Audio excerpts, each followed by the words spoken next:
Hey there, folks. Before the video can start, I want to let you know that the voice in the video will be changed to this one. Due to some choices, this was the best. However, today's video will be the best because our MC will be able to fight against others. Okay, let's go for focus. Our story begins with our protagonist already in a beautiful limbo. But in this limbo, our protagonist starts to hear some voices in his mind. These voices asked if he believed in destiny. Well, if he didn't believe, it wouldn't change much. Well, it would change a little, because if our protagonist chose one thing, he would have one more thing to fight against some different beasts. However, his final direction would be different from what he was used to. But he still keeps falling. Unlike others, people wouldn't believe it easily. But he didn't believe it. But that voice ends up saying that it didn't matter what choice our protagonist made, because all the same choices he made at that moment would lead him to the same destiny. That thing holding our protagonist in that unknown limbo ends up releasing him. And today I bring you a story where our protagonist ended up with our cliff. But in exchange, he ended up gaining that system everyone dreams of. At that moment, he hears a scream. This scream was from a girl who saw a monster approaching while her companions fled, asking her to flee as well. But it didn't help. She was devoured. The monsters ran, and the humans around there ran, asking for help. The beasts with human faces in their vision were very scary, and they asked for these scary things not to come near them. But it didn't help. While running there, they realized they reached a point where they couldn't proceed any further, because now they faced our protagonist on the cliff. They needed to find a way to survive. The only way was to hide behind some rocks. But it didn't help.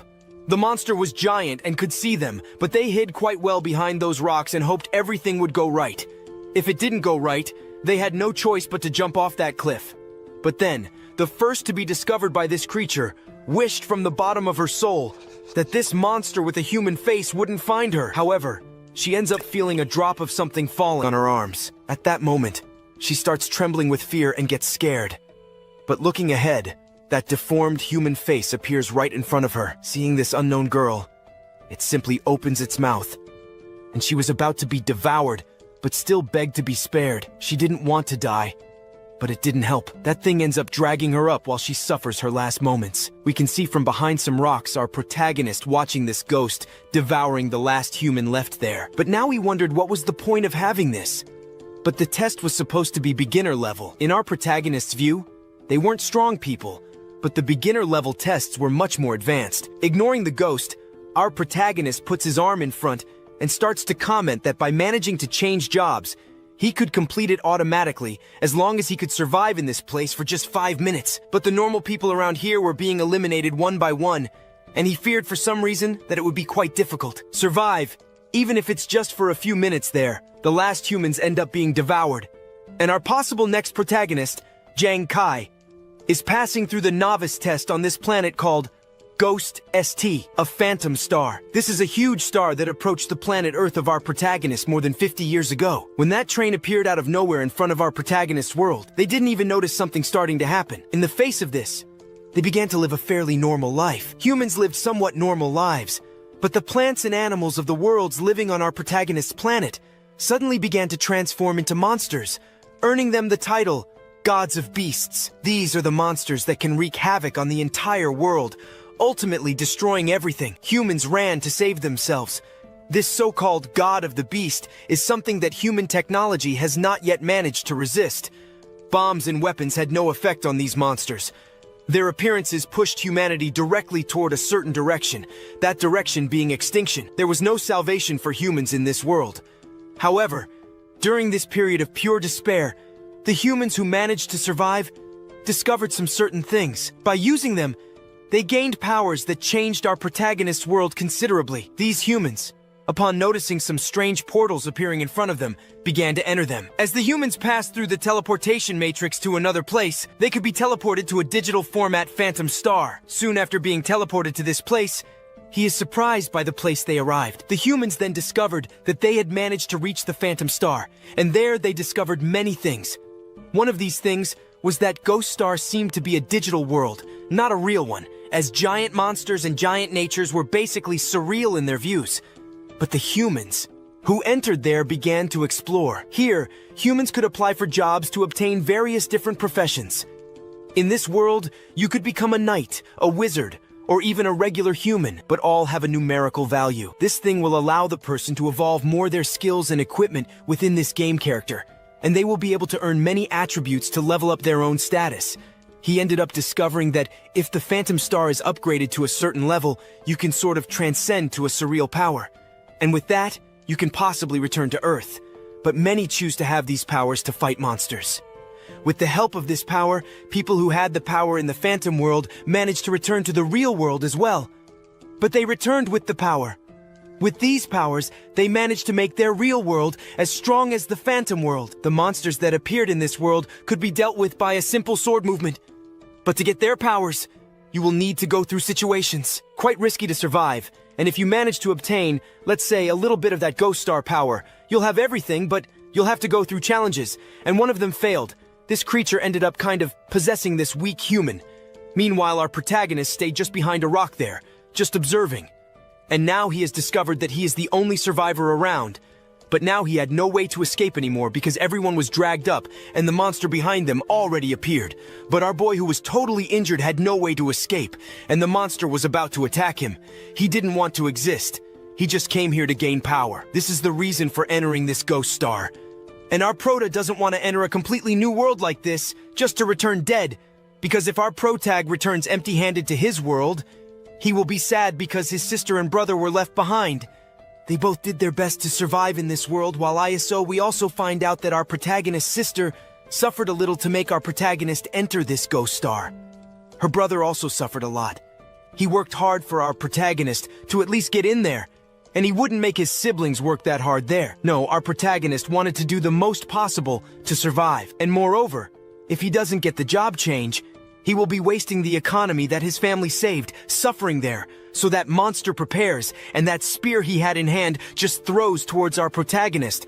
Our protagonist just observes that spear approaching. But he ended up thinking of a way to survive instead of just standing there waiting for his death to come. He decides to run.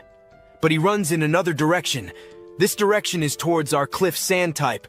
Our true Saman manages to make the character be sent to another world and gain that rack. And then, if he jumps from the mountain, maybe something could be happening to him, so he simply jumps. But even jumping, he is still hit by that spear, but he has already achieved what he wanted. Now it is facing him. He turns, but now turning here now was the only chance for our boy to survive here and get a new job there. So he falls, and that monster just kept looking at our boy falling.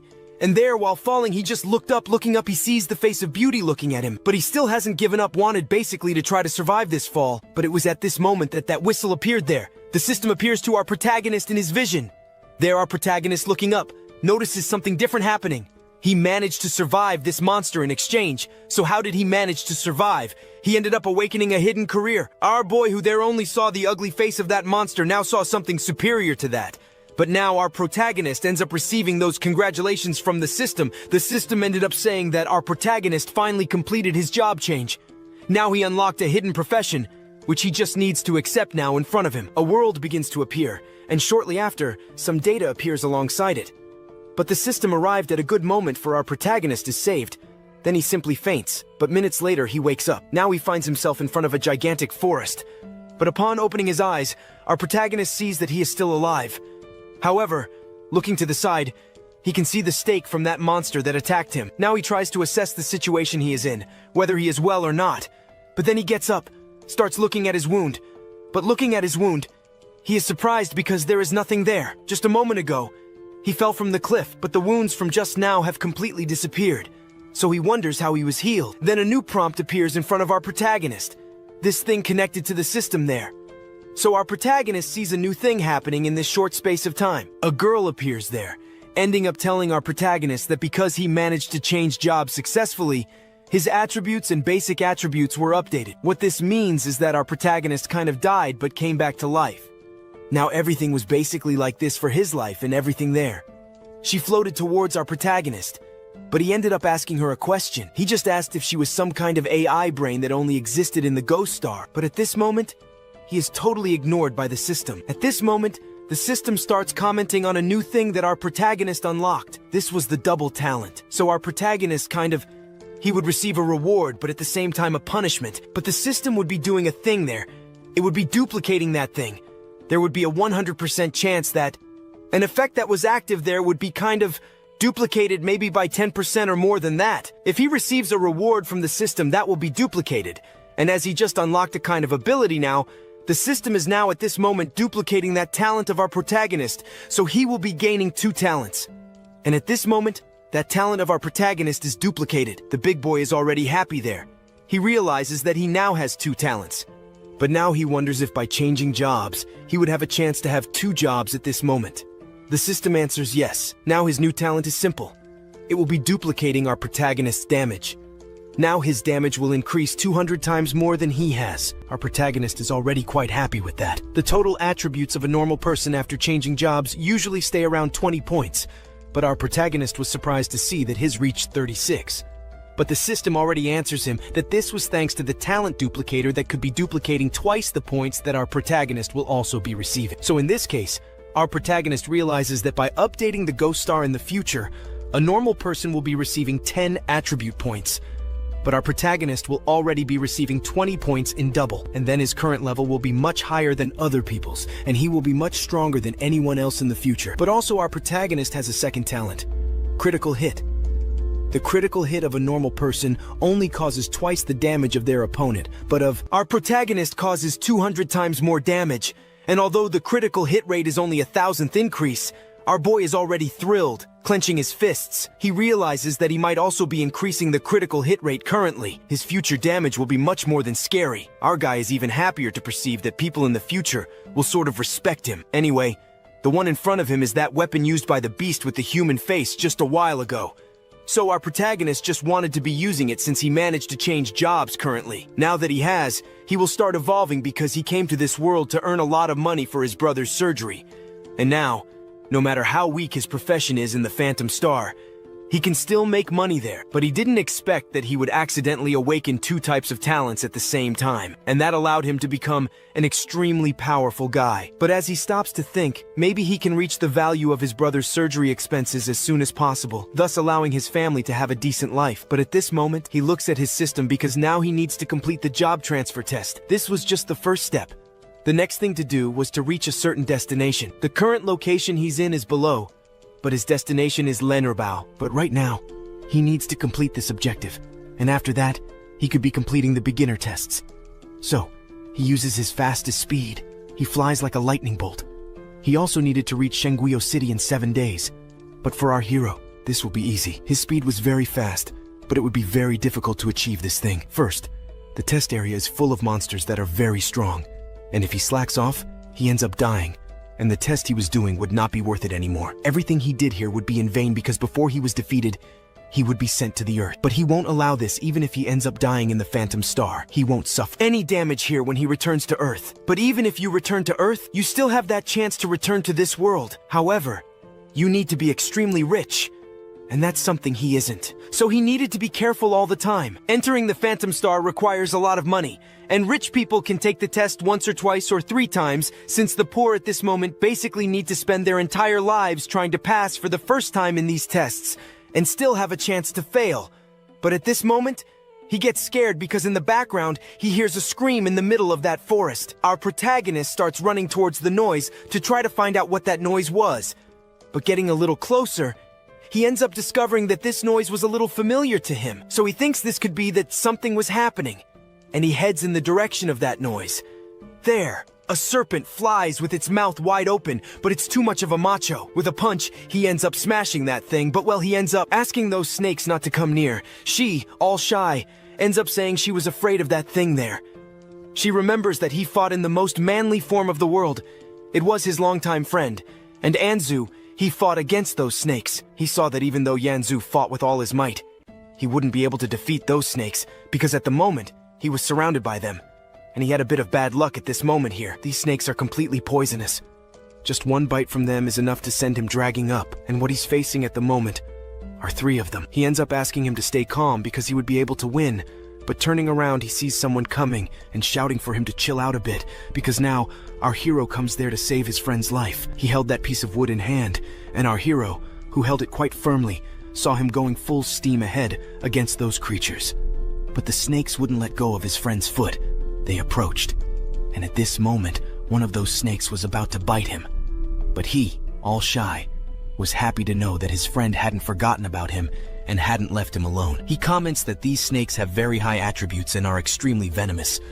Beginners like them basically have a chance of not being able to defeat these creatures, not until easy like that. Only this wasn't for our hero with that in hand, who ended up saying not to worry. Then he grabs that spear he had in hand and throws it with all his might in the direction of that snake behind. The snake that was about to bite him ends up being hit head-on. He who had this doesn't understand how he got that strength out of nowhere, but then he turns around and sees the snake falling mouth first on that spear of our hero. He even realizes that our protagonist managed to send the first snake up. But our pra asks him not to relax because it's not over yet. And then he realizes that he can use his friend Zoom as bait at this moment, and he can use him so that those snakes could be chasing his friend to catch him. But behind our hero, that spear in hand would be nailing those attacks good on those snakes. But his disappointment ends up coming there, because after defeating that first snake, the Zoro ended up kind of realizing that who was the strongest, there was no longer his friend of our two. So they simply start walking towards him. His friend saw that things were going to a bad side. These snakes have very high agility, and it was almost impossible to dodge that. But for our protagonist, it wasn't either. He ends up putting his hands down, he ends up giving some claws there. But with his legs up, he simply hits the first snake squarely. He soon seeing his friend kick over those snakes, ends up being surprised. Opening his mouth, he saw how it was possible to dodge an attack from that snake there easily. But to understand this, our door comments that his attributes were doubled. After the job change, he realizes that the attributes and agility at level 1 are basically the same as level 2, and also, as expected, these level 1 snakes couldn't keep up with our protagonist's speed. So he now grabs that spear that was stuck in the mouth of that snake. Now he pulls out that spear and asks Zoom to keep drawing the attention of those snakes, because our hero behind would already be taking care of those little creatures. As he was prevented, he ended up putting a rack in his hand. Now he would be taking care of the monsters. He lands the blows, but no effect arises. However, to end the lives of the snakes, our hero simply plunges that spear into them. Those snakes then end up all falling defeated on the ground.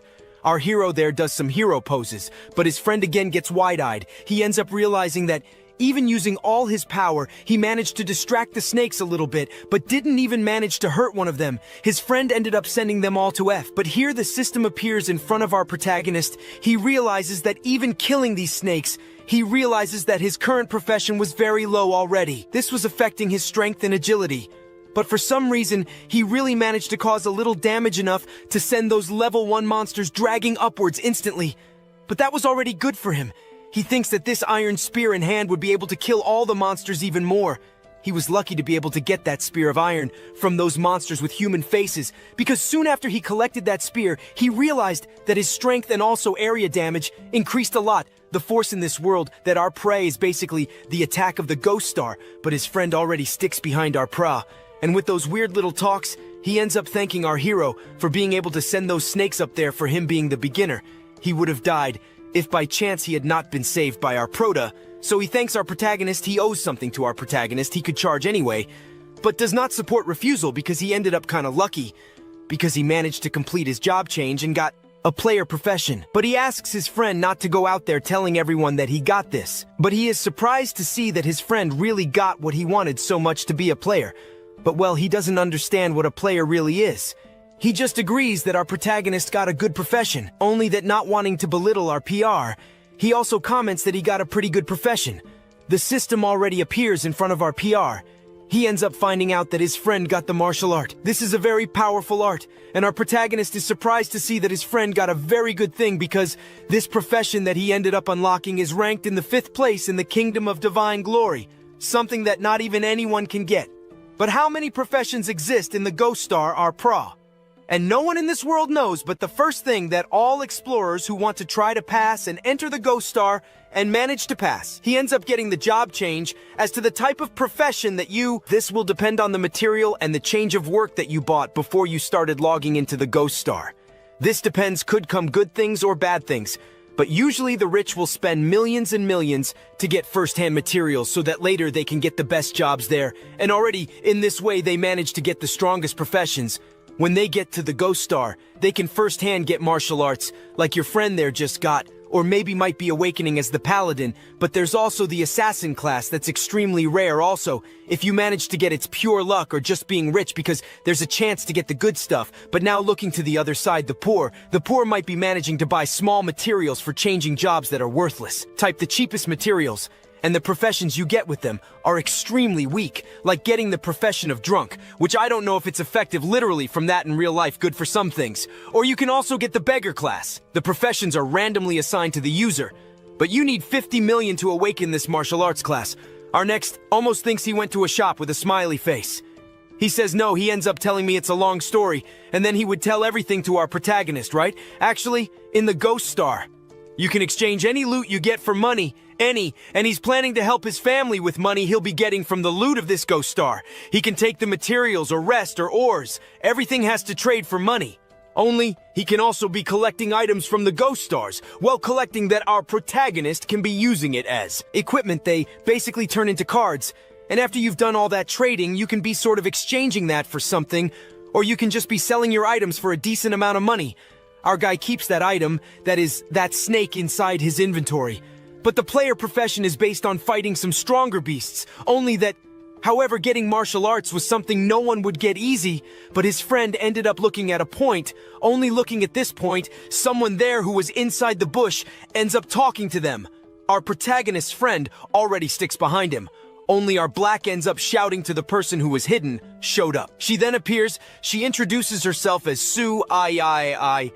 She was basically going through some difficulties, is managing to pass the tests alone, so she didn't want to die for nothing. And she just asks them to let her join their team. Only, our next apologized because they wouldn't be able to survive there for long, Alindo, anymore. They were alone, and besides, if they took her along with them, they would have difficulty. However, our PR's friend already feels relieved to know that she was just a new explorer. Only she approaches our hero, and there she comments that she didn't want to be alone. Besides, she comments that her profession is healer, and then she could take care of our protagonist's wounds. Because, if on the way, there, you manage to find other snakes like these, and if by chance you get bitten by one of them, could she heal them easily? So she ends up asking you to let her follow them. Already says that she was a good person to join his team, because besides healing, she gave buffs. So our black guy starts thinking that having a healer in the group was lucky, as it was one of the high-level professions, and it was almost impossible to get one. He ends up thinking that he will need her healing right from the start. He almost kicked the bucket against those monsters with human faces. But if he hadn't had the luck to escape and recover his health completely, he would already be dead. So he ends up thinking he should accept her, then approaches her and introduces himself as Jiang Kai, and he and his friend Vogue, our young Zoom, accept her warmly into their team. She just thanks them, but our friend of our Prada already sticks close to our big guy and senses that there were other reasons for letting her join the team so quickly. Comments that this wasn't what he thought, but at the same time on Earth, at one of the portals where our Silver possibly entered, we observe more deeply a place. This data research laboratory. One of the guys was researching something, and here he ends up discovering that the watches currently created were too incredible. They managed to sort of locate all the explorers inside the Ghost Star without even losing one logo. Then a stranger appears from behind. She comments that, of course, it was a good option to put these watches in hand because it would help people a lot, as that watch was considered the wristwatch with the most functions in this land here. Then she asks the professor what was happening with the newcomers inside. And furthermore, she asks if his sister was okay inside that ride Sulan. But this one who just appeared here was one of the inspectors of the initial tests, and based on the GPS location of the beginner's wristwatch, most of them were dragged upwards, but there were only a few people left. Our Swai, who is the sister of our Rochinha here, and some other people who weren't worth talking about. She is surprised at the moment. She was surprised because her sister for some reason managed to join a team because she always found her sister too cowardly. And specifically, she never remembered seeing her sister with other players. But there's a point that no one has commented on yet, that the more people gather in a specific corner of the initial row, something starts happening. That thing was the monsters. The creatures end up kind of finding them much easier inside that giant forest. We can see the three of them standing there, but soon some of the monsters appear behind them. The monsters were only eyeing them. And as mentioned before, the probability of being found by these monsters was much easier. And the monsters are now 3, and they three end up surrounding our hero's group. Our hero and our Rosinha, along with her friend, get ready because they already knew they should be preparing to fall into the hands of these ugly creatures. But minutes before, we can see our Rosinha there beside the professor. The professor comments, "Two monsters with human faces appeared next to your sister, who is our Su-IA." Then she realizes that monsters with human faces could destroy the novices, and facing them, our AIA would have no chance of surviving. The death in the Ghost Star is only equivalent to the death of characters in the game, but it does not cause any physical damage on Earth. However, the experience is very real, and has caused great psychological damage to people. Those who died from these creatures never wanted to enter that world again. Some even went a bit crazy, seeing that things could get worse. Your little sister might have a rather bad fate. She asks her sister to prepare a bit, as she would be going to them. But then, the teacher calls our pink-haired brunette and comments that our II will not die so soon. She is surprised because at that moment, the teacher points to the monitor and comments that the monsters with human faces were in front of those hunters there. And near her sister, they were all killed. The people watching the novice players couldn't believe it, and she asks how this was possible. But returning 3 minutes later, we can see those two monsters with human faces. The creatures start running at full speed towards the hunters. They don't waste any time. Our friend from Nosapra runs, asking for this train to let go of his foot. The pink-haired brunette asked the same. She just wanted to get rid of these monsters with human faces. But while running, our protagonist saw that these creatures were very agile, and whether he liked it or not, they would catch up sooner or later. So at this moment, our pra ends, and here he shouts for Zoom, his friend, to run first along with the pink-haired brunette. He would stay behind, but his friend didn't want to. He asks him to follow, but it didn't help. Our protagonist ends up holding his spear as tightly as he can in his hand. He would try to hold off these creatures as long as possible. If they stayed behind, sooner or later, they would be caught, and someone would have to stay behind.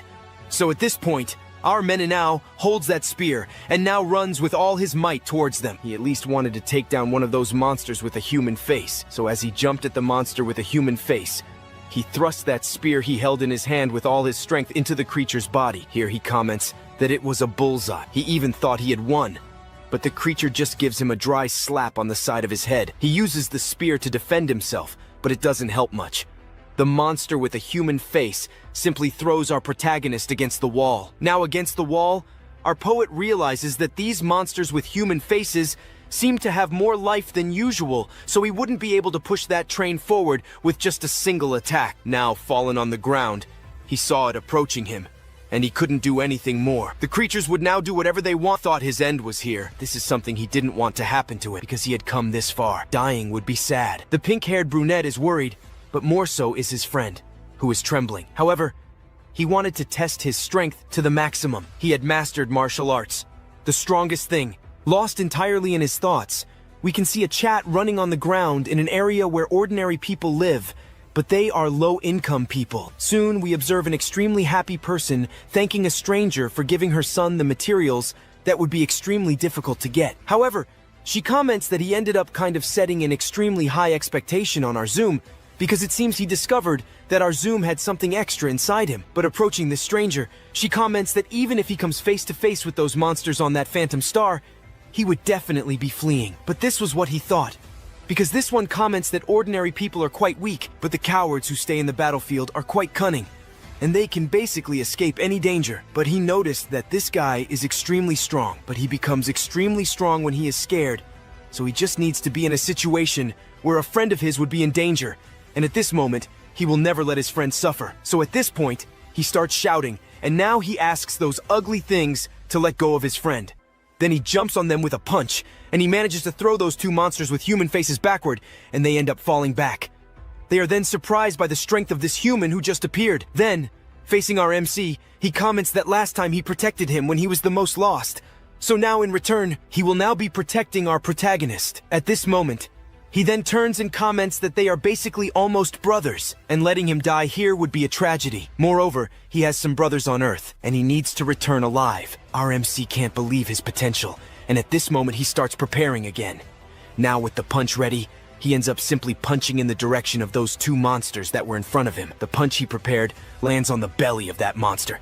He manages to slam the face and body of this creature hard into the ground. The ground starts to crack, emanating a strong shockwave in the direction of our protagonist. He defends himself, and he thinks at this point that his friend was different. Moreover, He asks if he would be capable of defeating those monsters with human faces in one attack. The answer is no, but there he stands over that completely battered creature. At this point, he asks if this was the control of martial arts, but now he starts to feel something happening to him. It was healing. He then turns to the side and sees our Ai using her healing on our protagonist. But here, our MC is surprised because he discovered that her profession before was combat, but now she can heal at the same time. But here, she asks our protagonist to relax. After all, she was a healer, and she would not leave our protagonist behind either. She aims to help the wounded, and no matter how scary this world is, she cannot leave. At that time, her own father faced these monsters and fought a hard battle against the waves of monsters. In the end, he ended up. Back then, she also aimed to help the wounded. And no matter how scary this world was, and she couldn't leave at that time, her own father stood up against these monsters and fought a hard battle against the waves of monsters. In the end, he ended up being dragged up fighting against this train. The reason he died was because there wasn't even a single healer in the group. She cried while saying that her companions didn't deserve to suffer there in vain, since the group could have had a healer like her. That would serve as support for them there. She uses a little extra strength in her healing, along with her tears, and heals our protagonist completely. At that moment, our protagonist, who was at 10% HP, sees his HP rising to 100% and his wounds are fully healed. But now that he is healed, he really shouldn't be afraid of death anymore. Now he should fight against these creatures as fast as possible, but he should also join the fight there now, because monsters with human faces were not something easy to deal with. But before he could go all out, he ends up remembering some things. This was from our Rosinha, who pointed towards that poisonous serpent that our protagonist defeated before. She mentioned that if collected, she could somehow put that type of venom that the poisonous snake had on our protagonist's weapon, making his weapon stronger. So, since our Ai said he would be doing her the favor of collecting it, but now in the present, our protagonist shows that serpent to her and tells her to use her powers to combine the venom with his spear so he could attack. She uses her powers to make the combination happen, and after a while, trying to put it on the tip of the spear, it ends up being applied. Now he will have a chance to possibly defeat this monster. Meanwhile, our MC watched his friend running towards the monsters with all his might, but our Rosina commented that she could barely withstand a punch from this monster. So the friend of our protagonist should be hurrying too, but even though his attacks might not be enough to take down these human-faced monsters, our AI would be the healer of the group, right? She could be giving those good buffs while her group attacked. Our healer from afar was taking care of our tank and our MC, so they would possibly never suffer too much damage there. But the venom extraction that our protagonist asked Rosinya to put on the spear of our protagonist ended up being completed soon, so he had to start fighting. Then he starts running towards the monster. Now this beast that defeated the weaklings will be defeated. At this point, approaching our Zoom, he just asks his friend to throw this monster in his direction so he can try his luck. He says it's no problem. Then using his strongest fist, he simply says that in this battle, the three of them could combine their abilities to defeat this creature. So he punches the creature in the face, managing to stun it, allowing our MC to strike from there. And in this way, even if it is known as killer monsters of novices, they would be defeated by these mere simple humans. Any here in our plan then ends up jumping. Now he was facing these monsters with human faces. The little creature was looking at our black spear with its mouth wide open. Since before they were the prey, not the hunter, the prey and our pra then start putting that spear all the way inside it. It couldn't handle the size of that thing, but it needed to endure. So with all its might, it ends up shoving it all in there. It kind of causes an explosion afterward. The system then appears right after, commenting that our pra killed a monster with a human face. His level went up to level 2, and the accumulated experience value was 5. Now our Prita and his group are already celebrating. Our Rosina is more than happy because she saw they managed to defeat this creature. Now, they could be happy. What they need now is maybe to try to get out of this place where they are. If they will succeed, I still don't know. But for that, they would have to finally finish dealing with the last one left there, right? One they already defeated, but another not. This one was standing. This one, seeing the groups preparing to attack them again, begins to prepare to run. They run, and then start using their magic to attack them from behind. Our Rosinya already uses her healing magic to give that basic support to our MC, and our hero, along with his friend, manages to go after them. They collide there, but from another place, we can observe our Rosinha, who still didn't understand what was happening. and she wanted to see the transmission on the watch there, but was managing to see everything that was happening to see if they really managed to deal with two monsters known as beginner killers. Moreover, how two newly arrived in this area could manage to do that. So this professor starts commenting that actually, according to the watch data, they are using their strategy to their advantage. They wouldn't be able to do that otherwise, so they end up using the warrior strategy to make him stronger. His team now wasn't just an ordinary team, but there was still one in the background who might be the killer. Our MC would possibly be the guy who might have that class, because he was able to have a very fast speed. But nevertheless, it works on our PR's watch, and they are disappointed because they saw that our protagonist didn't occupy any job at all. She didn't understand how this could be happening. The ability to kill a beast with a human face was almost impossible. Moreover, having a mission like that, these newcomers were on another level. Then she comments what kind of characters these guys created. So on that battlefield, we can observe the system screen appearing for our MC there. Our protagonist completed a quest that was kind of dealing with those monsters with human faces. For having dealt with those two, they could finally rest, and that's what they do. They end up lying on the ground. They celebrate because now they managed to send what in their visions was almost impossible to defeat. And at this moment, our II gets up all happy, saying that now that they are strong, they can reach the last part, which is the most difficult area. But our protagonist stands up and asks them to relax because it was not yet necessary to advance to the top. They still needed to prepare first, so they stop to understand our protagonist. Then our MC starts to comment that if by chance they manage to pass this, and moreover get a top 1 or even top 3 ranking, they will be rewarded by the military with some armor, like some extremely high-level equipment armor. And these pieces of equipment that they could possibly get from the military would be very useful to them. They could use that to their advantage to get out of this place as quickly as possible. Now he has the ability to kill monsters. But now he can kill these monsters, and these monsters could be exchanged for points. This was already good because if they had many points, our MC and his group could already be entering a certain list. Now he turns to his group, and then he thinks it's time for them to start earning more points. With more points, they could get more things. The rewards were what mattered most. They quickly understand each other, so a few hours later, we see them there preparing some things. One of these things was some traps, or just to attract the attention of some monsters hidden in the bush. One of these monsters was that poisonous snake. Our MC's friend, all tense, asked him to get ready because he would need it. He didn't want to be caught by these poisonous snakes. While he was thinking about what would happen to him, he realizes that he would be the first to die, because right behind him, 3 snakes suddenly appear. And these 3 snakes were more than ready to attack him. He was all tense, asking for our protagonist to appear. Our story will continue in the next chapter. Soon, we see our MC on top of a tree, commenting to his friend that his friend should be brave since he has martial arts, the most potent thing you can have in this world. Besides, II could already be healing him from the wounds he would surely get with these snakes he would catch there. But then, we see him walking around, and 3 snakes start running towards our protagonist's friend. He doesn't notice, but we see our MC appear in the background. He ends up putting his hand in front, making those 3 snakes that were about to catch his friend completely defeated. In the end, after being defeated, a system screen appears in front of him, commenting that now he killed 3 land snakes level 1. The current experience was 10-1.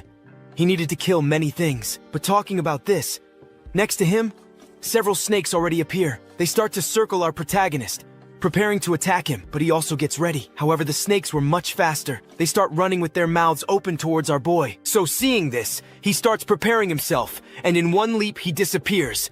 But minutes later, he passes through these snakes with just a few cuts, and our protagonist manages to send these little creatures to another world. Seeing that our protagonist was struggling to kill some snakes, he realized he needed to keep evolving, as he couldn't let his friends get hurt in the end of these fights that always happen, and the creatures he fights are always so weak. So, after a day passes, we see our protagonist looking up where he can see the system screen telling him to evolve more, but what he had already done was enough since he completed a task requested by the system. After finishing it, he ended up gaining double the XP he should have earned. And because of this, our MC managed to reach level 2. Soon, the people in the background, your friends are surprised and happy for our protagonist.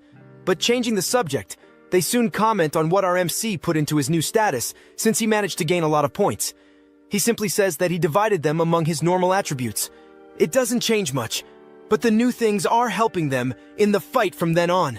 And soon, we see the reaction of the two. They are shocked to discover what our MC has gained, as our Z only managed to gain 10 points, and couldn't divide them as much among his things. But what shocks him the most is that our protagonist gained 20 points, something he didn't get. Our AI is disappointed because she also didn't get much. But to keep her friends from giving up on the fight, our protagonist comments that everything that happened here wasn't just a mere coincidence, as our McTay has a type of L system that allows his XP or something like that to be multiplied. If he gains one, he gains 2 or 3. Soon after commenting on his new system, our MC asks his friends not to tell anyone else about this, as it was his special secret, and he didn't want anyone other than his friends to know about it. Our AI approaches him, claps her hands. But while clapping, she doesn't understand what our protagonist's ability is. But even without understanding, she thinks it's incredible. Our Z is in the background kicking the stones that were in the way, saying that his system wasn't as great as our protagonist's power. And then, since now he managed to get some compliments and earn some extra XP, the system screen appears, and from that system, our Branquina appears, informing our Meti that he received some rewards, and among these rewards, he also got some skills. But because he had that skill duplicator, the XP could also be duplicated along with the skills he would be gaining. His friends are left with their mouths wide open upon hearing this from our system. Soon, we see our protagonist not believing it either, as he would also be gaining 2 new professions, and he even wanted to know if this was really true. The system simply agrees with our protagonist, and after agreeing, it gives our boy a phantom card. After receiving this phantom card, he also receives another skill, which was the concentration of phantom eyes. As soon as our boy received this from the system, he was already surprised. But even though he still didn't know how to use these 2 long-range skills, he was still happy. And this ability would allow our boy to escape some great dangers that could catch him. As soon as he realized this, he called his team and asked them to follow him, since he was much stronger now, and fighting strong monsters would no longer be a problem. But after following a certain path, 2 days passed. And after these 2 days, we could see them observing what was happening on the other side. They were just watching little Ai here. But at that moment, even though a scientist already commented that his sister survived for more than 2 days, which was already more than a miracle, she turns to this new scientist who appeared and is happy with his news. They even think of giving them some kind of new title, a title that would give them a lot of visibility. But at this moment, while she was thinking about it, the space of some unknown people appears from there. He already appears with the news saying that some people were invading their server, and this kind of invasion was not something rare, and also not something normal to happen. Knowing that it was an extremely rare thing, this unknown guy who appears in the background asks everyone to get ready because soon their situation would be much worse than bad. So our little purple one approaches this new guy who appeared, and we are introduced to him. He was Ian, but he doesn't have much time to talk since our little purple one steps in front of him and cuts off what he was saying, asking if this certain invasion was really happening. The old man simply approaches and comments that this was true. He even wished that what he just said here was false news so that they wouldn't have to lose so many rookies. Since these passengers are people who come from other countries who are quite strong in the first place, they invade other servers just to kill rookies in order to be able to be hindering people's development so that a certain country would be somewhat affected, making the people who were being defeated return to the lobby and lose everything they had managed to do. Meanwhile, the scene in C shifts to another place. In this place, we can observe some novice hunters watching some higher-ups, asking them to go back. But since they were novices and curious to explore the place further, they ended up completely ignoring them. But at that moment of ignoring them, we see some weird-looking people appearing there from behind a portal. They then appeared, put their hands inside the portal, and crossed it. Subsequently, several people, part of the passengers who invade other servers and kill the novices, enter this place and start running towards some people who were there. The novices, having the misfortune of encountering them, all ended up dying at the hands of this stranger. But these creatures not only kill the novices, but also torture them, because their objective is not only to defeat the guys, but also to torture them so that they never enter that place again, making the country a weaker country. But soon after saying this, we can see the carcass of the guy totally shocked there. But elsewhere, we see our little rock beaten up on a table. She is sad because she saw that this month and this year, there will be many novices being defeated by these kinds of invaders. They should have put some strong people next to the novices, but we see the old man commenting that this wasn't necessary since the novices would need some kind of psychologist as their minds would not be the same after returning to that same place where they could die from monsters or from those invaders themselves. And then, knowing that they are invading on a large scale until now, which is not so normal, they will have to prepare. They will have to fight against those invaders. And their objective is also not to let any of those invaders return home with a peaceful life. Our story continues from there shortly after, for it is on a dark night that we can observe our group's pra while walking there. They hear a noise. At this moment, our boy turns as quickly as possible in the direction from which the noise came. His friend also turns towards our pra and asks what happened.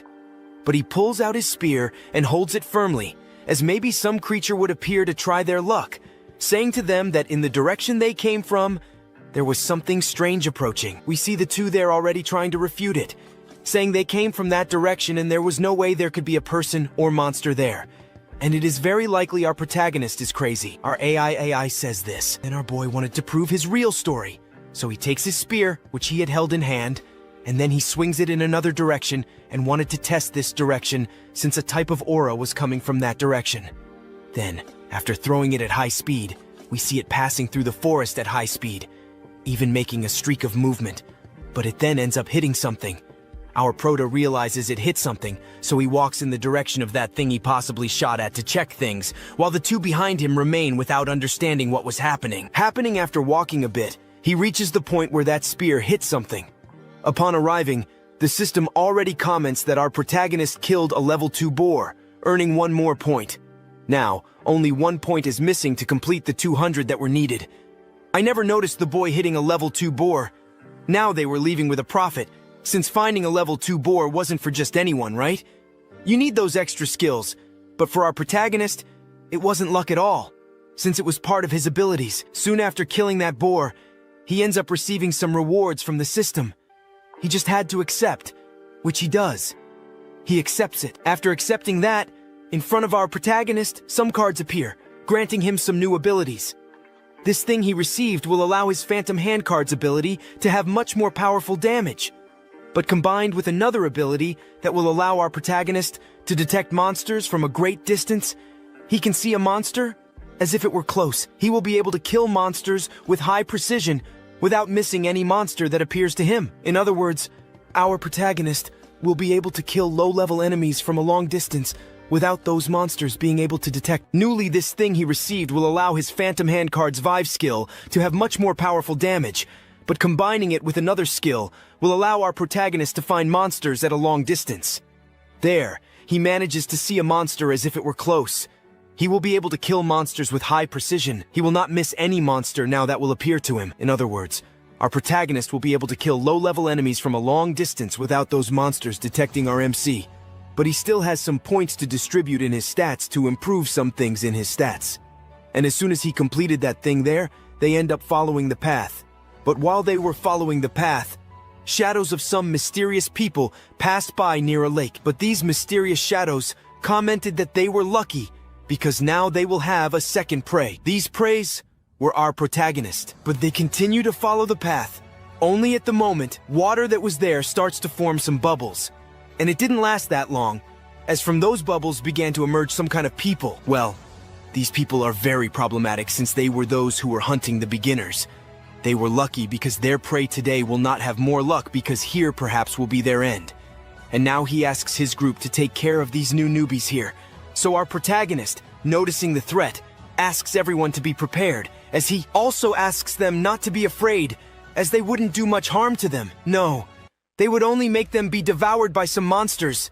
And well, they would do some painful cruelty to them.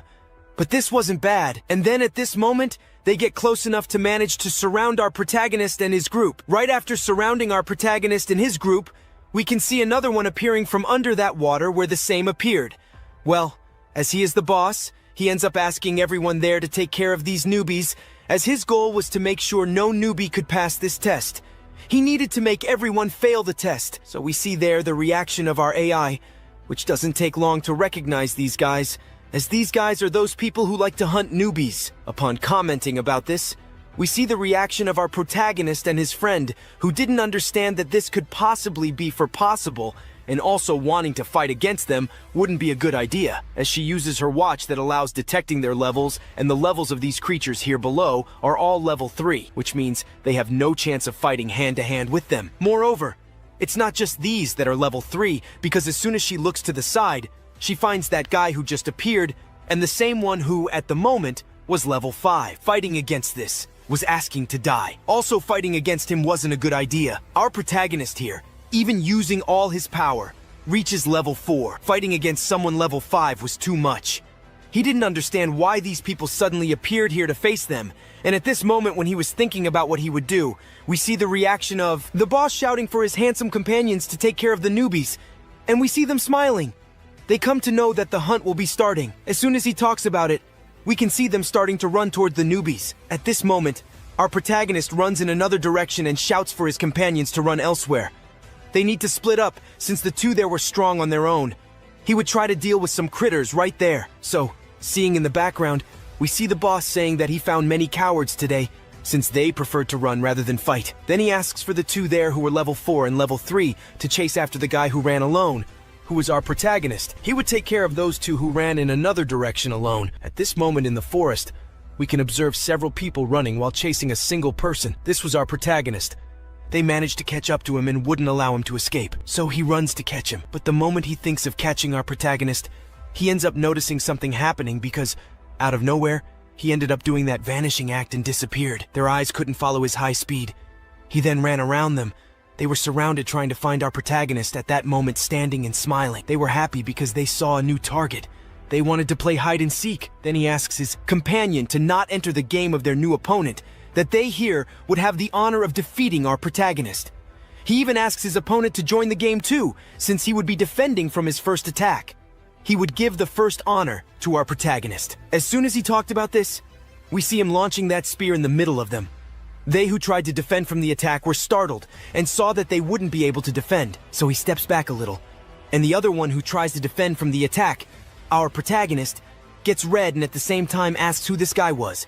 But he doesn't have time to solve this question since our protagonist barely misses and cleans up his friend. But he there in the background keeps watching what was happening, trying to find his friend. He even thinks that this game was a bit too serious, but when he looks to the side, he ends up finding his friend. But a little spoiler, he widens his eyes, and then he finds his friend completely knocked out. Our protagonist, with a single thrust, managed to kill his friend. Right after doing this, he shouts for him to wake up right away. But this was not a game to play with friends. At that moment, our protagonist appears out of nowhere behind a tree. The kid is all disappointed. He thought his opponents, would be strong enough to defend against our protagonist's attacks. But he is sad to know that with a single thrust, he killed just one guy. But after seeing that this mysterious boy who just appeared managed to kill his friend with a single hit, he ends up activating his watch to see what level he was, since before he managed to see that our protagonist was level 3. But there, looking at our protagonist, the watch ends up glitching because it can't detect our protagonist's system, saying that there is no specific level, and his damage was not shown there either, because, the guy from there had already started in this monster fighting business or fighting against novices. He had attributes of 45 points. But on the contrary, our protagonist has 60 points. This wasn't right, and the numbers didn't add up for him. It seemed almost impossible, that's what he thought. But at this moment, our protagonist, in a flash of high speed, manages to hit this guy, but he managed to hold on a bit. But in return, he was thrown against the wall, falling to his knees. We see our protagonist in front of him in a strange position. He falls. He falls hard on the ground, while our protagonist watches him there, and his other companion is totally knocked out on the ground too. But as he had foreseen, he also discovered that a level 4 guy could manage to kill a level 3 guy, but 2 in a one-on-one. He couldn't.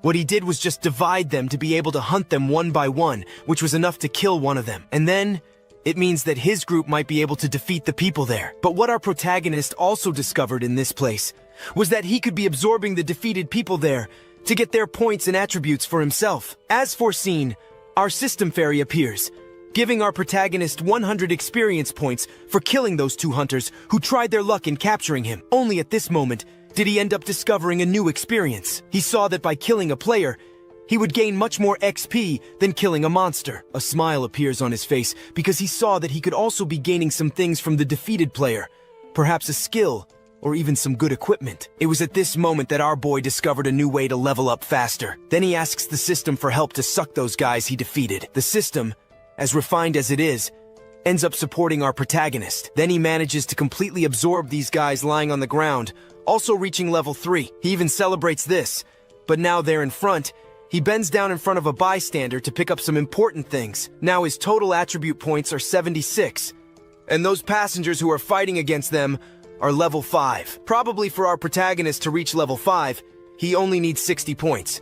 But he will get that soon. He collects some important things worth taking, now prepared to head in a certain direction. He asks Zhu, his friend, not to get too hurt. He will be going there to save him. But here the scene is cut to another place, where we see our protagonist's friend, who at the moment was completely exhausted. Our Ai was there also exhausted while healing our Zhu, who was totally worn out. But there was another place here. We have their happy faces. They are happy because they will be able to make the doctor, a guy who knows martial arts, give up his future traps.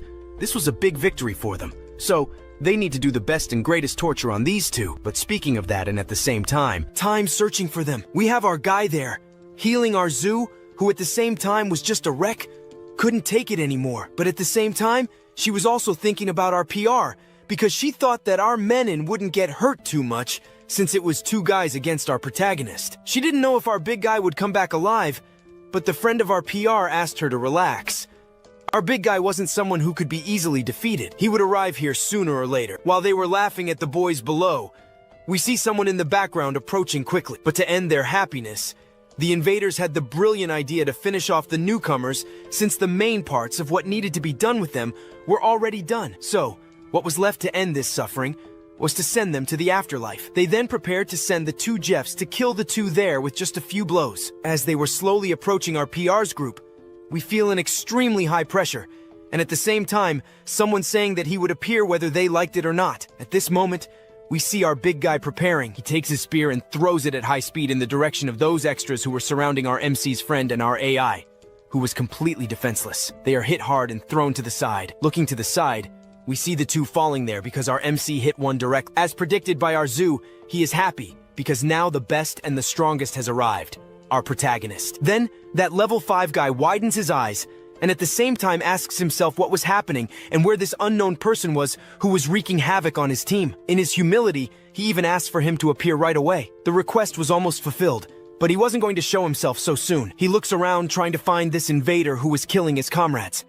Even using his best skills to find obstacles or people nearby, he can't find anything. He is even surprised because maybe a new profession was discovered.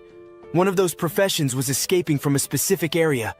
It meant that if you entered there, you were basically detected the next minute. So he ends up moving a bit back, knowing he wouldn't have a chance fighting this new opponent. He only thought about running. Our Zhu and our Ai are there, not understanding why he was running in another direction. She looks and sees the captain totally disoriented, running to one side without knowing what he was doing. At that moment, our big guy appears from the shadows, holding his spear firmly in his hand. He yells for that guy who tortured his companions to come back, since he would not allow the one who tortured his best friend and best girlfriend to get away easily. He wouldn't give a second chance to losers like this.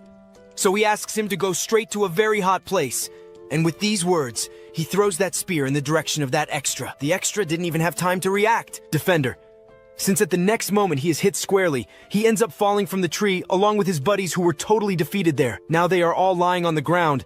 Our big boy comes out from behind a tree and starts walking towards our AE and asks what was happening and if everyone was okay. But as soon as she started walking towards him, happy that he returned, she gives the sad news that our Zhu is basically quite injured there, and we see only the guy's carcass still alive. Unfortunately, she won't be able to heal our Prota's friend, making it impossible. Our Zhu simply raises his head and is happy for our Prota's return, but unfortunately, he will no longer be able to follow his old friend. Then, after saying these beautiful words, he falls to the ground, and after falling to the ground, he ends up turning to one side and continues to speak his last words. He is happy to be there next to our poet. What a good time having this little adventure alongside our boy. But now he can no longer follow our MC. His eyes couldn't stay open and he was already fading away. But our Ai starts to cry, and at the same time scream for him to wake up at once. So it's an end. There's no reason to come back, but he can't stand it with a strange look. He just grabs a background. Extra.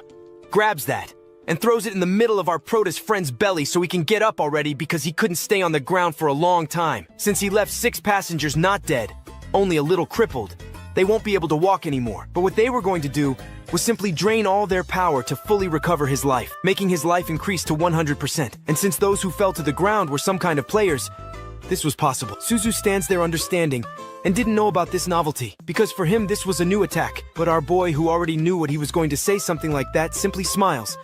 Knowing they were torturing their friends, they could be replicating the same idea, torturing them a bit, and then taking all their XP. Our Prota's friend and our Ai wonders if our boy took it seriously, but he opens his eyes in front of him, and our Prota is happy to know. A little bit, and then take all his XP. Our MC's friend, our AI, wonders if our boy didn't take it seriously.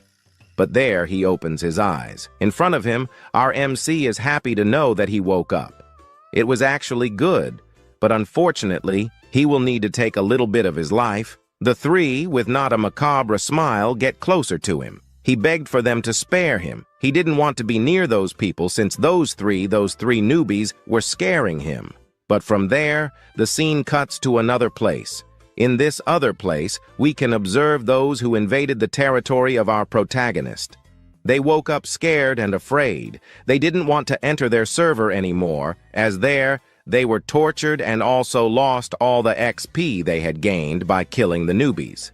But at the moment, we can see one of the guys who had a high-level power commenting that maybe that old man from before had a secret weapon that could be fighting against the invaders. And this was surprising to them since it was the first time something like this had happened to them. But at the same time, in the territory where our little purple girl is, we see a scientist commenting that the news might not be good since they were basically all sent to a certain place. As he comments on this, our little purple girl, distressed, thinking that she needed to send someone strong to go in there and take care of those invaders. Then we see the scientist asking her not to be so alarmed, as maybe this wouldn't be so necessary since what they would really need to do was hire some mercenaries, as they would come out of that place very tortured, and maybe things would get pretty bad for them. But then we see the scientist with a new surprise since he realized that those invaders who were invading their territories were killed. But they weren't just killed.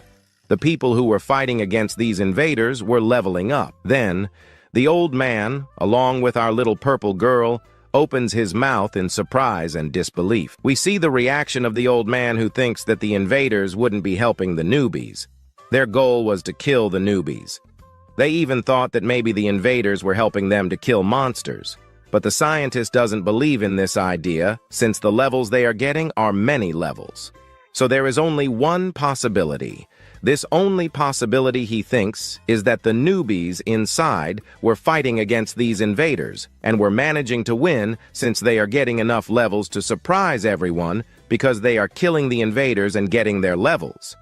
Then, already knowing this good news, the commander, who was having his beautiful tea, throws it on the ground, stands up, and yells to call a specialist to show the specific data of those people there who are managing to kill these invaders. As he talks about this, that scientist in the background approves. He then takes his tablet and starts to fiddle with some things. The old man widens his eyes when he discovers the people who were sending those invaders crashing down. This was our protagonist along with our AI, also along with your friend, but he rolls his eyes even more. The reason was simple. They are all level 3 and don't understand how they are getting passengers there who are much higher level than them. What our Rochinya ends up putting into practice was that the martial arts guy was completely taking care of the passengers, and so possibly it would be an easy way to be able to win. But the old man ended up interrupting her, saying that maybe it wasn't him, because the guy who is more attentive wasn't him, but our Prota, because our Prota was an unknown guy who was also gaining quite a few levels. So then he asks to check our MC's system, but when he looks there, he doesn't find anything since, to be able to find something with his new power, he will need to look at our MC personally, also because he uses a very old watch. And this watch had stopped sending updates for a few good years, which means that by using the internet, they won't be able to get precious information from our protagonist. What they will have to do is, unfortunately, wait for him to leave the portal to be able to discover what he has installed in his own body. But the old man then ends up approaching the portal. She is surprised what he will be doing. We see a smile appearing on his face. He finds this new thing about our poet interesting. This was new to him, so he will need to gather a lot of information about our Mesa, because things are tough for them. And while the villain was happy about the new thing he was discovering about our mecha from another place, we can already see our Zo happy there, right? Seeing that now he can be using the carcass of defeated extras to fully recover his health for himself. This was more than new. Besides, our AI is also happy too. She managed to recover a lot of HP from her life, so we see our Zo happy there, right? For now, he also ended up unlocking some new skills. One of these will allow our Zoo to knock down several opponents. They had attacked all at once. At this moment, we also see that it wasn't just our Zoo who managed to get some new skills. No, our AIA also got some new skills. One of these was the Heart Doctor's ability, which will allow her healing ability to be greatly improved in the background. We see our mech praising her. Now he knows that she will be much more powerful in a fight out of nowhere. Our Zul then approaches our Kai. Right after approaching him, he is happy. They're showing off, thinking now that he could be stronger than our MC. So fighting against new passengers will be much easier. But he, to end all his happiness, comments that the new passengers are much stronger, and there is one there that was level 37. Oh, his current level was level 4. What will he be doing near a guy of level 37? Our story then continues after the previous chapter. He there explains a few things. Eli, after killing those invaders, he and his friends gained student points. She gained 96 points that could be easily distributed in her attributes, but our Kai managed to reach level 3 after killing those invaders who were trying to catch our protagonist in the forest. But after killing the level 5 guy and the level 4 one, he managed to surpass their levels. So then we see his friend surprised and a little happy for his progress. But the one with pink hair approaches Kai and starts asking him where they would be heading next, since staying here is no longer a good idea. With that said, our MC mentions that before he killed that level 5 guy, he mentioned that there were still 2 invading teams in this place, the closest one to them. So they needed to be a bit more careful since their goal was to capture the first team. But at the moment he talks about this, Jando Quada half an hour later, in this very forest, we see another group of those extras. The same ones smile and laugh at the previous group, who were defeated by rookies. They didn't believe it since, for them, killing rookies was the easiest thing. The extra who hunted rookies just because he is level 5 asks those there to retire. But out of nowhere, we see the leader, who is also level 5, saying that they should be careful, because they were also warned by their superior leader that there were some rookies more advanced than them, which could mean that they could die too if they fought against these rookies. But the invaders start mocking these guys, saying that they are level 5 superior to previous levels, which means that any rookie who wants to try their luck in stopping them could come at them, and they would take them all on. But at the same time, Al the little pig back, we take our protagonist, who was watching everything that was happening from then on. Our MC then turns in the direction of our MC. Worried, she asks him if he would have the courage to be fighting against a new sea-level invader. Well, that wasn't a good idea at this moment. So, after hearing all this from the pink-haired girl, we see our protagonist asking her to stay calm because our protagonist's abilities are already good enough for him to be able to make everyone come out alive. So, he could be fighting against those new sea levels there. Then he observes that if he happened to let them escape, they could be chasing after the newbies, and that wouldn't be good. Since it wasn't a good idea, he starts running towards these invaders. At that moment, his group asks him to keep hiding, but it doesn't work anymore because the leader of those invaders notices our protagonist running towards him.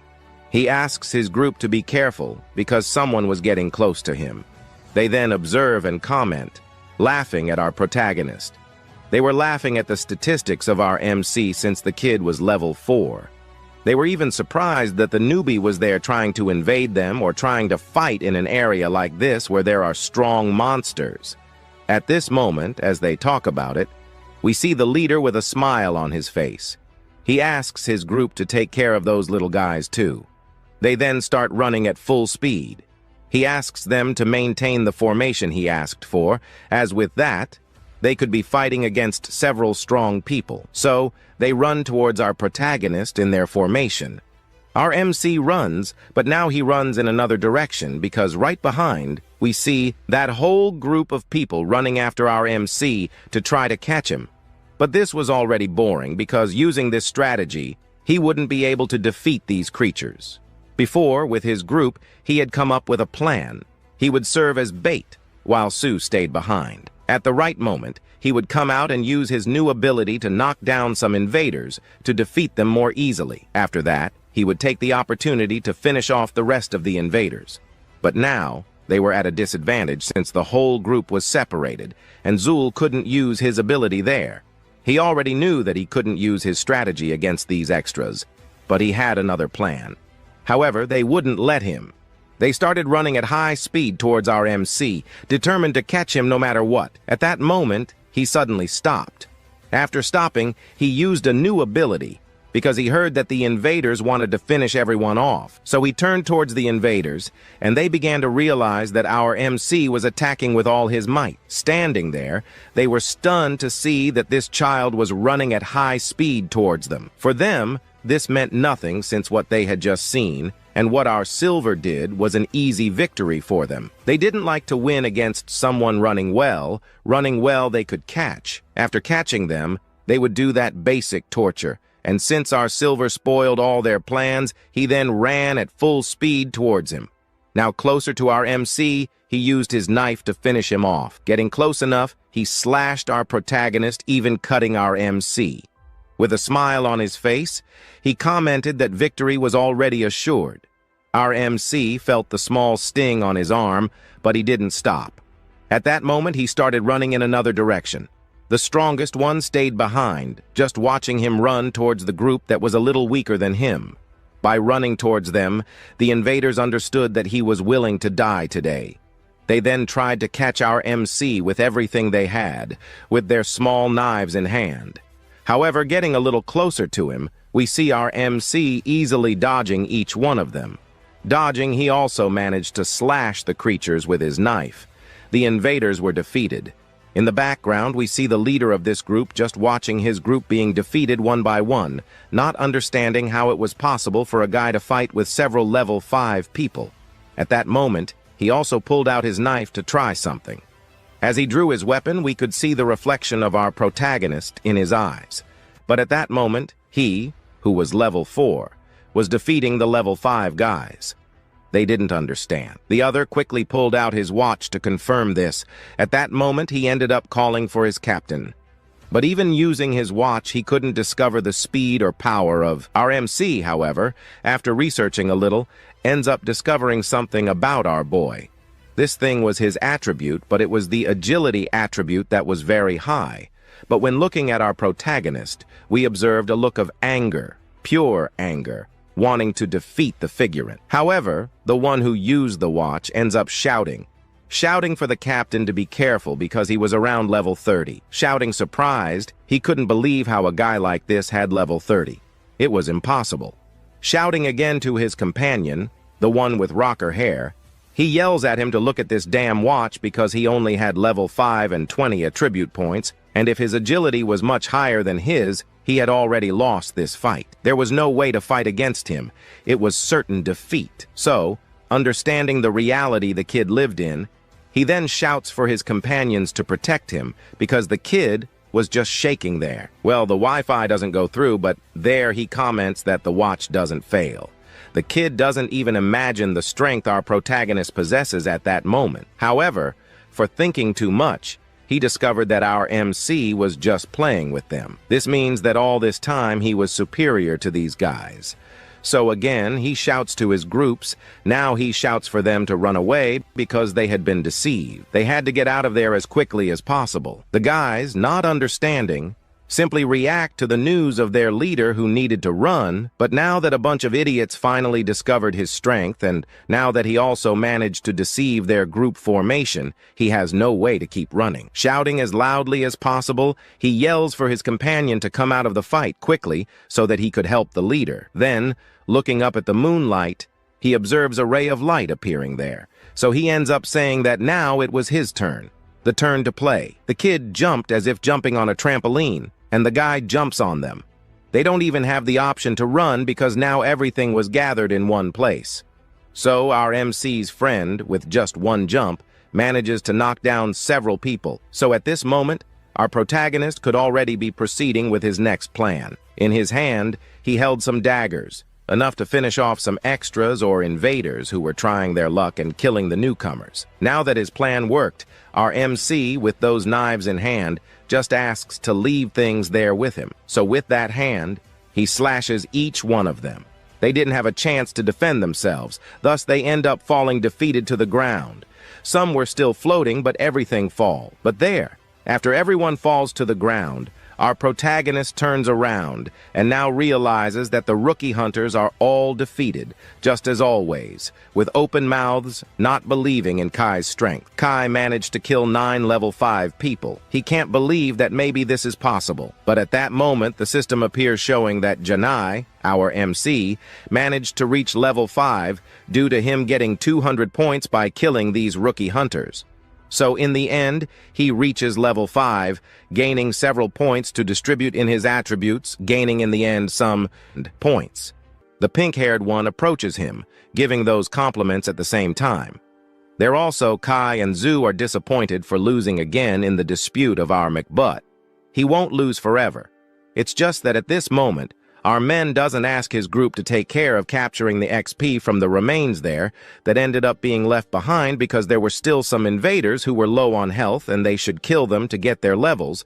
But before that, he ends up stopping now, because before he asked his group to take care of hunting those snakes at the moment, our MEC did almost nothing. But now it will be the opposite, because now he will be hunting the monsters so that his group will be in first place. His group's then par, knowing that he will now be moving to finally reach that finish line. We see the happiness on the face of our protagonist's group, because their goal now is to hunt monsters. No more players. As soon as he comments on this, we observe them here on a dark night. The moon was shining the same, they're then walking through this forest, commenting that they needed to hunt the monsters as fast as possible, because they were getting closer and closer to the finish line. But however, as they are getting closer and closer to the finish line, they will have one more problem, because when they get close to the finish line, they realize that the monsters will be much stronger. They should be careful while hunting the monsters, because it would be very good for them to hunt these strong monsters. But as soon as he says that there were strong monsters in the region, they hear a gigantic growl coming from the depths of the forest. Then he gets scared. The group behind gets scared too. And they stop, but at that moment then a giant mouth appears. But it was completely defeated there on the ground. But it wasn't just one, but 2 of those monsters with human faces that were defeated here on the ground behind some trees. Our protagonist and his group were hiding. While there, our AI realizes that this human-faced monster was killed by some kind of beast, because there, looking at the monster's body, he had basically found several wounds there on his body, but just with this, they wouldn't find maybe the monster that killed this monster. And at that moment, then our MC uses his ghost eye. Using that, his eyes start to change in that form, that he can observe the past of the beast's death. Now he sees the golden light from afar. It looks like a golden creature was basically killing these human-faced beasts. AI hearing this from our proa. You ask, what creature is that?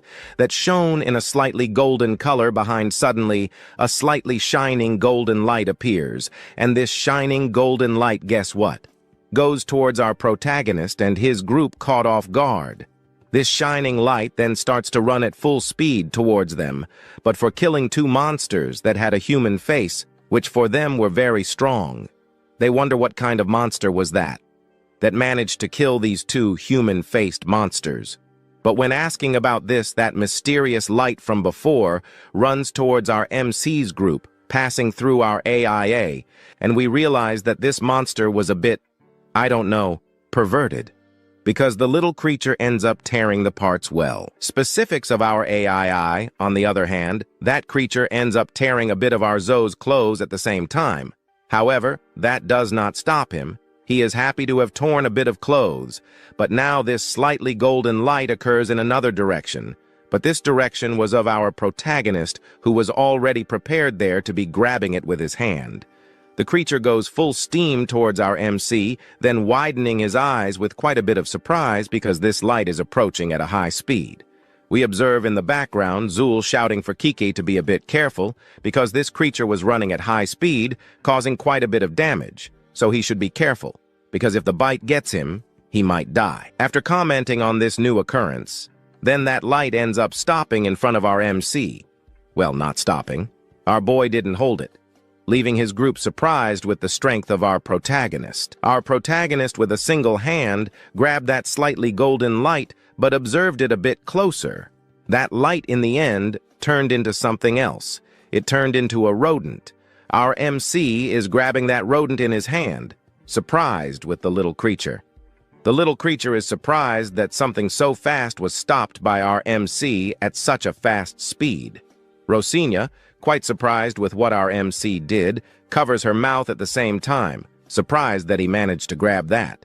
But looking a bit closer, our MC understands that the fast thing was just a little chubby rat. But our chubby rat didn't like our MC's words.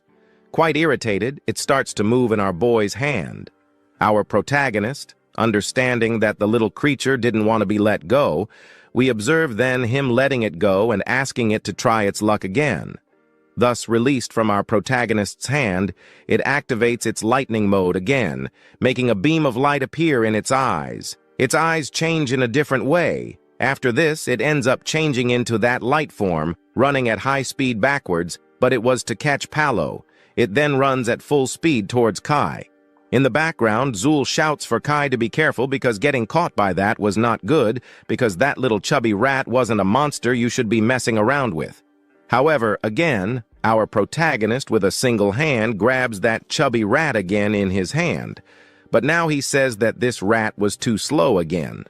Then realizing that it was too slow, he ends up letting go of that little rat, and again it repeats the same thing, and again and again and again he grabs that little rat infinitely. The chubby rat, quite surprised with Kai's speed, Kai was quite fast, surprising his group too, finding it incredible.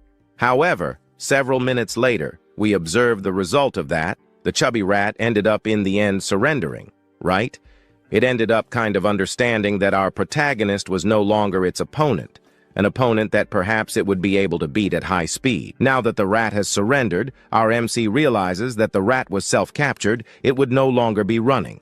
His friend in the background appears shouting at him how it was possible for him to capture a high-speed rat several times there without even to err only once. Here he looks beside him. He realizes that Ratinho was strong for having killed a monster with a human face.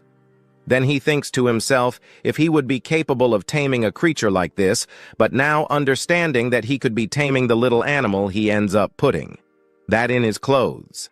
Then ahead, he shouts for his group to level up faster because they were almost reaching level 4, and it would already be good hour there. She finds Ratinho very cute, and she already wanted to be picking him up to give him those morning caresses for him. His friend again doesn't understand how our protagonist there managed to overcome a rat of another speed. He even thinks that his butts did not compare to the level of strength of our Kai, of our protagonist, but at this, the scene already cuts to another place on a bright moonlit dark night. We observe a hooded guy laughing a lot at the things that were happening. However, he ended up reaching a point that he wanted so much, because after so many days, he finally managed to find the end of the zone of the test zone, which means that now he could be resting. So looking forward, he ends up finding a gigantic structure protected by various things. And at this moment, then he only thinks of one thing: enter this thing, unknown hooded guy. Thus then ends up moving forward. However, when he gets a little further ahead, there a gate ends up opening at the same time. When it opens, we observe 3 knights appearing from that door. Gentlemen then congratulate this newcomer, but he ends up giving me some excuses. One of these was that someone there already managed to reach the first place. So what it means that it was no use being the first to get here, Chuton. This was one of the guards. And here at the moment I try to give him some good arguments that being the first place was not even a sign of victory. However, that hooded guy ends up taking his hand off his shoulder and comments that the guy who was in first place was him. The guy there who managed to reach the top one, and to demonstrate that it was really real, he pulls out some cards of some level 2 boars. So here we observe in the background the guards surprised with the news that they just saw. They couldn't believe that a newcomer guy would be able to hunt some level 2 monsters. Well, all proud, he comments that he came from an extremely rich family, so it meant that yes, of course he would be in first place. There was no way he could lose to anyone at this moment. Then one of the guards recognizes him. He is from the Xuan family of the most powerful guild, so there they recognize the family and the power he has. So our Titao, the main guard, congratulates him again for having managed to reach the top one, and surely no one will be passing him, since he is even the most powerful person here now. Again, he exalts himself there, shouting to everyone that he was the guy who would get the new record, and surely no one will be able to pass him. Because also getting the first place is a way of saying that he arrived, that the strongest guy. So from now on, while they take a little more time for him, all the ghost stars will belong to him, even our Wang Wei, that unknown hooded guy. But that this here is not so important because our scene is cut to another place, well, to a more special group. Our MC that here again was walking through this dark and eerie forest here. But again, our protagonist gives those warnings that now they should keep a closer eye on any is dead, because a strong little monster could appear. But behind, we observe there himself, asking if the strongest hunters group there would be afraid. I don't know of this chubby little mouse, but be afraid they wouldn't. Because our AI, already wanted, our chubby rating is already starting to give those massages their morning caresses, but this caress and the chubby rating's morning massages will have to stop later because right behind them we observe a roar again. Some monsters caught the attention of their group, so after hearing that gigantic roar, they turned at high speed towards the noise. However, a slightly gray paw passed by, and our MC widened his eyes. The reason for his widened eyes was simple. These beasts that appeared here were the shadowless wolves. Ah, without a doubt, these little creatures were pests. And then, in the middle of those shadow wolves, another one appeared. But what appeared was its little paw. The paw already emanated a small ray of power, and from there it fully emerged, the King of Wolves. And so, having realized that this Wolf King appeared here, it meant they had reached the boss's lair, and now their previous doubt that was lingering in the air was answered. There were no monsters here because of this.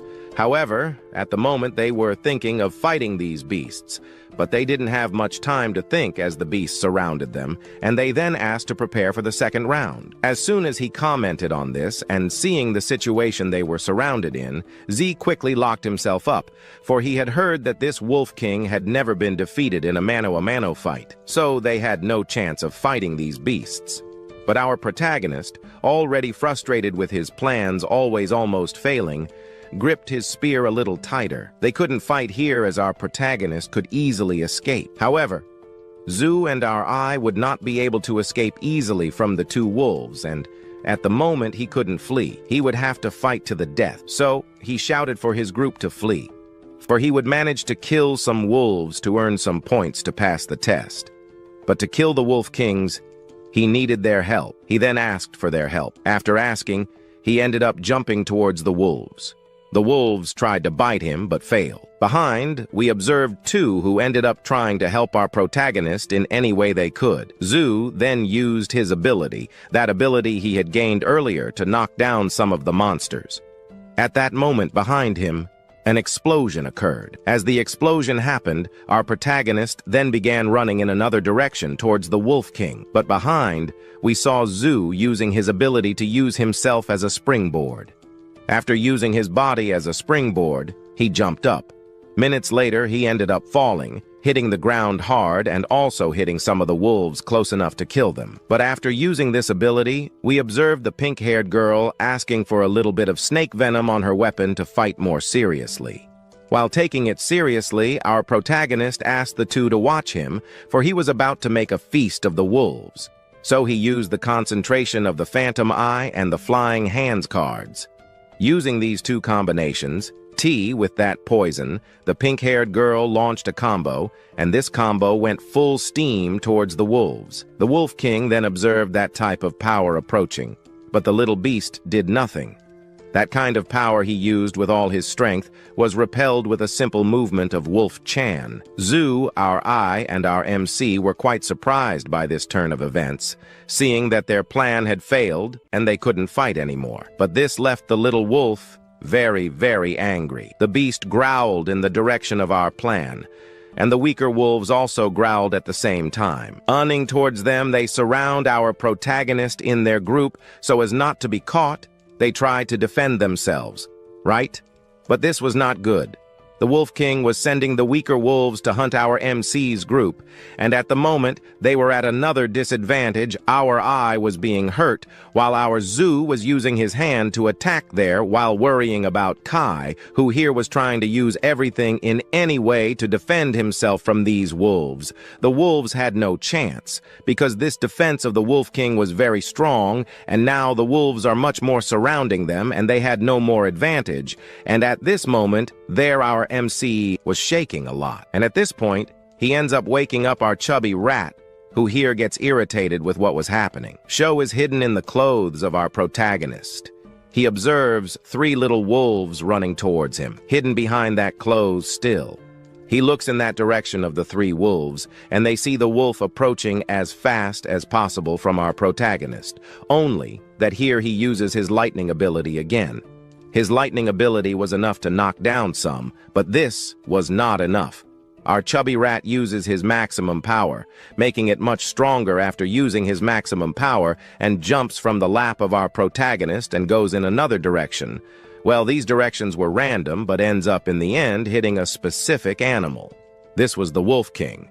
His mouth open, he ends up giving that basic bite on the animal. Neither that bite was enough to knock down this Wolf King, but our MC realizes that after breaking that shield that our wolf had in hand, there the Rador managed to easily gnaw the animal, also managing to defeat the wolf. But it's not over yet. He saw that the wolf now was at a high disadvantage. So what he needed to do was run as fast as possible in his direction already, that the wolf had a gigantic wound already in itself. Wolf uses the rest of his wolves to defend our protagonist, but this defense will no longer be our big guy here. Uses that of his fish after using Aquila. He throws in the direction of the wolf, hitting the animal squarely can hit. That squarely from the lap of that wolf ends up jumping our chubby rat. But here it's not over the fight. He approaches again as fast as possible from the Wolf King, holding now in his hand 3 fish to end the fight faster than it can think. But for this fight to end much faster than he can think, he ends up using the Ghost Eye.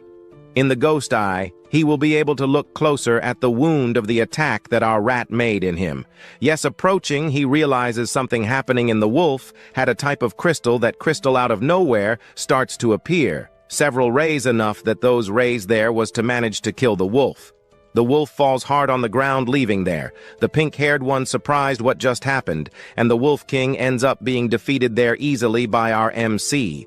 But he here does not understand what just stands there with mouth open and eyes wide open at the moment followed. There the system already appears, congratulating our protagonist for having killed a Shadow Wolf King. But Sky thought he would be having a somewhat long fight. But after using a certain specific attack, he ended up dealing 200 critical damage to the wolf, making the wolf completely defeated, that's right. Only, however, he didn't hit a critical hit for a long time. So it means it was normal to have a critical hit here at this moment. Only the wolves there feared now our protagonist. Since their leader was killed, scared and afraid, they then try to flee a little back. Only then, Zhu asks Kai to look in the direction of the wolves. Wolves here at the moment were trying to escape from here. Then he asks his friends if now they could be fighting again. They, who haven't gotten tired even a little bit, were ready to run towards the wolves, because now that they no longer have the Wolf King here, they could be killing the beginner wolves, the weaker wolves, much faster. And also they should take into account what they went through at the hands of these wolves. They should take revenge, so in the end, they shouldn't stay behind for their goal. Here now was to hunt the little beasts without leaving a single soul alive. Our story already continues in my whirlwind of golden energy. The battle roar was palpable bodies falling from the sky in the background. There on the ground, our Kim launches with the spear in hand towards the heart of the battle. Our Zur gives a war cry there to give an extra force in combat. And then he ends up delivering a powerful blow, enveloped in flames, creating afterwards a golden aura that extends from his spear to defeat the monsters. But elsewhere, we observe our protagonist just watching the fight in the background to get a good idea of what should be done. But under a night sky, the body of a giant wolf marks the end of the battle. Around other wolves are all fallen defeated, while a trio of young warriors gather in a corner. Only our king, with a confident smile, celebrates victory. Victory came over the boss of this area here, who ended up being defeated. Then he addresses the group. Remembering that there are many injured wolves still lying on the ground, there is basically much encouragement left so that they could accumulate more points, while the pink-haired one observes with curiosity, then asks what would be the next step they would be following. Because with the accumulated points, our Kim affirms that the next step they will have to take is the finish line. But hours later, the trio ends up arriving in a bustling city. Zur Vulo, your friend of our protagonist, stays there, basically stuck. And with mouth open at the size of the city, then he ends up recognizing this city as Zen, the largest base in the country of Zen, in the Phantom Star. While admiring the city, one of the group members alerts that their rat has somehow decided to flee. Kim, our protagonist, doesn't care about the rat's escape. He affirms that what he did was just a little freedom for the animal. Fate could be basically difficult, but another hour could unite them. Again, they then enter into the city in a technological hall. We observe a warrior in armor who here receives our protagonist, announcing the end of the test for the newcomers. A few minutes later, one of the warriors asks about the ranks of the approved, while a blonde and somewhat arrogant man appears in the background, observing those present who were there. He notices someone unexpected whom he refers to as, "That's right," who works for his family with a wicked smile on his face. The extra decides to show his own rank to demonstrate to everyone at the moment. When he shows that to everyone, yes, ends up being surprised at the presence of Wang in the place here so early here that he shouldn't be here at this moment. But he ends up showing his panel there. His name is a bright name. Isolated there at the top is his. He celebrates the achievement of first place. But Hang soon interrupts him, mocking him for being the last on the list in question, that he was there. He teases our protagonist's group, and they even kind of question how they dared to be interested in the rank, while one of the groups of people in the background watches. Withheld, one of them comments that they are Innu because they don't even have a single point. Kim's gaze fills with fury as he remembers a little bit of the past. He ends up remembering the sacrifice that his sister made, so that our protagonist could reach here in the Ghost Star working at Huang's house. Rod consumes himself when he realizes who the man in front of him was. Besides everything, he had basically also harassed his sister several times. H, in turn, mocked him, using his sister's illness as ammunition to humiliate our protagonist. Taken by anger, he finally stands up. After he stood up, our protagonist orders Huang to shut up. Soon, the guy apologizes and informs that Hunk will soon be revealed, since the first 3 positions would also be occupied by him and his companions. The statement is met with incredulous silence. Huang and his friends end up splitting their sides, mocking the trio's audacity. One of them ironically questions if they were sure at the top of the rank. This was something that was done with just one word, while the other sarcastically suggests that someone there has gone mad. He quickly needed a companion to take care of the beast's head, but Hang, instead of keeping quiet on it, ends up attacking the group again, from our protagonist calling the trio all the attention to our protagonist too. Azul Nhan Nhe. He asks where he came from, but the pink hair ends up surprising him with his situation, while one of the armor men observed with a clock in hand, also commenting with a nice smile on his face that he ended up preparing something special for that day, and with a somewhat high gesture he announces that he will show the power of his group. He then, on the panel there, their position began to change quickly, and the name of Z Nianan adds to the top, causing a astonishment in everyone who was there. They question what was happening while they watch the three names rising in the rank of what that they were, almost at the end. One of them incredulous comments that despite rising so fast, they are only 3 against 30,000 people, would not be able to beat them. The guy at the moment was not even believing. Hang finally goes into shock, exclaiming that this was possible. Then he starts to question how those kids there, those losers, really managed to kill the Shadow King. They refuses to believe it, but their questions are interrupted by one of the armor men who then comments that it was better to take a look at the list, since the list of the rankers already answered his question from before on the panel. The 3 names finally reached the top, occupying the first opposition. The group watched already while a guy in armor claims there that the guy there achieved the incredible feat they really conquered. The first 3 placed in the placement of the rankers, until one of the guys who needed to spend almost $1 billion in money in life there to buy the top one did not get more in it. But even though I don't know, or accidentally, I'm your opponent here, and I'll still have a card in my sleeve. He asks them not to relax, because he had a thing there that no one could do. He killed invaders. So in front of everyone, he plays several rings. Like these rings are from the guys there at level 5 soon. That guy from armor already comments there that it was impossible because he holds a watch from the L country. Those extras there, that right, tried to get our black guy there, but the arrogant guy again comments there. They're asking that it was impossible, right, to kill someone who was an invader. The guys were all level 5 killing someone from here. There needed a whole group is. So the same arrogant says that he was lying. They were a bunch of liars, and if they didn't see basically any passenger in the trial. So he turns to the staff and screams, if he really saw these passengers inside the RA, then the same comments that he didn't see anything. So the arrogant guy points the finger in the direction of our protagonist, followed the arrogant screams, so that Mr. Tinhead there, and tried to get him to descale him already, that the boy was lying. Besides that, he was saying that there were invaders within their territory. This was impossible. The most that could happen with the boy now was to lose is going to be disclosed. And well, the tin head there, which I believe in the fullness of this arrogant guy.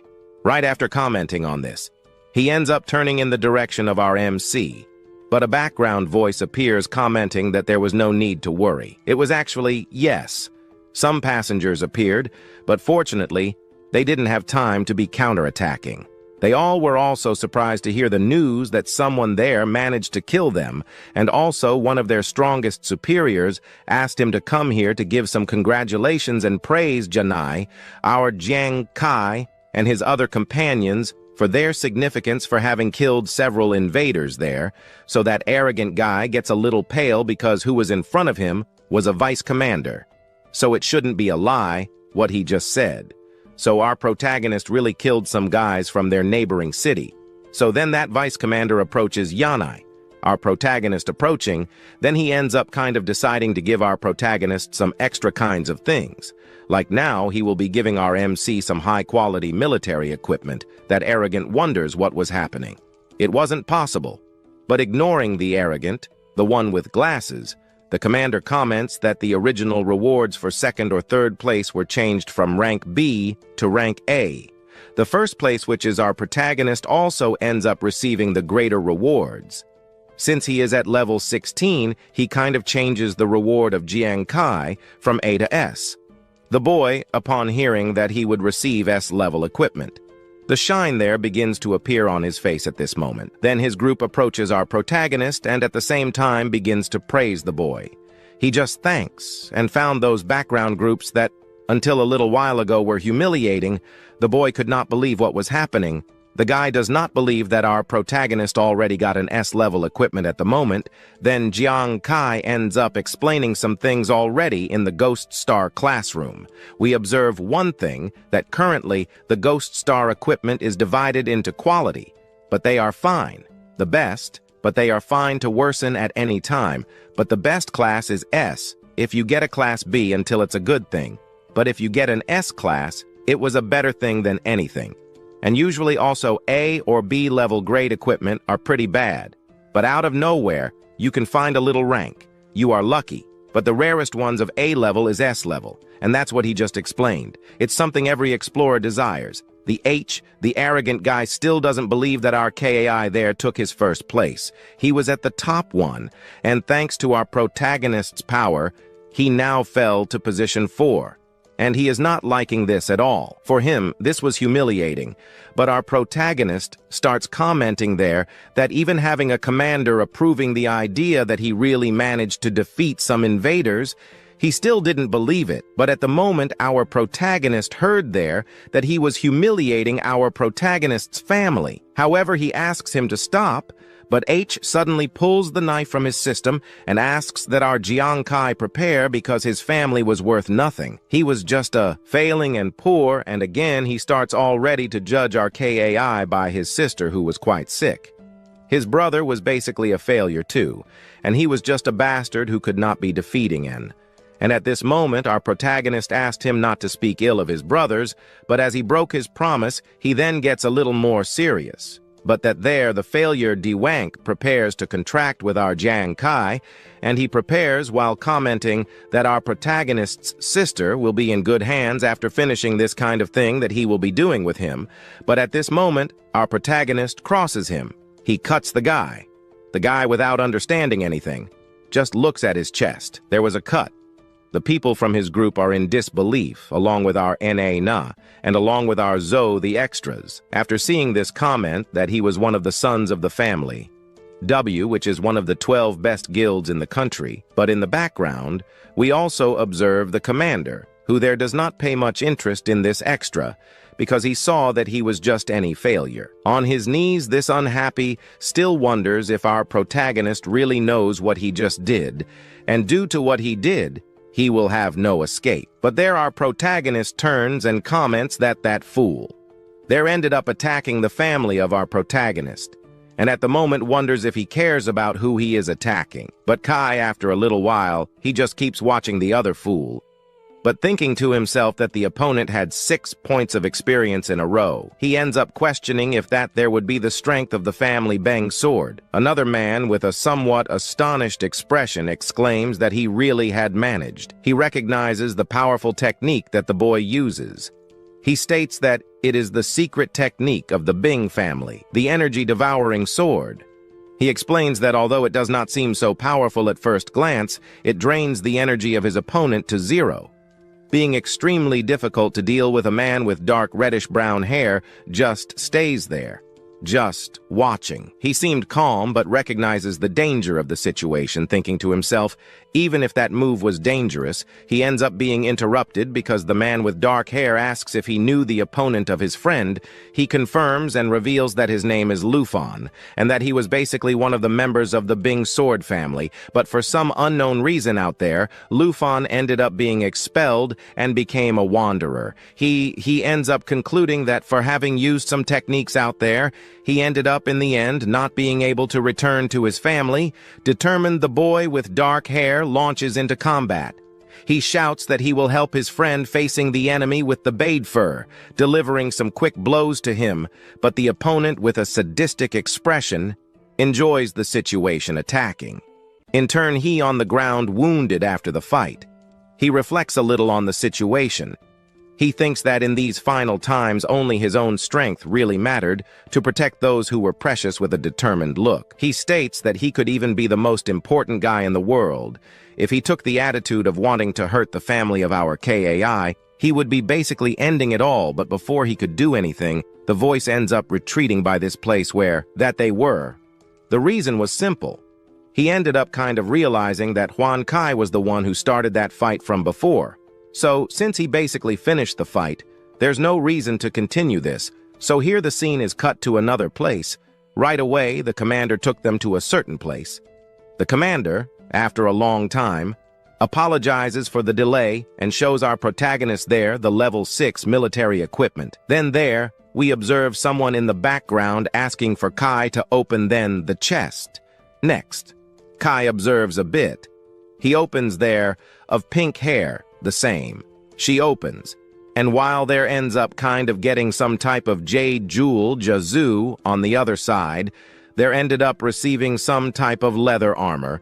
The commander, after seeing that he got this leather armor, he ends up explaining that this armor ends up increasing the defense of his opponent by 16 points more and can also reduce damage by 16%. It is high-quality equipment, quite high defensive capability, but lastly, our Jiang Kai was missing, the one with pink hair, and our Zook supported our protagonist to open the chest. Since it was so, he ends up opening. The moment he opens it, he ends up widening his eyes. Then immediately our protagonist saw a system screen commenting that the equipment is not identifiable and needs to be identified first. First, below in the chest, we observe several tiny daggers. Those daggers appeared there by luck. Zhu, seeing this, is already happy to see that his friend ended up unlocking something without even being able to discover the name. So then the commander asks our KAI to get an identification card to be able to identify that our MC unlocked. So the commander gives our protagonist a crystal. Using this crystal, our protagonist discovers the name of that. This was a rank S weapon, IT. The strength of his opponent by 9 points. Besides that, the commander is already surprised to see that the thing our MC got is a critical hit weapon, even though this weapon here for our protagonist is not good because he is a newcomer. He ends up being surprised to see that the critical damage of this was not so low, and it seems that the S level is not as good as the A level. Zhu is sad for our Supra for seeing that maybe our protagonist ended up kind of getting a type of trap, so being useless. The one with pink hair asks the commander to replace those weapons for our protagonist. The commander then with a charismatic face comments there that he could be doing that favor for our poet. But no, he did not want to. He basically needs to test some things, and also he does not want to change. No, this is the thing he wants most at this moment. The whole group remains without understanding, did not understand how our MC wanted something useless like this, and continuing, he comments that this equipment was not a trap for him. This was clearly a specific weapon already made for our protagonist. Because remembering a little of the last time, our protagonist managed to do twice the critical damage on a wolf, managing to defeat it easily because he managed to do 200 critical points on that wolf, but unfortunately, his critical hit rates are extremely low. If he managed to find a strong enemy, he would probably be dying before he could be landing a hit, critical. But now everything changes when our protagonist holds this dagger. This dagger gives 10% more chance for Jiang Kai to land a critical hit more easily and quickly, and a monster. Last time, he managed to land a very low critical hit on his opponents.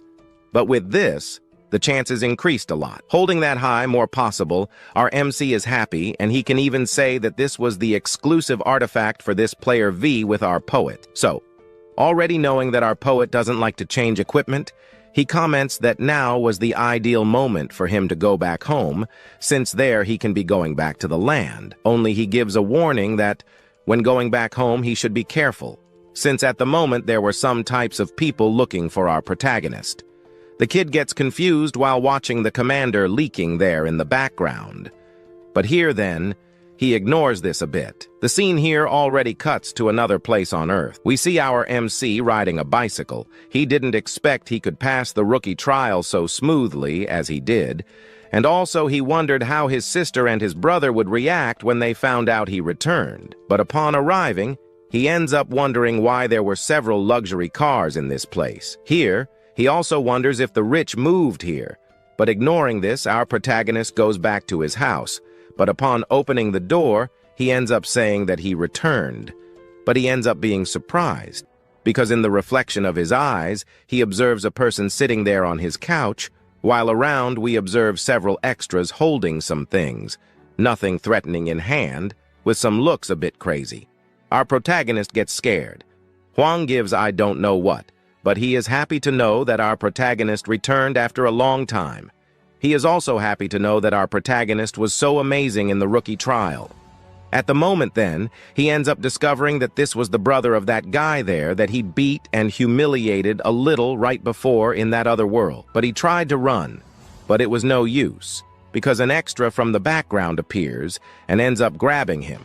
He there ends up falling to his knees, so at this moment, he ends up appearing in front of him, commenting there that the guy who kind of defeated his brother, not humiliating, not killing the little guy, and after killing the little guy he returned to life there, only now he needed some psychological treatments, and he should know that his family is that kind of family that ends up intimidating a little other families. And our protagonist ended up doing something he shouldn't have done, and due to what he did, he ended up leaving his brother offline for an entire month from that game, so he couldn't be entering for an entire month that game. So then, he will be leaving our protagonist permanently offline. So he ends up picking up his club in hand, ends up hitting towards Jiang Kai. That almost hit our KI. He turns to see what was happening, but the next moment that would hit him squarely, a door in the background ends up being broken. Two extras that were grabbing our protagonist end up letting go, and he is thrown towards the other extra who tried to attack our KAI. The three there end up falling to the ground. The extra who is Huang's brother quickly gets up and asks who it was. At this moment then, others there.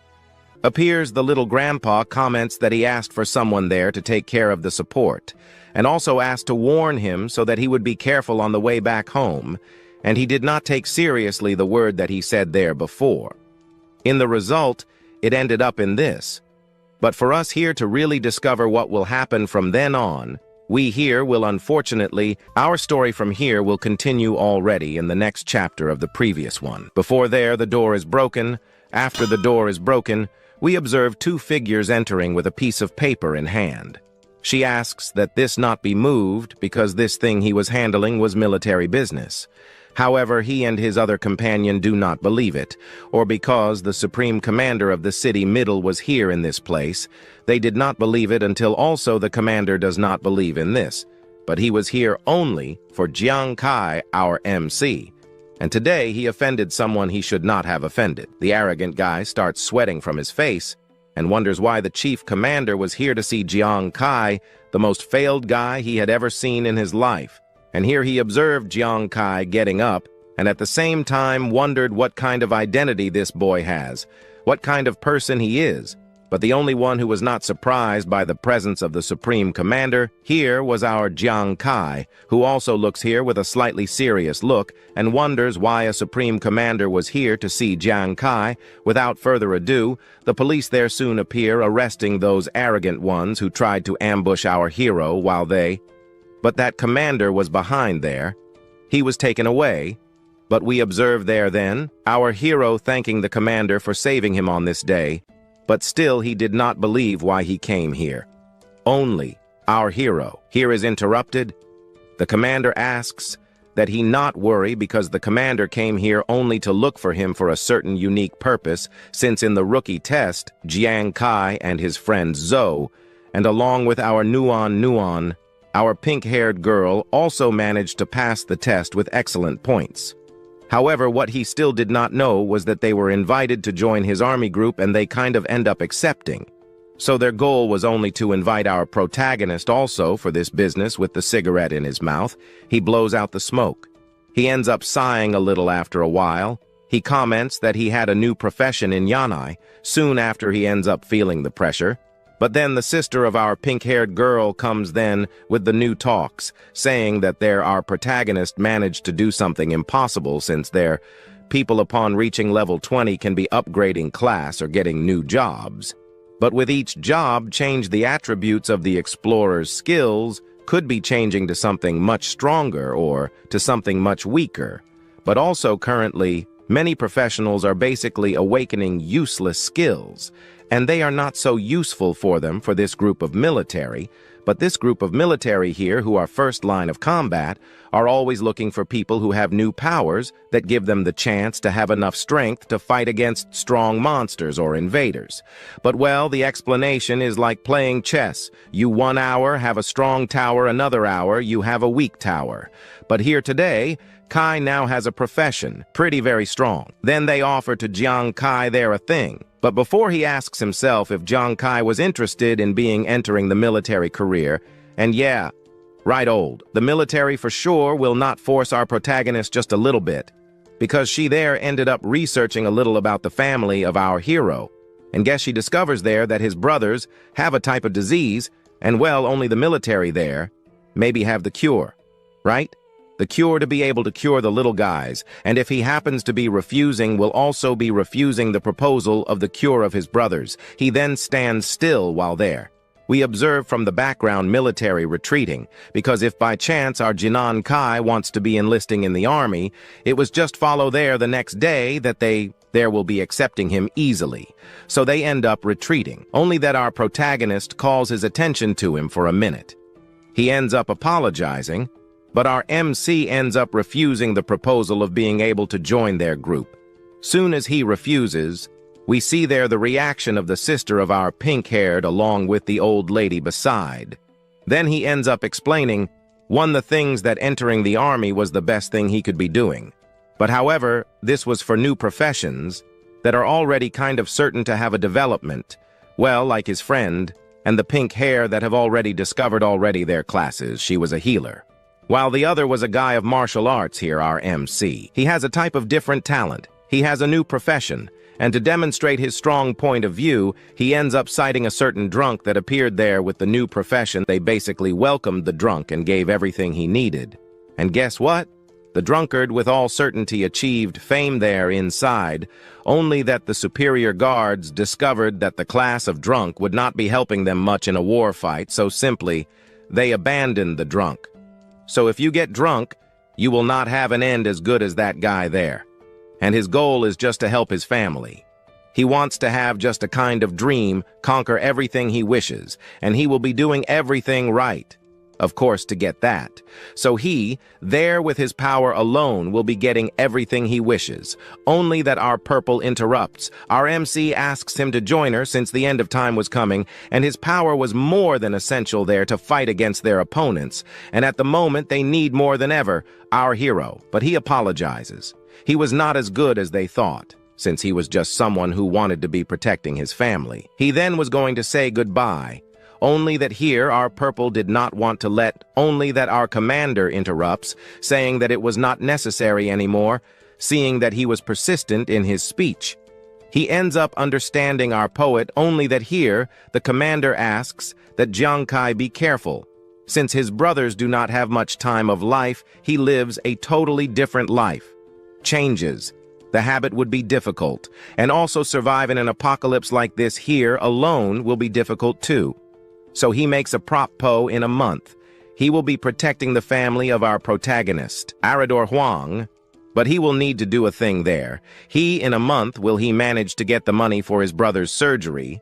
Then if by chance he gets there, the money for his brother's surgery, he will be refusing the proposal of our MC to join his military team. But if by chance, of course the Jiang Kai does not get the money, they will be getting the money by our MC and will be getting the surgery to help his brother.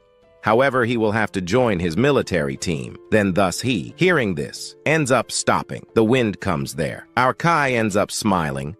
And then he ends up commenting that he accepts. He would promise that he would be getting the money in less than a month. So already from here, the scene is cut to another place. The dark night, we see our protagonist leaving behind some farewell letters, since now he has a challenge ahead, got the money faster than that military family there.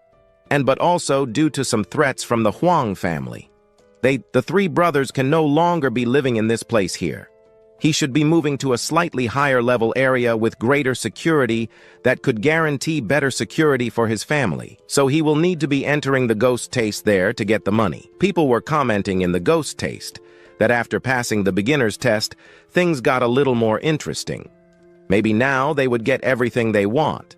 Our fleet here got some equipment quite good already to start then. So the first thing he should do there in this ghost taste was just one thing to join in just one team, because fighting alone against the monsters would be difficult since the monsters are quite strong. He then has the idea of entering there to be able to join in just one single guild. A Fala guild serves basically as a guarantee of his team to be able to protect himself. And it was the best idea of doing here now to join some team then. So he ends up entering. Jiang Kai enters, but upon entering he asks to open there a type of vacancy for him to be able to enter some guild. But the girl there who was attending everyone apologizes because Jiang Kai could not be joining any team at this moment. He confused, does not understand, but then she ended up showing a casts. Then this girl responds to our hero, saying that Jiang Kai ended up offending the Huang family, and now he was on the blacklist of all the guilds. So he understands the reason they refused him. He now will have to fight the monsters in the Ghost Star alone. There, he will have to be lucky and find weak monsters. If not, it was F for him. So then, understanding that he has no chance of entering any guild, he ends up being teleported to another place. Walking around in this new place, he understands that after offending the Huang family, no guild will want to accept him in their guild. So now how does it start a kind of game? Here he wanted to start a game, so confused a girl appears from behind. Calling him, she thinks he was lost. Was looking for some types of information, and guess what? She has information. More than enough, she has information of many things, like a cheap place where he could relax for a cheap price for only 100 Ghost Star coins. This was Huan Yan. She was just a girl of level 29. Well, looking at her skill characteristic that she has, Jiang Kai stares at her for a few seconds. She was emitting a kind of glow. But our protagonist ends up apologizing. He is not interested in that. She does not understand how Jiang Kai would be refusing since it was cheap. So then she starts to lower the money. She asks Jiang Kai to pay only 80. No, 80 is too expensive, so it is only 30. Then, understanding that he would not be accepting the proposal, she will be giving for free to our protagonist. She will give a free pass to him to anywhere. Well, even for free. He still thought it was expensive but could not refuse. So he turns around at high speed. Brightness appeared on his face. He said it was too late. She could not be going back now. It was free. There, the guide she was offering him. She is disappointed to see that our protagonist managed to get around her. Well, as this was just something that dealt with just some test skills she will be offering to leave. She takes a business from a portal. Symbols end up appearing there. She speaks some kind of weird language after saying that she ends up kind of finishing the thing. She started there just now. She comments there that our protagonist was in crisis, and at the moment he had nowhere to be following. So she offers our MC to be following a certain path. Well, this path was just the Valley of the Kings. This was the place where he could be going to farm some good money. Yes, he was really in crisis, and it would be dangerous, right, to stay there exposed since the Huang family could be trying to catch him easily. But in the zone, there is a kind of safe zone where the Huang family could not try to mess with our mech. But a probability of you managing to be leveling up is in a certain place where, from level 1 to 10, possibly could be entering there, only that someone could be sending someone from the Huang family to kill him there. But for that, there is the path of Victoria Peak, and well, right? This was a good place for him to be exploring. But you need to be at level 15 and above. If he went there now, he would surely die. So the only place he can be going is the Valley of the Kings, where maybe he has a chance of being able to deal with some monsters there. He will not have basically the Huang family bothering him, since the Huang family does not let him join any team. He will be killing the monsters alone. He then thanks that mysterious girl from before who gave good tips to our hero. Thanking, he runs. But while he was following happy on his way, we see that girl who was now wide-eyed. She did not believe he was heading to the Valley of the Kings alone, and alone was a death sentence. Well, she prepares some things well. These things were her bags because she did not want to take all the responsibility of what would be happening with our hero there in the Valley of the Kings, and so the scene Joe's cut to another place here in the Valley of the Kings. We observe him walking around there. Only Jiang Kai here wonders if this was the Valley of the Kings. Where are the monsters only? When talking about this, he hears a roar of a monster behind. Right after then hearing this roar, he observes there a very muscular gorilla attacking a group of hunters who were having the hardest time of their life. They there asked to stand up because they needed to deal with this gorilla. He was only a level 11 gorilla, but still was dangerous. They could die if by chance they were caught, right? By a blow of that gorilla. So to kill the gorilla, they will have to try a little. Then they activate their best powers and abilities. However, the gorilla also. He activates his hidden power while there they are in hand-to-hand combat against this gorilla in the background. We observe behind a rock our MC, who here just watched the fight. He thought the fight was intense, but wondered if he would really be able to deal with these monsters because he was strong. But at the moment he thinks about this, he feels a strong smell there coming from behind him at this moment. That he feels this strong smell, he turns around, but when he turns, he faces three much stronger gorillas than before. There in front of him, he here is surprised to see that these beasts suddenly appeared on his tail and not knowing how to deal with this. He asks for the system to help. There the system appears showing the levels of the monsters. These are level 3 gorillas. The level of that was threat level, and he should be careful, since among those there was one of level 14. And meanwhile, next to there, we observe a system screen appearing for the hunters. They killed a level 11 gorilla, so they received the reward. They celebrate about this at this moment.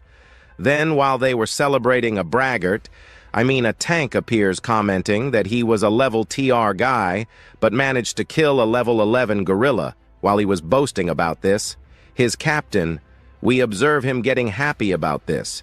He said he was the captain, so his strength should be all that there. Even as they were amazed about this, an explosion happens there, behind catching the attention of the group of these extras.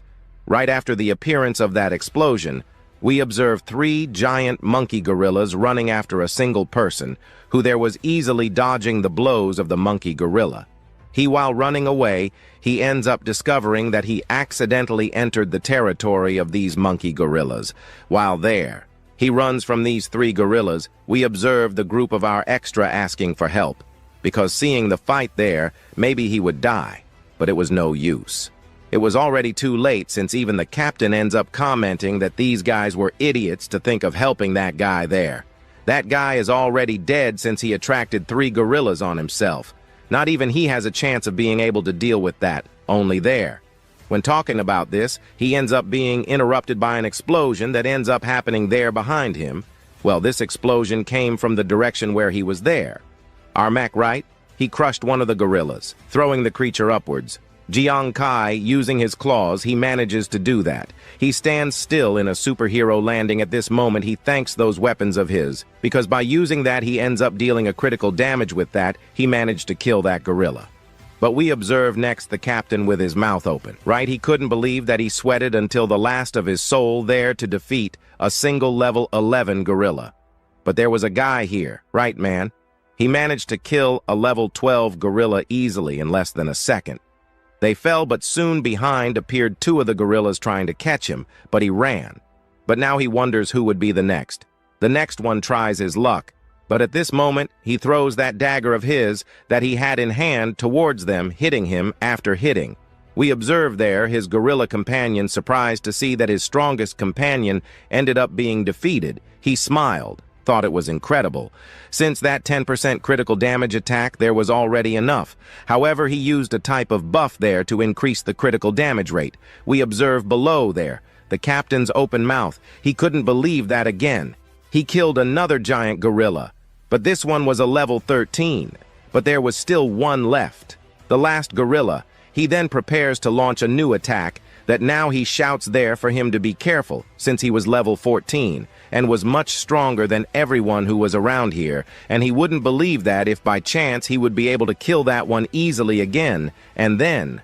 But to finish off this level 14 gorilla, he has some plans. The first plan was to use more the daggers, right? To have that higher critical damage than he did there just now on those other gorillas. And then with these daggers in hand, he bets that he will be killing these gorilla monkey first. Soon then the gorilla rushes towards him. But who gets closer to the gorilla faster were only the daggers. They then hit the creature entirely. There, the beast ends up growling. He wonders if that worked. But well, it did, since the critical damage ended up being activated there and there. He ended up killing a giant level 14 gorilla in the background. We observe the group of those extras there who couldn't believe it. They think this is not real. Maybe it's a dream, because to kill one of these creatures it was necessary to have a dozen people in a single team just to at least scratch the little creature. so he wondered who was this person. Only that here, he ends up going towards the gorilla. He is happy to know that the gorillas here are weak. But now that he has 3 monster corpse cards in hand, he here now doesn't need to worry anymore. Worry? But he needs now to kill other monsters, so he jumps in another direction, leaving behind there the other extras. But from here, the scene Joe's cut to a completely unknown plan. But in this place, we observe a group of figures that here was surrounding a single person that was that girl from before, who here ended up kind of being caught by these extras. They were looking for Yanai, and she there ended up kind of managing to see our hero the last time. So they came here personally to look for her, if by chance she from there knows of any place where Nos was. Possibly would be not there, grabbed and suffocated. She wonders why they are after Yanai. Then they explain that Yanai ended up messing with the Huang family, and they came here only to take revenge on a certain someone. She knowing that he was strong, maybe it would be bad for her if she didn't tell the truth. She ends up saying that our hero Janai ended up going to the valleys of the gods. She is then thrown on the floor. The same ends up saying there to her that if by chance she lied in his face he would come back, but now he will be putting the whole island on top of her. Soon then, in the background, we also observe 2 of the group of the extra, with their mouths open. They didn't believe why such a powerful group like this of the Huang family was looking for just a single one. That was this such Janae. He wondered what kind of strength and power this guy had, but what she simply did there to help. Our hero was just one thing. She gave a hint where there he could be finding quite good treasures. But this was in a very dangerous place, and she gave a great hint to him. But upon entering there, you will not have much luck. She basically guided him to death, while she there was apologizing to be able to save herself from another place in the mountains. We observe him quite happy. Janai was happy, because now he managed to kill 16 giant gorillas there. He also reached level 6, thanks to these fallen gorillas on the ground. There, the animals, we see him sad. For one thing, that he will have to need to kill more giant gorillas, because these cards are difficult to get. But selling this, he will earn quite good money. But while he continues there to kill these animals, he will be able to earn good money, and there he will be able to pay medical expenses for his brothers. But while he was lost in his thoughts, he hears a voice asking him to join his team. So hearing his voice, he turns in the direction of the voice. Here we observe a group of mysterious extra that appeared around there. They had 3 teams there that were hunting these giant gorillas. They were basically from Eli. So joining his team would be a good thing, since they would easily defeat the gorillas. So again, he asks Junai if he wanted to join his team, but he here was just alone. But he interrupts what he was going to say, commenting that it was all right, because he only needed just one person in his team. So the scene is cut to a mountain. On the mountain, we observe several figures of people appearing there on the top. There we observe then our protagonist, his group observing the group of gorillas below there, all level 15 in front of those giant gorillas over there. They start to devise their plans. They have 3 teams, so they couldn't risk too much. So he asks our hero to act as bait. He counting on being able to draw the gorillas' attention to another place. They will be able to get the best treasures there at the back. They will be dividing for each one of his team, even for Jiang Kai.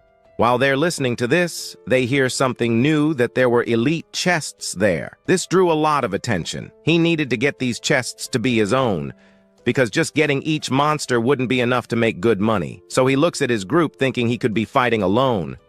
But it would be bad, since fighting a giant gorilla alone was very difficult. But well now, looking a little closer, he notices the main plan also of that side character. He wanted Jinag Kai to serve as bait to get the chests, and in the end, get everything our MC had for themselves. So seeing that he was in some kind of lost boat, he needed to act as quickly as possible. Only the group leader yells to his companions to the danger, where there were the gorillas down there. They do this. Our MC goes ahead already right away.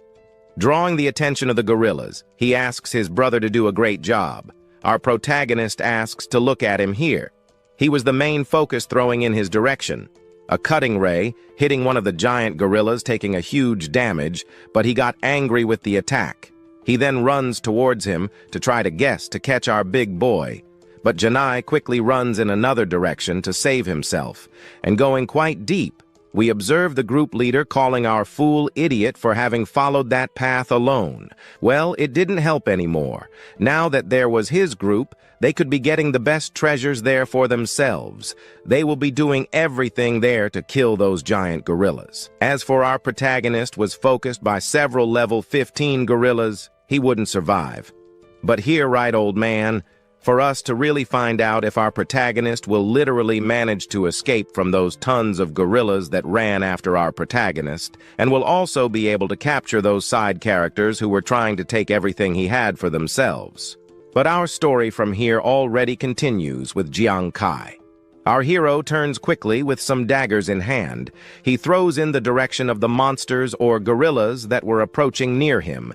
He was not the suck of the medium, and that then hits the gorilla in full, giving several critical damages to it. There it then almost caught our hero, but in the next moment it ends up stopping, because there a huge critical damage ends up emerging over that level. 15 gorilla, and the level 15 gorilla then ended up being defeated there by him. Now he thinks this is wonderful, since here he didn't know that another gorilla monkey would be enduring other critical damages like this, but as it couldn't withstand this one, it died, but now it was a more special moment, since now he could be going to the special treasures, and now it was his turn to also be using that to his advantage while he followed there towards the chests we observe in the background, the extras fighting with the remains of the gorillas that were still left, while others are still with that motivation that by defeating these gorillas, they could be distributing among themselves the treasure chests, while they were imagining this, we observe in the background, right there, our protagonist who then starts running towards the cave, and he, who was not dumb at all, he would take advantage of the situation from a while ago to be using that to his advantage. While he fought, our protagonist followed towards the cave advancing. He ends up arriving at a more than specific place, because in that depth of that cave, he ends up observing a chest shining there right at the bottom. So Jiang Chen approaches the chests. Jiang Chen, who there lays eyes on the chests, already understands that the chests already come with a fortune of money. He could take that and sell for a lot of money. So already knowing that he himself there can handle those level 15 gorilla monkeys, or even higher than that, he is already more relieved about that. So he can look for more treasure chests like these, and so then all happy.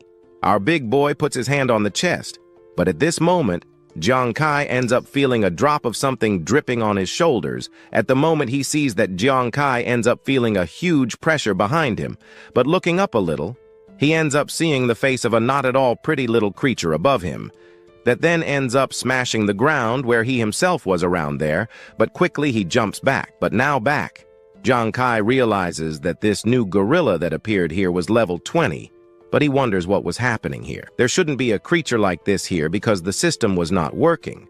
But when he talked about it, the system appears there showing that this was an elite level 20 gorilla monkey, and it was quite dangerous, marked with a red. Threat level below there showing that this creature there was not to be played with like he was playing with those gorillas before. But the gorilla was not dumb, because it ended up falling in a direction where our protagonist Jiang Chen could be escaping.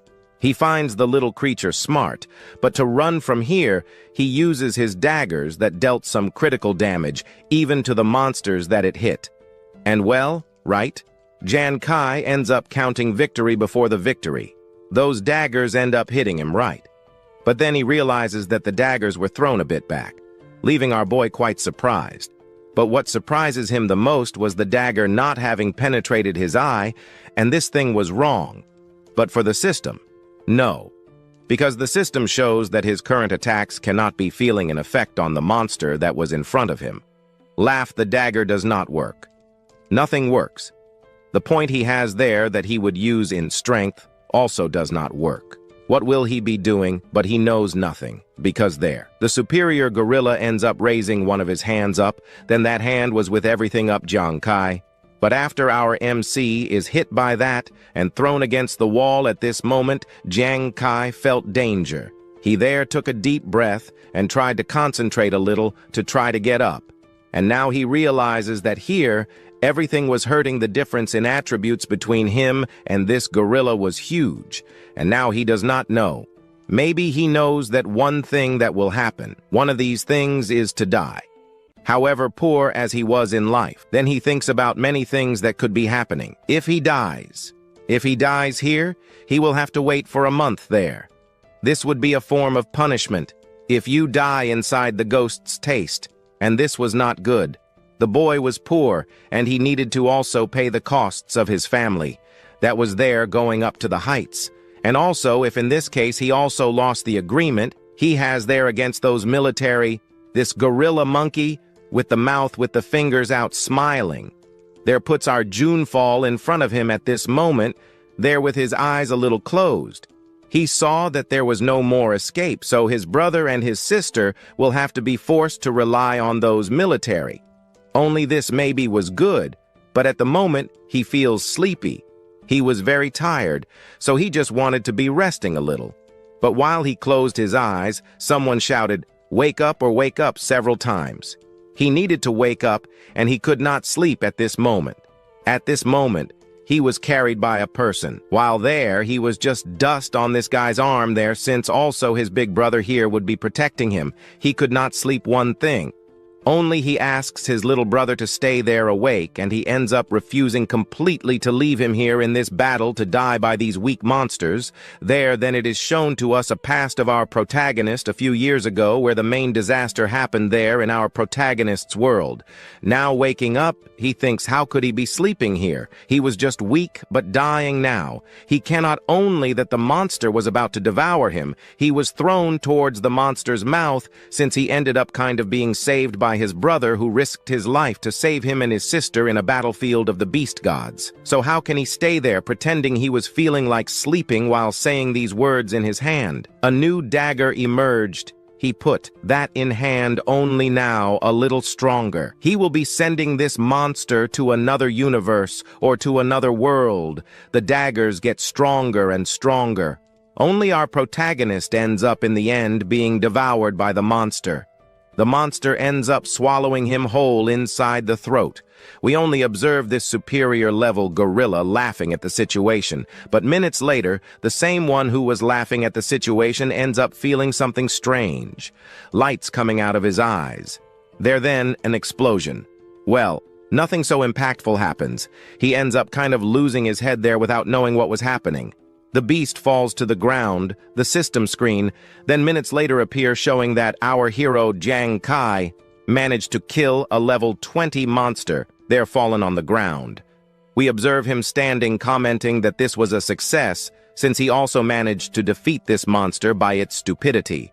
Since on the outside it is indestructible, but on the inside it is not. On the inside he can easily use his daggers that deal critical damage.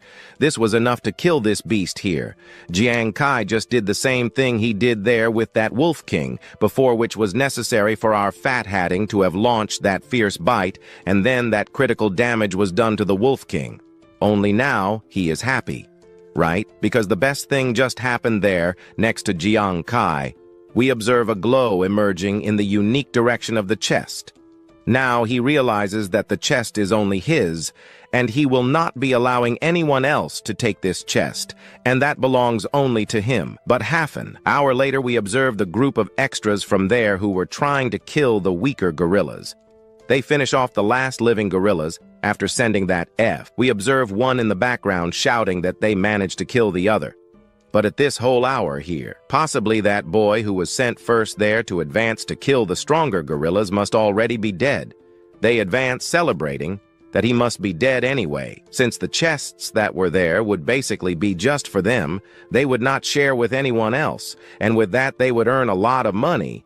But minutes later he ends up widening his eyes, because here in the cave where it was, possibly the chest had nothing, not even the glow. Their everything was stolen by our Jiang Kai. He shouts what was happening all because the greatest treasure, elite treasure, was not here. And who took that treasure? And before he could do anything, one ends up interrupting him. He shouts there to his boss that before the fight started there, our protagonist entered a direction of the cave, and possibly he thought that our MC was crazy, so he didn't say anything to his boss, and also he thought that our Jiang Kai would die easily. Only the rest of the groups are left speechless by the beast's busta, but now he calls for his captain and wonders everything, because they stayed there an hour fighting against the monsters there, to in the end win nothing. And also the chief, their captain, was also owing a good amount of money to his subordinates, but he interrupts his extras because here, he shouts that they ended up being deceived by that certain boy who entered first into the cave, while he stood there disbelieving in life and shouting for any name that exists in life. We observe from another place a slightly calmer landscape. But now there, in that slightly calmer landscape, we observe the most important person of all our Yanai, who here extends his hand towards our system that here appeared right in front of him. He comments that maybe it would be easy to get rid of those people who will surely take revenge on our hero. But Jiang Kai leaves it for later because now Ikrai is testing opening this elite-level chest here to see what is inside that chest. So then he opens, and as soon as Jiang Kai finishes opening Ruao, his eyes start to shine a lot at this moment. He ends up managing to find many items inside the chest, and he can clearly take all of that for himself. And also, this here was the great way to be getting a lot of money, since some equipment our Jiang Kai would not be using. So he could be selling this for a good price. Since also here, the values of the minerals and the equipment of the G-Star 15 are much higher than colossal monsters or any normal monsters he finds in the real world. Now he will be making a fortune. But at this moment, he looks to the side. He ends up finding other equipment, and like the equipment was unknown, but at the same time interesting. So then Jiang Kai ends up grabbing that, and he puts that on himself. At this moment, after putting these new equipment on himself, he notices something different happening to him. But at this moment, he wonders if this equipment was some kind of offensive or attacking thing. Only that he has no time to answer. The shine ends up appearing on him. He now feels a little lighter, a little stronger. Maybe this is the effect of the equipment that can increase his agility and his strength. Only now he wanted to try to attack something. At this moment, he finds some obstacles in front of him, so then he takes those little daggers of his, and with that in hand, our Junkai throws, with all the power he had in hand, towards those trees that were there. But those things he threw suddenly started to catch fire. So he realizes that when throwing that, flames appear on the tip of the daggers that are thrown towards the monster of anything, only that here, he doesn't care much about that. But at this moment, he remembers that in GST stars, there are several flame equipment. Only one of them can basically deal various damages, like alternating damages in some points of the monsters only, that it will have to hit the common fire has a very low damage, and hardly can be listed in combat, or can be used only that it can also be used in Konya to corner his food. However, if you use this against the monsters thank, because they only feel tickled when hit by these daggers that only give 10 damage per second.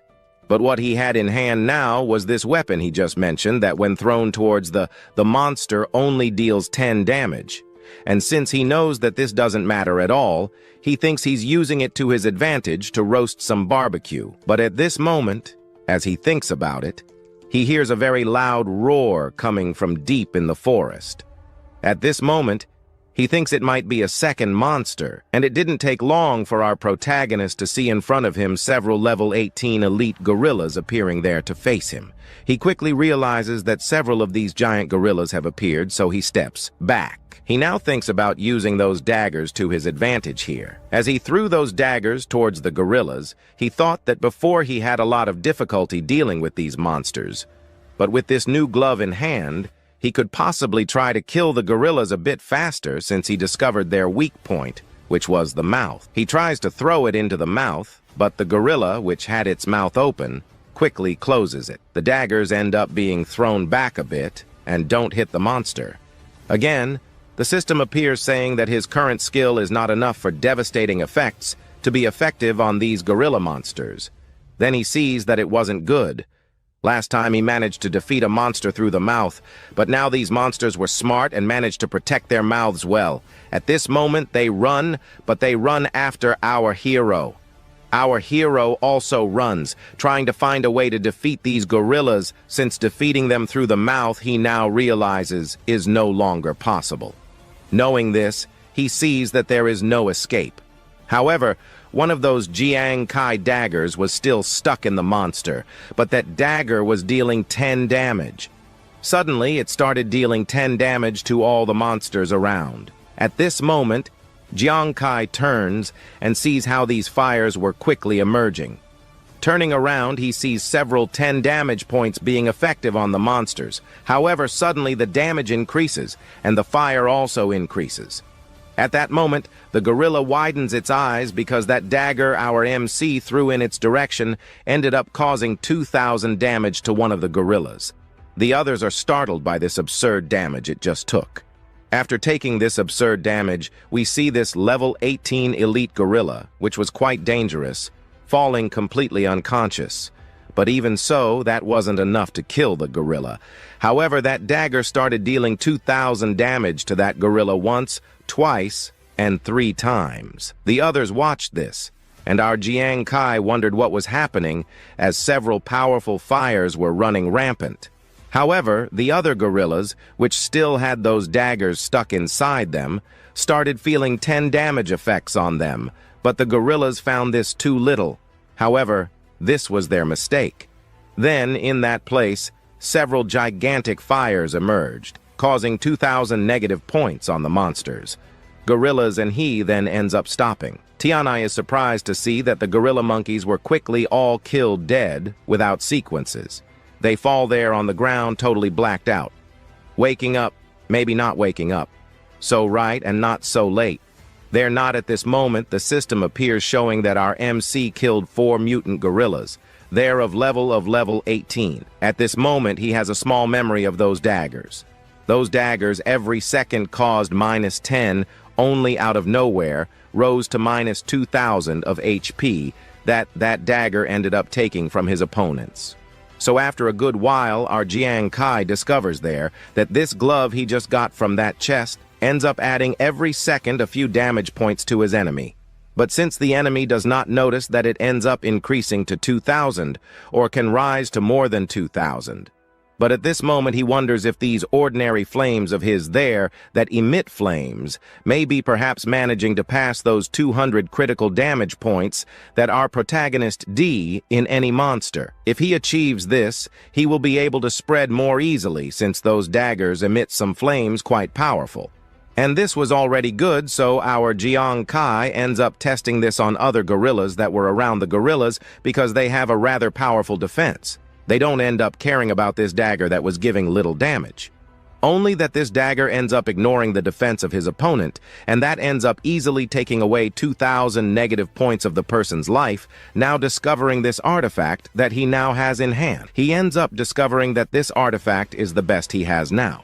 So now he no longer needs to worry about managing to increase his defense, since all this here will be able to take care of the monsters that have strong defenses later, a little that night. The giant black monkeys in the Valley of the Kings ended up knowing the night of terror fires end up kind of spreading through the forest, and that ends up spreading also among his gorilla companions, and these gorillas witness something they would never see in their life, since they never saw anyone who could be killing or roasting them. It is just a dagger attack. Only the beasts didn't know what to do anymore.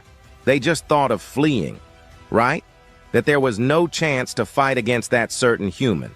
They then, that dark night with fires spreading among their companions, ran there to, I don't know, a safer place. And they had never seen a person who sees something like a blood bar, the Master Devil Grill. He had the goal of not letting anyone be leaving that there. Then, so with that big dagger, he ends up hunting the beasts that were running.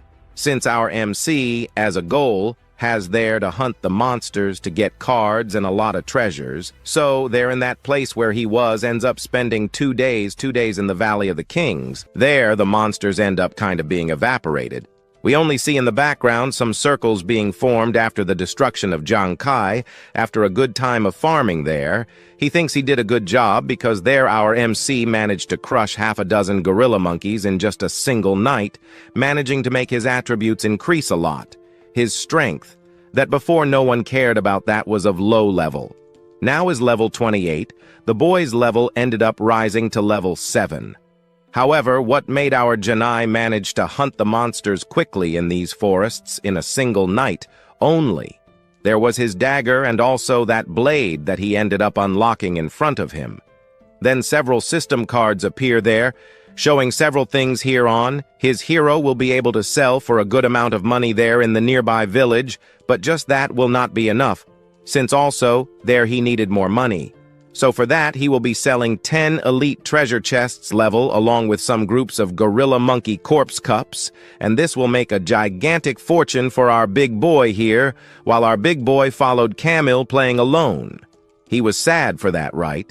For playing alone, but he kept wondering what was happening with Zhu and his friend Nuan. They maybe be in a good hand since they were in the hands of the military.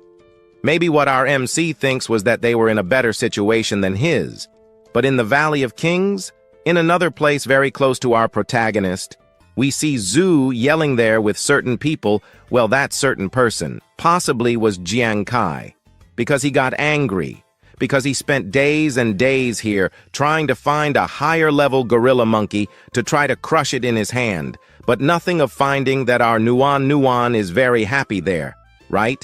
Because she saw that she and her friend did not need to fight these beasts, while there, our Nuan and our Zhu were there, saying such sad words. Someone appears in the background, a knight who asks them to stop talking, that since he was in the tutorial lobby, where there were only newbies the monsters were very weak, only that here, it was more than different. The monsters were much more dangerous, since it was also Jiang Chen who put them in the top 1. Possibly, all this was thanks to him. And here we are introduced to this knightly bow. So after receiving this good motivation from the superior knight, they end up getting happy. They needed to look for more gorilla monkeys only, but still he misses Janai a lot there with them. And so time passes. 3 days later, we observe that group of extras who were hunting our MC. They still did not give up after receiving the order from Huang to capture Janai to eliminate him. They get sad about that, but one in the background keeps wondering he has spent several days, but alone was killing several gorilla monkeys alone. So it was likely that he was already quite weak, catching the attention of the figure groups that were there. Only then he starts to look in his direction, but he starts to say that a few days ago he found a certain guy there only that was killing alone one of the solo gorilla monkeys. Then this catches the knight's attention, and here only says that it was just one person killing 3 T-level gorillas. Maybe this was similar to him, weak as him. Well, this already catches his attention to want to fight him, but possibly leaving the fight that they would arrange there. Aside, he ends up showing a wanted card and asks if by chance he saw this person in the Valley of Kings, but out of curiosity, this was the person they were talking about just now. So catching the attention of the leader of the figure group, who ended up being tricked by our MC throwing his apple on the ground, he ends up getting up heading in another direction. He says he really managed to meet Jiang Chen, but if they don't believe it, they could be going there to see with their own eyes. Soon after talking about it, we see a macabre smile right appeared on this extra's face. So it means that Janai was much closer than ever to them. There they end up taking a sword that was expected there from one of the gorillas, and now, then they end up following the path. They would give an explanation to the Huang family for the reason for being stuck in this place for so long, since now they can finally be killing this guy. Story of this Momod. Here goes there. Then starting after those extras, excited there, running after our K, then right? He got a little shy since upon discovering that our protagonist was being a person, quite recognized by everyone, and they were not so much in favor of Jiang Chen, only that right there at the same portal of the Valley of the End of the Gods was basically crowded with people. But most of these people who were there were out of pure disappointment, because they have been for more than 60 days already, since in the same 60 days they failed to find any gorilla monkeys in this forest. The others end up blaming it, that in the forest out of nowhere caught fire. Possibly. Maybe this is the reason the gorillas have fled, and now as a result they will have to be staying there waiting for a new beginning for new gorillas to be placed there. But at this moment, our Jiang Chen was walking around there very happy. Right, since he got a lot of chests at the moment. He has 19 chests, and he managed to kill several gorilla monkeys there in that forest. Now he could be going back to the city so that in the city he can be selling all the chests for good money at this moment. Jiang Chen managed to already reach level 10, while our Jun Kai very happy was following the path. More than right there. Someone shouts for J Kai to stop at the moment, and well, he couldn't move, since if he moved, he would end up with him right there. He stops scared. Then he turns around. When he turns around, he finds again a group of people with bloodshot eyes to catch our protagonist after days and days of searching and a lot of suffering there in that forest. Finally, he found him. Now he will have no more escape soon. Then after everyone's attention is called, everyone is surprised to see that there were people from the Huang family. At this moment, he wondered where this child came from and how this kid managed to irritate the Huang family. So at this moment, he is surprised that the Huang family had sent someone to capture him well, since it wasn't such a surprise because he knocked out some Huang family people himself, only that at this moment, pulling the sword out, he understands that he was smart. Then there is nothing else to do, since his judgment here will be decided. He will be doing with our Jiang Chen, the same as he did in the judgment of the rookies with the Huang family. And now he was getting ready, because at this moment, here would be his end. They all armed with the best skills could be killing him easily. Soon then after getting ready, they go towards him. But Jiang Chen, with a simple movement, ends up easily dodging an attack from one of the swords that was getting close to him crouching. He tried to start to understand the story, since in the rookie's test, the Huang family started attacking our her. He simply defended himself, but whatever. Here, he doesn't care anymore, because he messed with the Huang family, so he should know his end. What he knows now, that our MC will die, so with the goal in hand, they end up going towards him. Jiang Chen understands that they really wouldn't give up, so to be honest, he will be ending with them here now, and moreover, they again chose the wrong target to be messing with soon. Then he grabs his machetes and throws them towards the extras, and he asks for these extras to defend themselves from these knives. Well, the request was made. They defend themselves, but some end up hitting anyway. So at this moment, they end up realizing that these knives only gave 10 damage, smiling. They were going towards him, commenting that these skills were ridiculous. It was no use, that didn't stop them, but the damage ends up increasing more and more. They, instead of removing the machete, simply ignore. Leave that damage happening. They then continue to attack our pro. While he was fighting, others in the background were wondering why he was using a little knife that could be used in charcoal. To light the barbecue, they start to mock his face, but our protagonist quickly looks fixedly in a direction and tries to tell him that his damage was little. But if by chance he could increase that damage little by little, what would they do then to demonstrate this? First, he ends up choosing a target. The target then ends up realizing that something was happening from 10 damage that it was taking from itself, out of nowhere rises to 2,000. A damage then ends up arising in him. A giant fire happens. Or even the person ends up screaming in pain. The people of his group are scared by this, quickly stopping with the attack. They then call for their leader and ask what was happening. He who there was receiving the total damage ends up asking for help, and also tried to ask himself why a little knife to light charcoal from barbecue gave so much damage like this. But the fight was not over yet. The other people in the background end up kind of noticing the same thing happening to him. That flame out of nowhere began to grow little by little, that then turns into a gigantic flame, totally roasting the people who there ended up receiving that knife in their shoulders. Soon, then we observe in the background, asking for help, asking to remove that. Since 2,000 damage ends up being inflicted on them at this moment, they could do nothing more. A gigantic fire ends up taking over the whole place. The people who were trying to capture our hero end up kind of being caught by those fires there. Well, soon then the system seems to thank Jiang Kai for having kind of executed 5 players at once, gaining a lot of experience there. The other spectator who was watching all this saw the fire growing and tried to understand where that fire suddenly came from.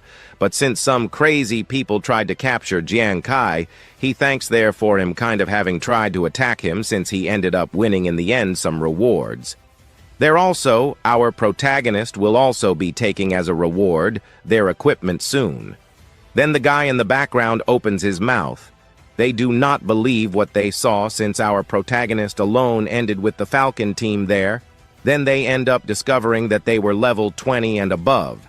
And for the first time, they managed to see a guy with firepower kill a level 20 and above team alone. And also, who on earth would be this person?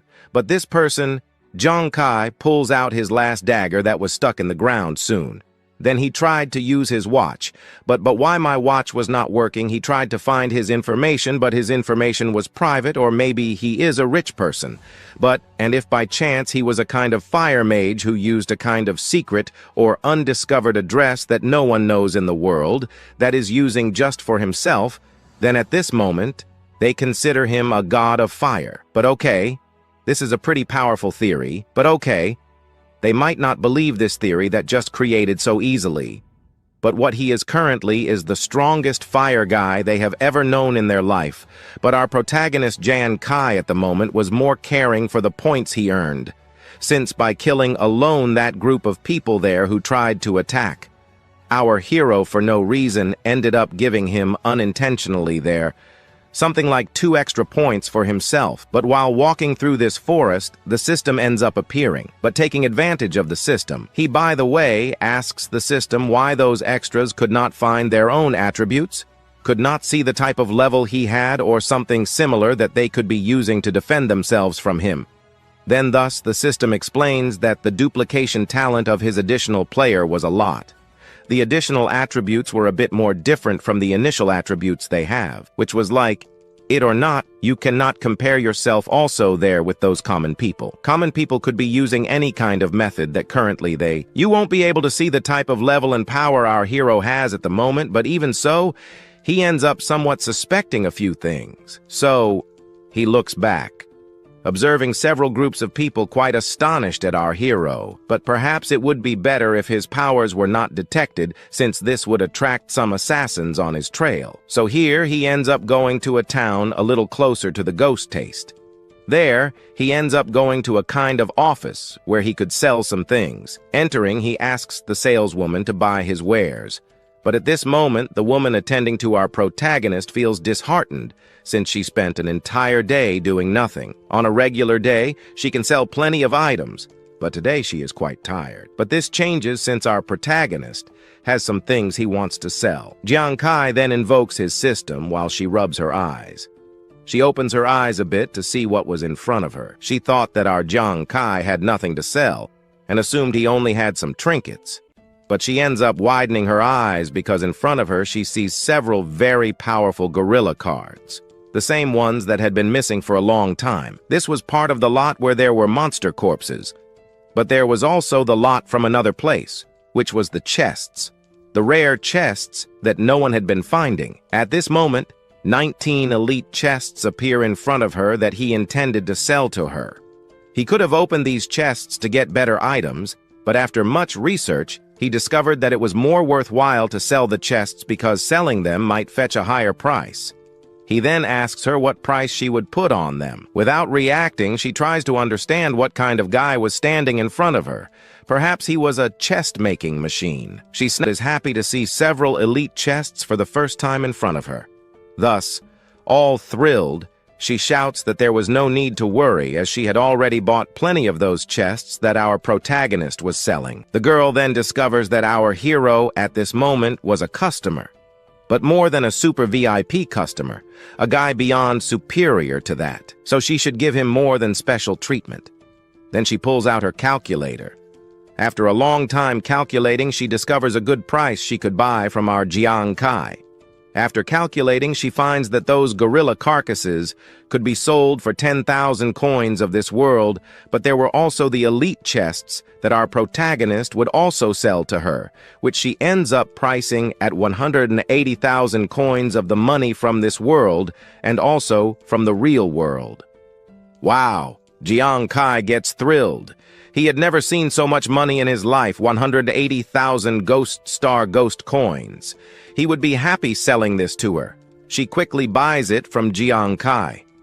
Thus, after buying, we see the exchange being made, and it is also explained that one Ghost Phantom coin is worth only about 10 real-world coins. So it means that this amount of money he has here could be exchanged in the real world for over 1 million in his real-world money. This means that this money will already be enough to pay for his family's medical expenses. Now he no longer needs to worry about the military. All happy, he walked through the capital, knowing that the promise he made to the commander would no longer be fulfilled, but the promise to the commander would be fulfilled. He will protect his family while he enjoys hunting monsters and leveling up to become stronger so that in the future, he can better protect his siblings. While Jiang Kai was walking there, someone calls out to him, but this flame for this guy who ended up receiving an evaluation for himself. Then Jiang Kai turns. At this moment, he sees that girl from before who gave some interesting tips to our protagonist. Well, she ends up giving some reasons for Jiang Kai not to enter the Valley of the Gods anymore. The reason was that there were strong people in there, but she ends up asking our protagonist for a few things. Well, he kind of understands. Since our protagonist ended up receiving good tips from her, she would simply ask for one simple thing from our Jiang Kai. She known more than Ryan was very anxious to be entering now in the group of our hero. So asking, even please, she ends up asking him to let her join his team. But quickly, he changes the subject, saying a goodbye. She gets sad and asks for a little more time. She wanted a lot of help from our protagonist. Well, she starts explaining some things. Well, not explaining things, but saying personal things that she was literally known by everyone as the most useless person. Even the military didn't want her. She then ends up explaining that she wanted to join the group, but she asks to forget. It wasn't that important. She ends up offering our protagonist some other interesting tips for free again for him. So Jiang Kai turns around and quickly approaches our Ryan. At this moment, he then wonders if she would be willing to abandon everything there to join his team. Well, abandon everything indeed, since there she could be earning some good money. But at this moment there, Tristan ends up saying that she was keen. She wanted to make money. But she keeps wondering, after all, what kind of team would want someone like her, a failure, who can only say the fortune a person can have in life. But in the world here, there are some types of military that basically keep watching there, if you will be able to have a good power or not. But unfortunately there, to have a good power, you need to have a lot of cultivation. But there, they did a test together with the team, but discovered that their team was quite weak. And because of this, no one wanted to invest in them, which means that they didn't have a good strength in the future, so each one went to each corner. So as they didn't have investment, she went back to doing manual work. She had to work hard to get a good livelihood to take care of her family there. She worked day and night carrying weights to get good money at the end of the month. And because of this, our protagonist discovered that they basically had almost the same life. One of her brothers had a basically broken life after that and had no future.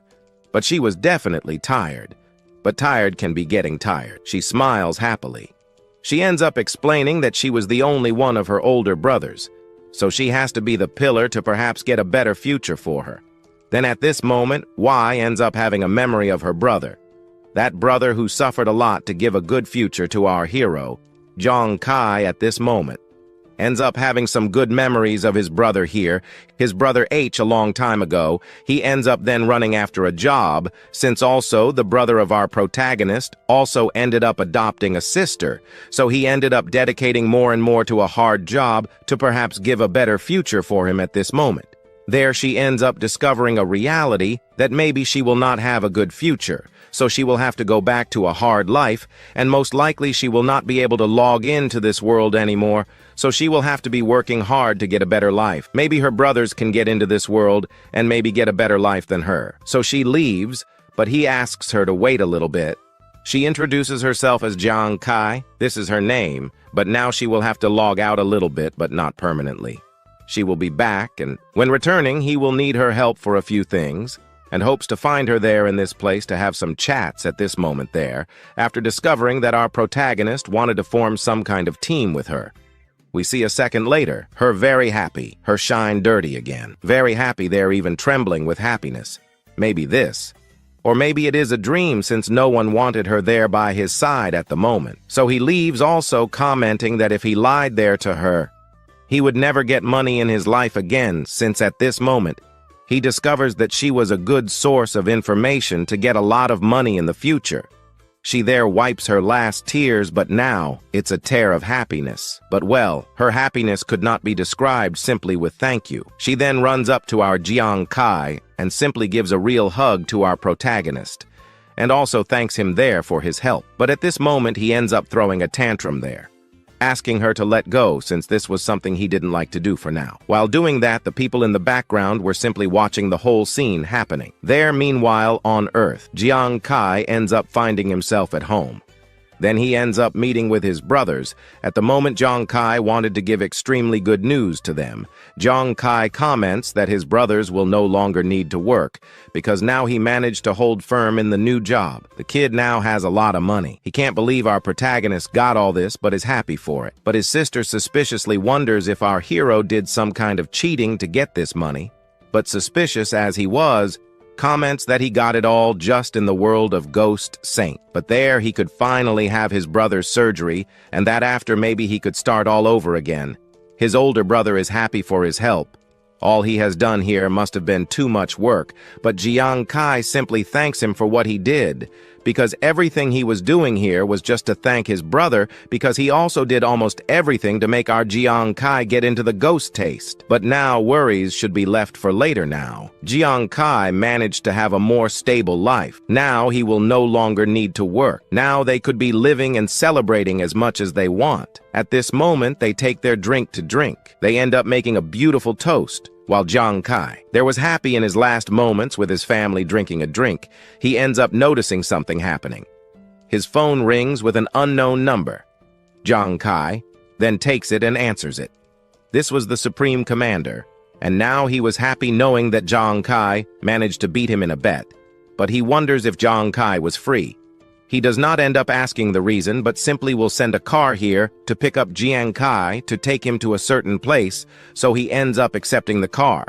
Comes and picks him up, but here on the edge of a border near a very dangerous place, we observe the disaster that happened there. It had been a long time since he came to this place, but now that he arrived here, he ended up looking in another direction. In that direction was the Supreme Commander arriving there. He starts trying to understand why the commander called him here, but he has no answer. What he has as an answer was a tremor, a roar of a monster coming from the back of the city that was on fire. So Jiang Kai looks in the direction of the noise that came there. He found a monster, but the monster was a bit bigger than he was imagining. But behind that giant beast, there appeared 3 people trying their luck in capturing the beast, but not trying the beast jumps in the direction of the monster, the 3 preparing a strategy. They running then going towards the monster, so after a long time monster comes from the fundo of the city that was on fire. So then Janai looks in the direction of the noise that came from there. He found a monster, but the monster was a little bigger than he was imagining. But behind that giant beast, there appeared 3 people, trying their luck at capturing the beast, but not trying the beast, jumps towards the monster, the 3 preparing ends up kind of coming up with a strategy. They running, then going in the direction of the monster. Then after a good time, he ends up seeing a type of extraordinary leader there, fighting against a beast of God level. But currently, the explorers of G-Stars basically have a hydraulic scale that basically divides the level of people. There, basically, from level 20 up, are being divided into like 6 stages, but among them, the explorers from level 1 to level 80 basically become the strongest after advancing in their own work. But their powers can only be listed in the Ghost Star. But however, from 80 to 120, there is a huge difference in power, allowing that to fight against extraordinary monsters like this one here below the monster. Then there standing simply MCA, The hunters try to attack it, but the monster does not stay still. It tries to retaliate against those heroes who were about to attack it, because also currently, the power you can use in the Ghost Star could be withdrawn from there and also be used on Earth, allowing people there to have the same level as you have in the Ghost Star. But currently these powers are only used at specific moments, the moment where humans are almost suffering to die. But there that changes the story.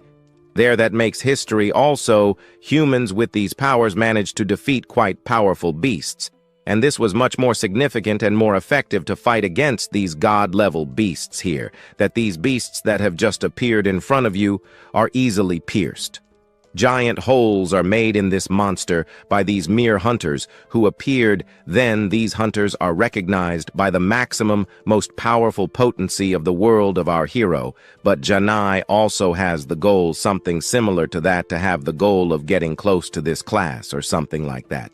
But at this moment, Yanai has the doubt why the commander wanted to invite him here just to have a kind of personal conversation. And of course, our story continues right after the previous chapter.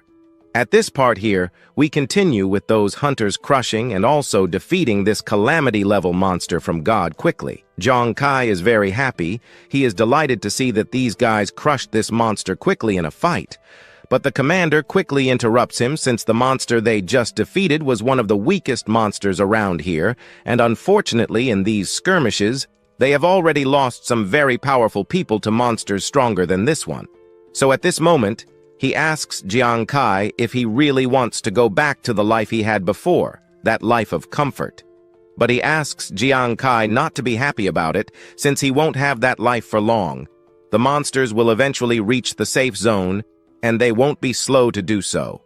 Thus, he will also be fulfilling the proposal and the bet he lost to our Jiang Kai. But he wonders if Jiang Kai is basically backing out and doesn't want to fight the monsters. If Jiang Kai agrees to join the army, he might find a way for the Huang family to stop bothering him.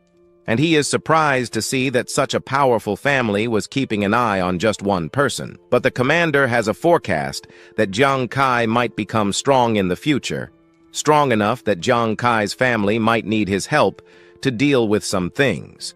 Also, he already knows that Jiang Kai only wants to stay behind, protecting his family from anything, but joining the army means abandoning all that and protecting many people. Hunters in this world are here only to fight the monsters, to perhaps have peace in the future. And who knows, in the future, the strongest commander might end up with a tragic end, dying in a fight against monsters. After that, there won't be anyone left to help him. He said he was fine with it since he was a commander.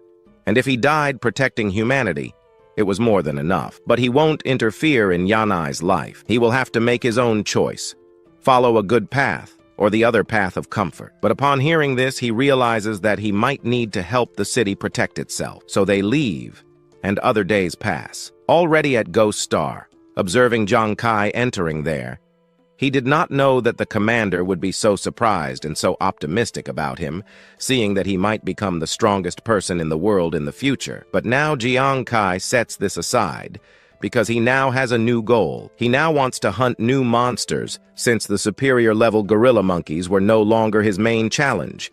Now he wants to hunt a new obstacle. These things he wants to hunt now here are known as lower ghost monsters. But as a power base, this creature only has a powerful scream that ends up somewhat destroying everything around it within a 10-meter radius. This monster was a monster that could be killed instantly within a 10-meter radius, but cannot be injured within a 10-meter range, as it could be caught by this creature's ability. So he realizes that fighting this thing will be more difficult than fighting those superior-level gorilla monkeys before. So knowing that the obstacle was out there, he ends up following the path. However, while following, he ends up finding our Yuan, who was just waiting for our Jiang Kai. He was surprised to see that she waited all this time for him to appear again. She wakes up in pure fright, but soon recognizes him. She then says that she was really waiting for him for a good few days.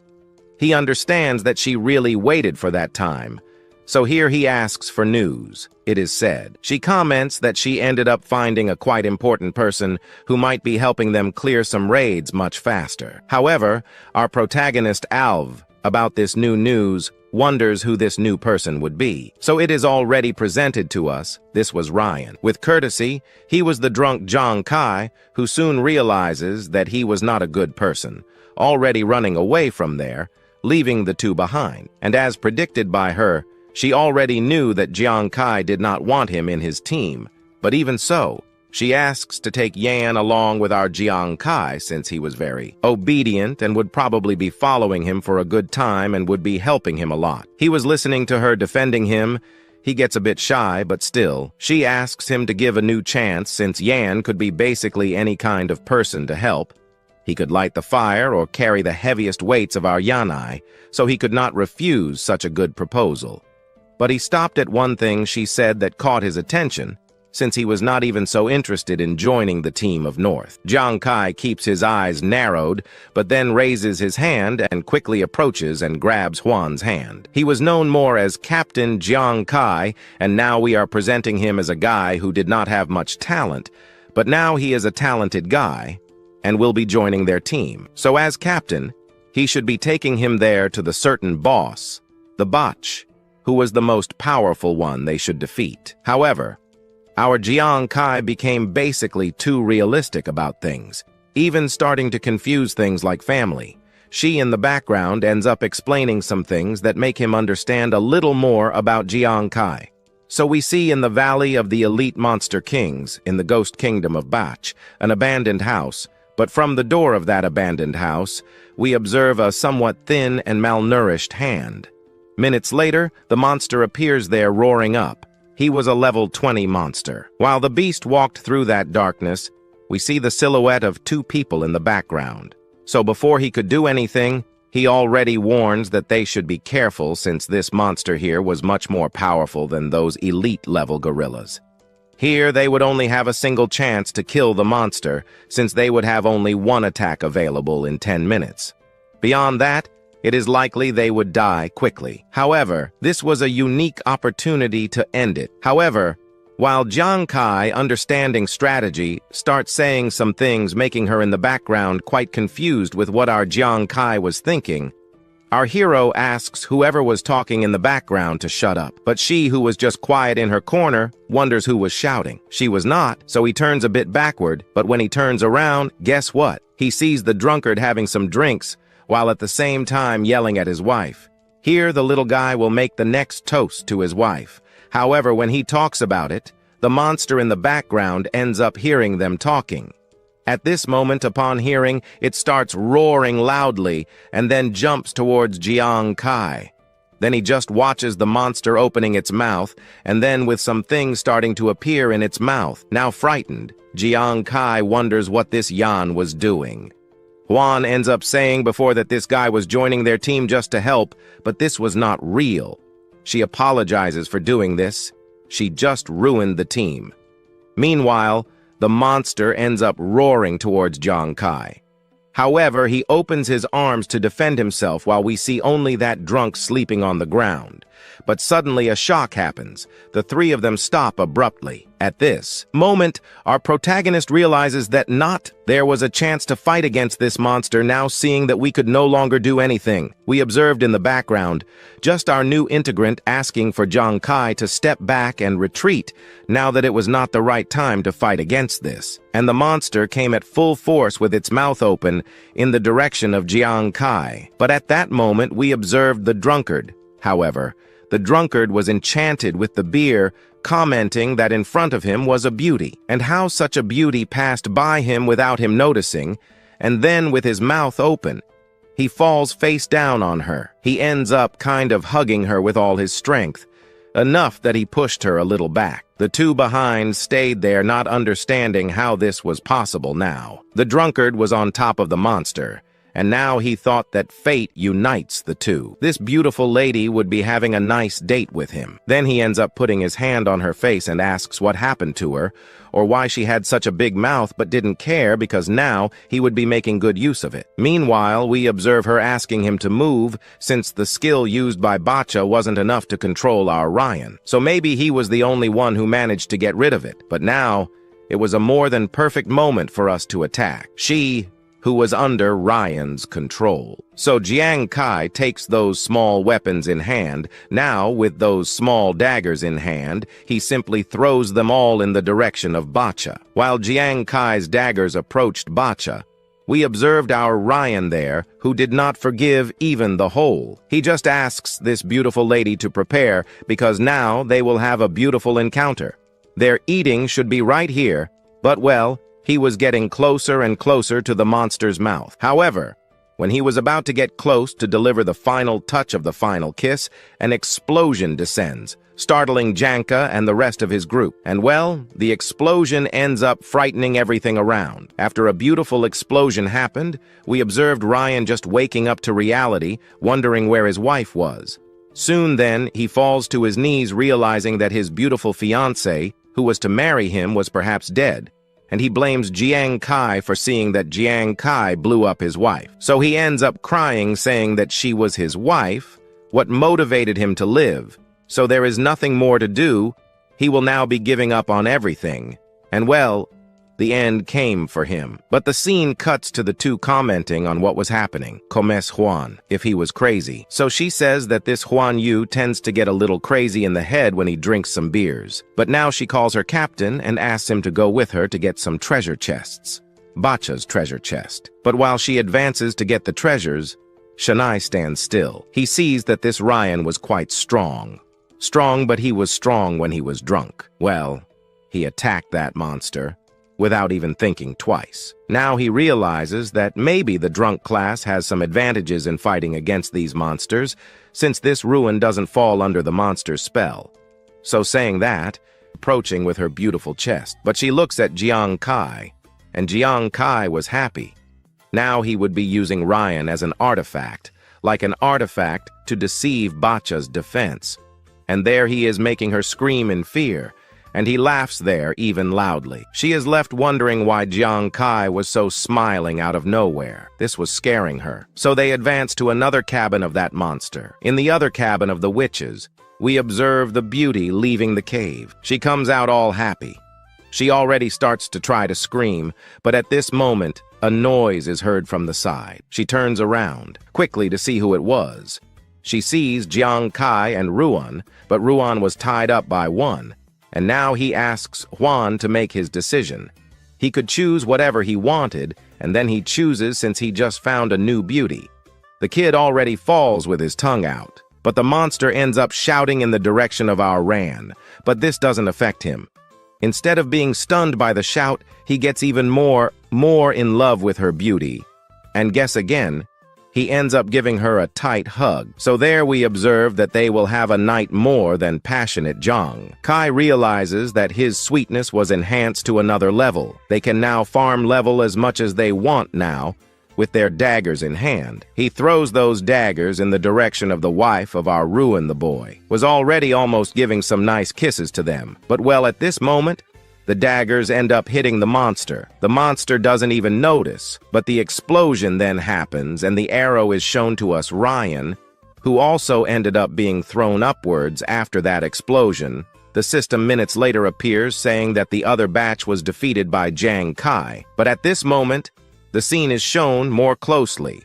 Ruin here, who here now was falling in the air. Again. The beasts below ended up exploding his wife. He wonders what kind of beings they were to do this to his beauty, but he didn't have time to find out, as he ends up falling next with all the force to the ground. Jiang Kai said that he was a good boy and well managed to make a nice meeting, but had a meeting quite ruined by them. The idea of tying him was quite good, right?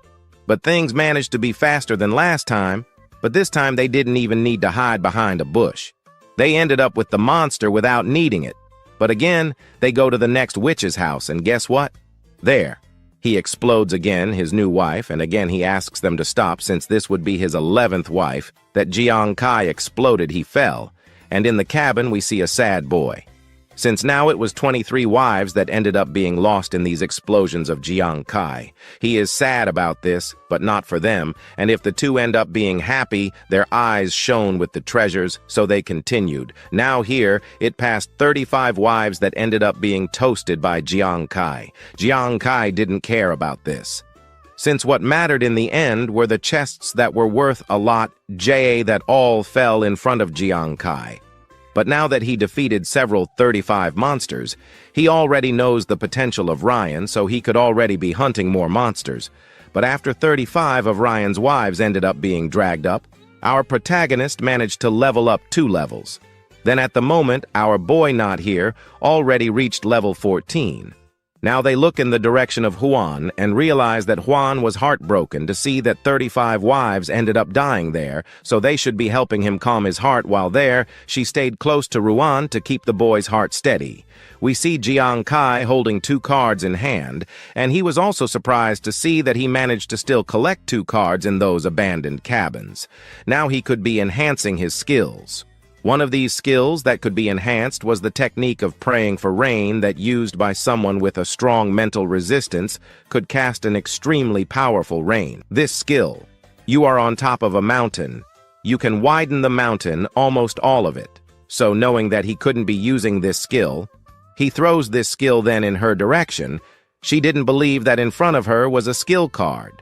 And if at the moment she thanks Jiang Kai for giving her a new chance, since now she not only has 1 unique skill, that was the D in action. She now will have 2 here. Maybe from now on, she won't be useless in a battlefield. And again, she thanks Jiang Kai for allowing her to become a person, perhaps stronger. She for thanks. Jiang Kai ends up hitting her head on the ground. A rooster even dirties her head, but she ignores it. Her happiness was more than 1,000. She shouted with the little card up and saw now that it was no longer a waste. Meanwhile, he also has another card. The other card ends up allowing him to use that in a specific skill he wants.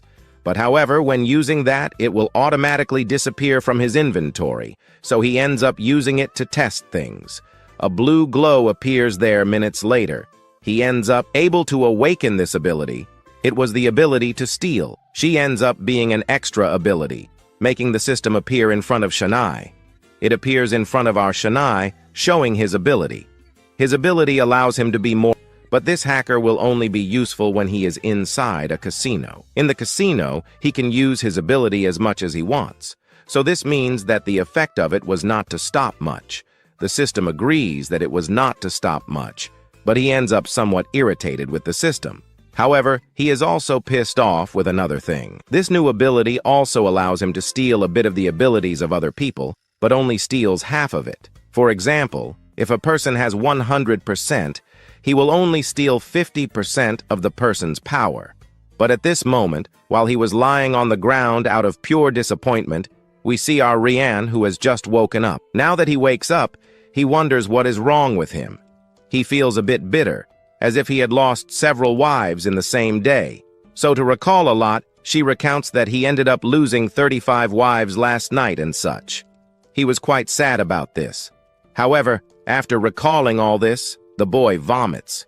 He vomits in the air, understanding that he was just a failure who hindered the Jiang Kai team. He ends up asking Jiang Kai to take him out. That he was just a failure who hindered Janai's team. He ends up asking Janai to remove him from his team. He was just a person who was only getting in the way of his team. But at that moment, Janai extends his hand with a new outfit for him. He comments that this guy wasn't useless last night. No, if it weren't for him, he certainly wouldn't have been able to defeat those lowlifes there. No way. So again, he asks him to stay on his team, because if it weren't for him, they would probably have been defeated by those monsters at that moment. And now he was almost the core of the group, but even so, he asks to be taken off the team. He was just a guy who was getting in the way, but he insists again that he stays, and he also asks for our Ruin to stay as well, as she did a great job the night before. She is surprised and happy. She turns towards our Janai. And here's the scene where she saw Janai, the extremely wealthy guy who handed her an infinite amount of money. They then, understanding Janai's kindness, end up thanking him again as the two's faces lit up, saying that now they will follow Janai to the ends of the earth. He asks them not to do that since what he said there would go on until death. You should notice that this wasn't at all good. He feels a little, hesitant about it, but for us to know if our protagonist will actually accept them permanently in his team. And our story of this work from here will continue in the exchange of ghost star items. We observe that the stall owner is very happy with the return already of his best customer, and he also could not already be believing this, since in the total of the price that he will be selling there for them, of the loot from the chests and items that he has, will be reaching a very high price. Like now, he will be able to sell all that stuff of his there for 80,000 ghost star coins. But in total, all these coins there in the real world will rise to 8 million. And the cure already of his sister and his big brother, there will be totally covered already. Maybe if cure now, will have no more difficulties. Now also, that does not need to worry about hospital expenses anymore. He can do one thing. One of these things was to buy some new pants or new clothes, and so the kid does there. He buys some equipment that gives an upgrade to his strength. So at the moment, he only buys a leather armor that gives some more points to his defense and also agility. But the effects of his gloves were also identified, which means that those gloves there will be used also together with that critical damage skill that he awakened. There also his damage increased a lot. And so then he leaves that outfit that was by leaving. Then we observe now that he was now more confident within himself. Now with all certainty, he can go out and fight a level 20 explorer easily. But now more confident than ever, we observe from another place. Our ruin there, he approaches Jiang Chen saying that he modified things for him there. So then running with stick in hand, he asks him to take that dagger and look more closely at the modification he made. He then throws that dagger with all his strength in his direction. Our protagonist asks him to stop doing that, because even being just a guy who has a B skill, he will be basically causing a big mess Jiang Chen with this dagger there.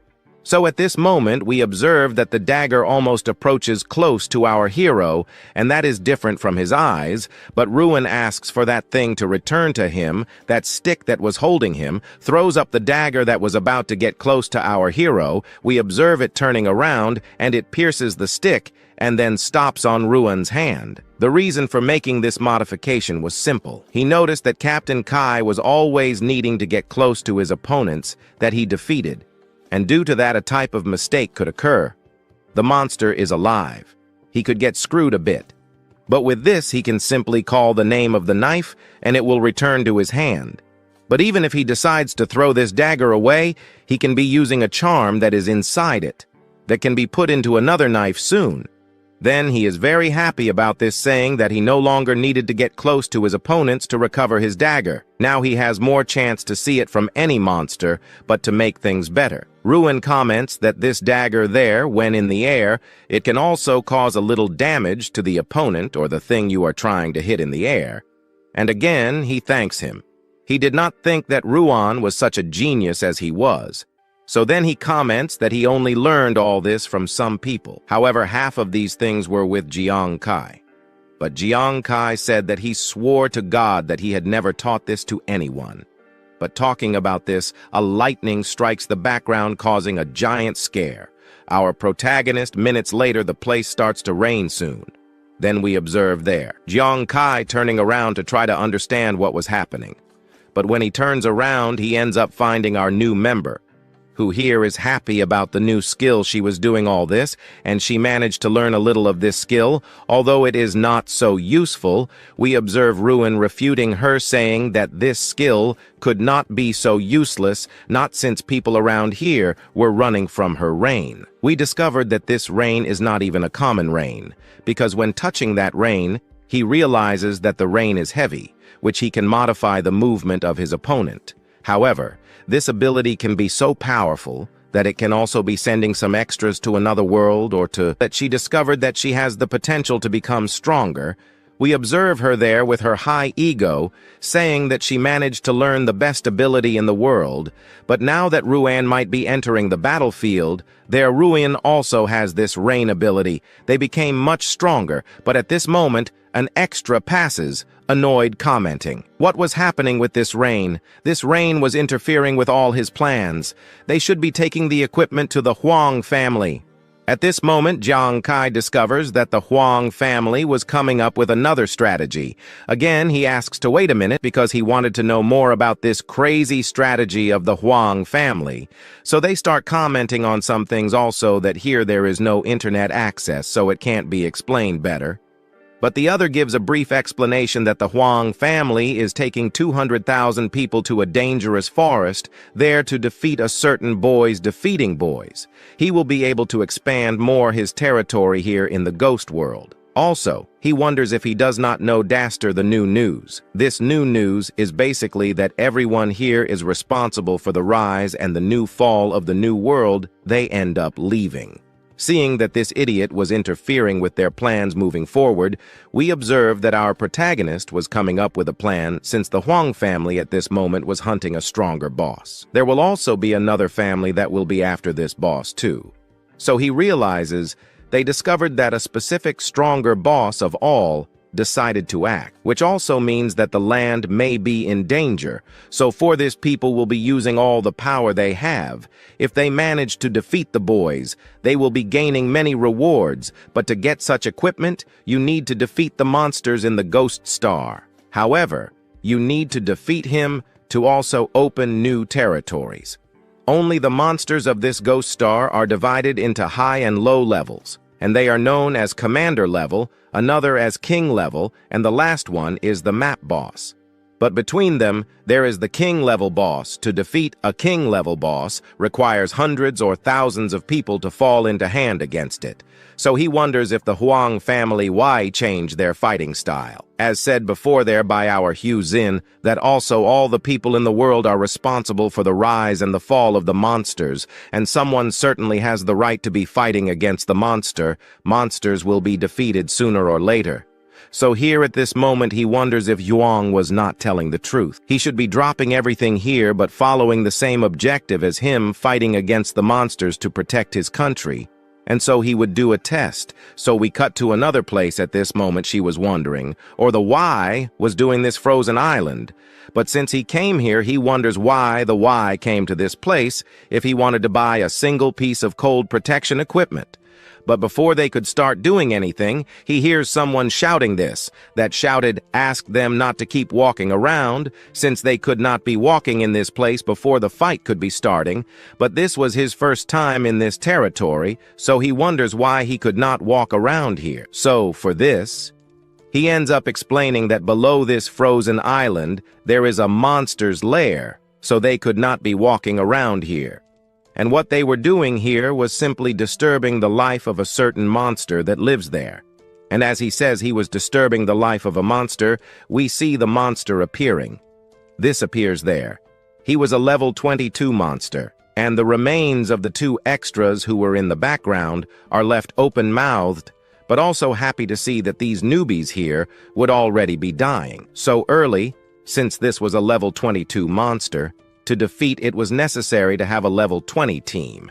And also, as everyone knows, these M-Call are quite good in a fight, and you won't be able to easily defeat a guy like this in real life. Soon in the background, we see the two asking Jiang Kai to be careful, since the monster was dangerous.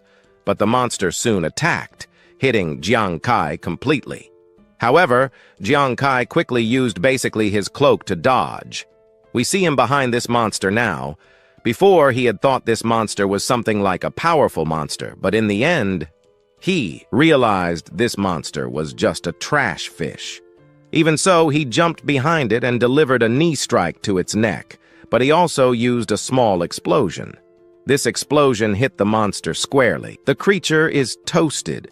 Soon in the background, we observe the group of those new extras with their eyes wide open, and they don't understand how it was possible. They managed to defeat the mule easily without even having a strong team. So, if he managed to do that, it means he is one level above level 20. But the leader of this group, who is locked in and sees that he was killed by a mere teenager, but also the monster was killed with just one hit, not even knowing if it was several. And now that he has completely ruined the body of that monster, he realizes he is no longer feeling uglier due to having moved, but now he notices that his strength is 76 points while giving a critical damage shot, or lower. The damage he managed to deal was 15,200 to the monster. This also doesn't count the critical damage bonus he can also give to his opponent. But even if he doesn't want to deal the highest damage he can in his life, these daggers now in front of him will do the work for him. But at the height of a level 20 monster, his damage currently can tank it entirely, which means he can now kill monsters from level 20 and up. However, before he can do anything, he stores his daggers in his system. In the background, we see the two approaching him, so before they could get close, he said that he had taken the card from that muck, which he could use on himself. But now he wonders if the three above can direct him to where Hui's family is. So they introduce themselves as a younger brother, twin brother, elder brother, and they would guide our protagonist to Hui, since they knew of our protagonist's strength. So they should simply guide him to his boss, and from there, they wouldn't need to worry so much about our hero. As they advance, he comments that he didn't want to let those two from his team get involved in personal matters with that Hangwei family. At this moment, he also discovered that those three guys are basically blood-related siblings. However, we also find out that they basically know the location of Hangwei, so he wonders why Hangwei hasn't appeared here until now. Before he can do anything, someone in front appears, called by Jiang Kai, and at this moment, he also wonders if this is the so-called Huang Wei. Well, the reason for meeting this Huang Wei was simple. He just came here to fight alongside his country because maybe with his help he would surely destroy many monsters. However, as soon as he talks about it, we see a ray of light approaching. Yanai gets a scare, but to avoid being caught, he moves back a bit, and we see that Hangwei attacked him now. Behind, he wonders what is happening, why Hangwei was attacking, and also he is just here to make peace with them. He wonders what kind of peace this is since he killed him the first time, which made him go through several psychologists, and he suffered a lot at the hands of those guys trying to recover the sanity he had before. Now he comes with this talk of peace, and he went through many things, and now he just wants revenge. He wants to end perhaps all the damage that happened to his life. But at this moment, he comments that even his family asked him not to mess with Jiang Kai. But this was not something he should follow since now the goal was also to destroy the board of this place, and at the same time, he would be taking judo with that Boos, our protagonist, since he also wants to use the merit of having defeated our protagonist to gain some blackmail from that old man before. At this moment, Jiang Kai can't believe this guy's pathetic motivation, but then he advances towards Jiang Kai to finish him off, since by finishing him off he would gain a lot of fame. So first, he would be taking the military merit that our protagonist managed to take from him, and also it would be a way to punish his sins or not, right? And so he will use the new sword he has to finish him off. He almost catches him, but now he notices some things and thinks of trying to forgive this guy, but he discovers that he doesn't deserve forgiveness. But now he thinks that this Hangwei needs to be defeated. But also, if he wants to know some choices, it was that he chose to try to help this guy to become his team. But now he had no choice but to eliminate this guy again. The group of his, guess what, starts to crack up the face of our MC, so that one is laughing at his face until a little while ago. But then he stops with his eyes wide open. He opens his watch and discovers the new things about our Jiang Kai. One of these things was that this kid had already reached level 14, like too fast. Before he was at a much lower level, he even did something that even his young master hadn't done yet. But at this moment it was late. We then observe that he used those flames of his. The flames go up to Hangwei, but Hangwei only sees some damage happening on him. The damage was only 200, but then suddenly it goes to 2,000. He doesn't understand why a fire like this was so strong. His group, worried about their boss, tries to help him. Well, their attempt to help was just asking if he was okay there in the middle of that fire, but Jiang Kai asks them to relax, since if by any chance his companions didn't want to end up like he's ending up, they shouldn't bother him or stop him. But he asks them not to come at him. But also surprised, he wonders how it was possible that these equipment here could defend against any damage or anything. But it wasn't enough to defend against those attacks from our Hangwei there. But before he says that, if the young master of his might be defeated by our Jiang Kai, he asks his group to finish off our Yanai. Their request was made, and the 3 or 4 there organize in front of Yanai to attack him. Well, now facing those beasts, he still wonders if they really want to mess up his plans since they won't back down. He ends up choosing a perfect plan. So now he will finish them off for having interrupted him by quickly defeating our hangway. To finish off the extras, he throws his dagger in their direction. The daggers then hit each of the extras. The extras, instead of moving, just stay still, only receiving the damage test. We observe that the damage was little, and they mock the face of our Jiang Kai, thinking that this damage would never be enough to end their lives. So he is heading towards them to finish off their lives. He was getting close, but Jiang Kai raises his hand with that solution. Now he asks for his dagger to come back to him, so it is done. He doesn't realize what was happening. That dagger then ends up piercing him from behind. He wonders what that was, or why that thing came back to him. In the end, he ends up being caught by that dagger from Jiang Kai. Jiang Kai increases the fire of that dagger to the maximum level, receiving 2,000 damage automatically, and he only ends up watching the beast being roasted in front of him. But the others in the back are scared to see that dagger circling to hit their opponent. But as seen now, he easily defeated a guy who was level 10. No, better not level 10, but a guy of level 32. The guys are surprised to see that their captain was defeated, but it's not over yet. There were still people alive. Meanwhile, we observe in the background, the extra is now his turn. He asks him to get ready. At this moment, he then throws his dagger to hit him. He guesses it hits him right there, and after he was hit by that dagger of ours, Yanai, we observe a fire growing again in front of him, scaring the rest. The rest wonders what kind of skill was this, and they end up creating theories about our MC. They wonder if he might be some kind of powerful specialist pretending to be weak. Your leader, our hangway, asks them to stop the nonsense and then asks them to attack that guy again and defeat him once and for all, as he was just a mere extra. His order was to be obeyed, and it is being obeyed. Even so, they go after Jiang Kai, approaching, but from behind. We observe Huang Gu opening a smile on his face, as we see that one of the guys there had a specific skill that was to attack assassins. And well, our protagonist no longer had any chance of surviving. What could happen to him here now was to meet his end.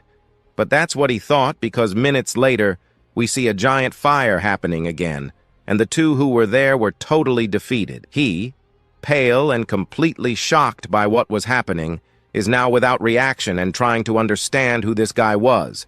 And more, Janai only gets closer to him, trying to say that he made things difficult, so maybe the difference in power is that trash down there that only has money and armor to fight. But this was impossible.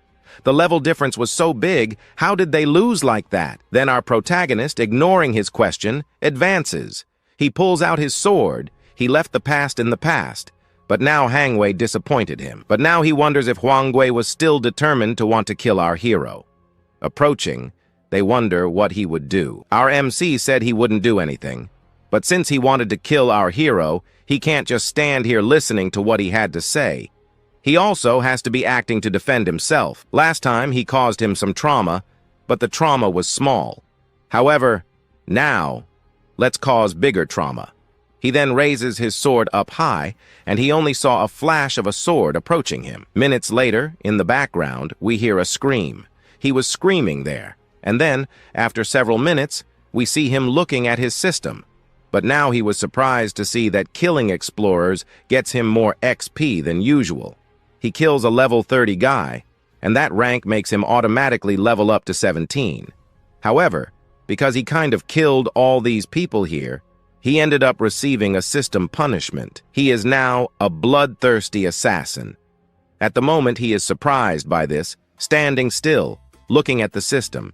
He stares at it but stops and thinks that getting a title of bloodthirsty assassin wasn't a bigger title. Maybe it's the highest punishment someone can reach here in Ghost Start. So, having this title, people on the whole map will be able to see you on the map, and well, they will hunt you down. But you have a chance to recover the title you had before just by killing monsters or earning system rewards. But now that he stopped and thought, he also discovered that the system also increased our protagonist's punishment by 2 times. So, We also found out here that if he were killed, people could be stealing 30 times more of his experience.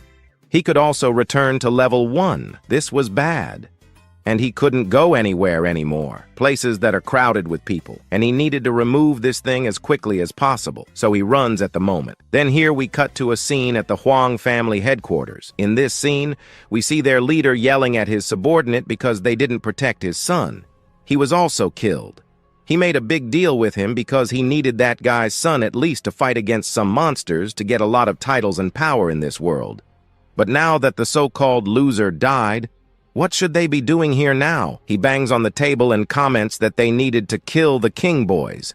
By killing the King Boys, they will have a military merit quite high, and they will be able to do whatever they want when they manage to do that. And now their goals were to kill the boys, but killing the boys was difficult. However, their people were bloodthirsty to do that, and most likely they would succeed. The story of this work already continues. And now that the search has been made, we observe an hour or half an hour later somewhere on this frozen island, Jiang Kai being interrogated by his group. She wonders why Jiang Kai has an extra title. At the moment, he cannot explain this as it is likely that some groups of extras are already trying to look for him. So then he grabs her hand, saying he needed to do some things, but at this moment, they hear the sound of a trumpet. Well, that was the sound of the beginning of a war. We observe that this war was caused by something. And what Jiang Kai already thinks is that the Huang family has already started a war so early, while wondering what is happening. She asks Jiang Kai to look in another direction, and looking in that direction, they realize that the frozen lake has cracked. From within that frozen lake, we observe a monster coming out. Not just one, but several monsters that were frozen but are now there, ready not to attack just anyone. Yanai's group is already worried, seeing that something is going to happen to them. Now, at the peak of the ice mountain, several higher-level, much stronger monsters decided to appear. What they were seen doing was preparing. They hide because we observe that Jiang Kai's group was not in the mood to fight against these monsters. But at this moment, while they were scared, we observe someone shouting for them to get ready, because now they will be fighting against a fierce boss. Yes, this boss is the king boss. Now then, they could already be fighting against the monsters, because as soon as they manage to defeat these monsters, it is very likely that they will receive many achievements. But these achievements do not even come close to the main achievement, which is to dominate this territory. With this territory, they will achieve the greatest power in the world, so they should be fighting against these monsters, even if the leader tells them not to be so, well, worried, because even if they die here, they will surely defeat this boss. So with that said, the warriors were motivated, and they advance towards the monsters that were in front of them. The monsters also advance. At the moment, we observe that Drunkard from Jiang Kai's group asking them to also prepare to fight against the monsters and that they should take the opportunity to kill the king-level boss. But for now, he doesn't need this thing here. But for now, right, his group is left without understanding anything while the battle begins. The Huang family should be very worried about the monsters, and what he means is that the Huang family won't be bothering him now. He will just stay here watching them fight against this fierce boss. Yes, this was the king-level boss. They could be watching to learn some things, like how to defeat the boss easily, or, I don't know, find its weak point. As soon as they came up with their strategy, we observe the Huang family group advancing towards the boss, but the boss quickly gets up, quickly destroying half of the extras there. Zhang Rasa, while in front of him, appears an extremely strong boss. One of the Huang family guards freezes up, not even moving anymore. So, right, he couldn't stay still. He asks the group not to be afraid because this was a high-level stinky fish, but they were at an advantage. So, he asks everyone to get excited and go after it, but the excited one ends up going straight into the monster's mouth. The stinky fish quickly closes its mouth and swallows the leader of the Huang family group. So, right, no one could save him. He was devoured while the group behind there doesn't understand how the strongest guy in their group was devoured with just one bite. And now they don't know what they should be doing while they were thinking about what he would be doing behind us. we observe our Jiang Kai, right? Is it normal for a fishman like this to be so strong? An explorer in front of this monster was basically nothing, but he discovered one thing. To defeat the boss, it was necessary to kill the boss. Because if the boss doesn't die, the fishmen monsters will keep appearing infinitely. So the key to victory against these fishmen isn't the dozen or thousands of explorers, but an army of fishmen. Meanwhile, we observe the Huang family's group advancing towards the boys because they understood that the boys was their objective. At this moment, another one appears, another commander, but now with a flaming sword. He asks them to finish off the monsters, but he knew that even so, it wouldn't be enough. So he asks his group to help him with some buffs. To maybe kill this boys in front of him, it was necessary to use all his power. So it was said and done. They used all their maximum and total power to end the boy's life. Then an explosion takes over the entire area, and we observe the two with their mouths open. And now it seems that the boys is about to die, but Jiang Kai says no. Things don't seem to be favoring the hunters. Maybe the victory is on the boys' side. And so, he finds the boys using his ability with his eye. His abilities seem to be very strong, but through his ghost eye, he can see that they are at a disadvantage. So the thing our hero kind of suspected happened. Their attacks didn't even scratch his defense, and with their mouths open, they don't understand how it was possible. They used their strongest power and couldn't even scratch the monster's defense. So, right, they attacked the boys, but now the boys wants to do the same. So the boys attacks those hunters from the W family with one blow. All the strongest hunters were knocked down. Some of them were thrown up in the end, others fell. However, the boys still says that they are weak, and he asks for stronger people because the game he wanted to play wasn't even worth it. He didn't even warm up for the main fight. On Jiang Kai's side and the Huang family's side, everyone is open-mouthed to see that the boys killed all 8 superhumans at once. But right. 8 superhumans, the strongest ones, were defeated. But an idiot starts running towards the boys, and Jiang Kai asks for him to come back because he wouldn't even be able to scratch that creature. Maybe he wouldn't even make it. The Huang family's group even got discouraged from everything, but the boy's spear goes towards that unknown guy who appeared. But he also raises his spear and puts it in front of the boys. That spear ends up being stopped.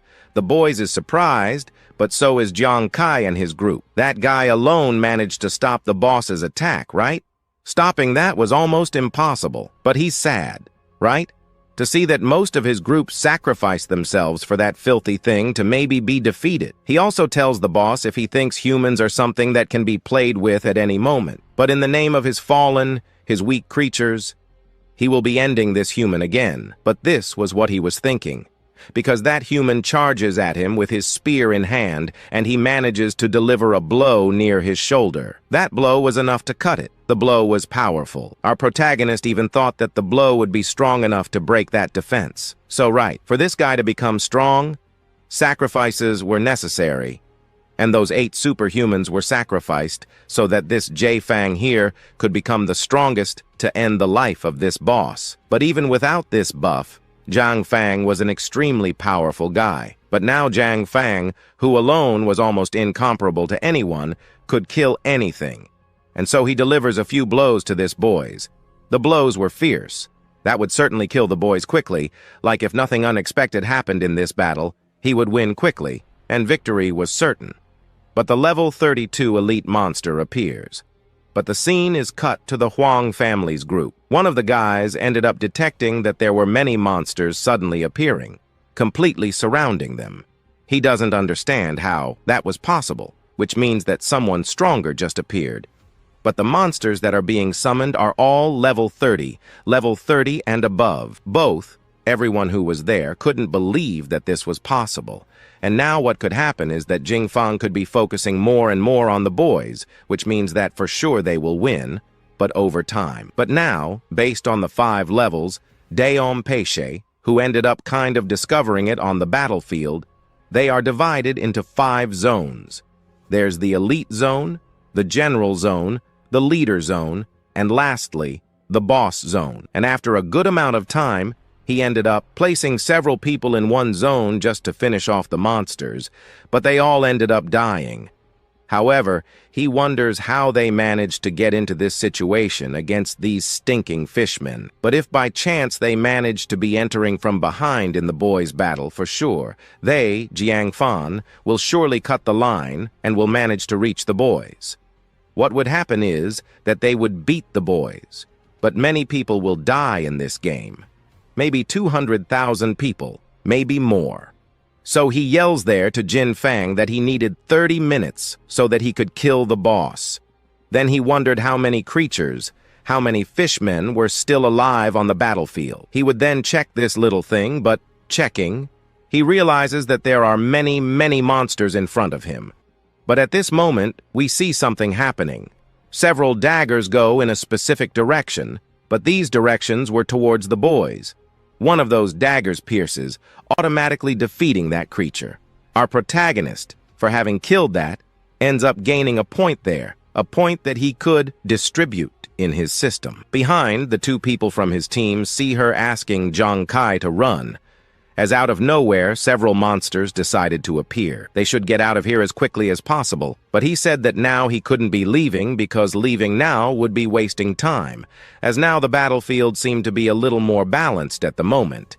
But if no one stops this group of sea fishmen for sure, this will lead to the failure of this whole battle, even if here the Huang family is totally his enemy at the moment. He doesn't deny one thing, which is that he wouldn't be so sad to see this Huang family lose this battle. But another comments on what he just did. But then, right now that it's over, he should be kind of proposing a new idea.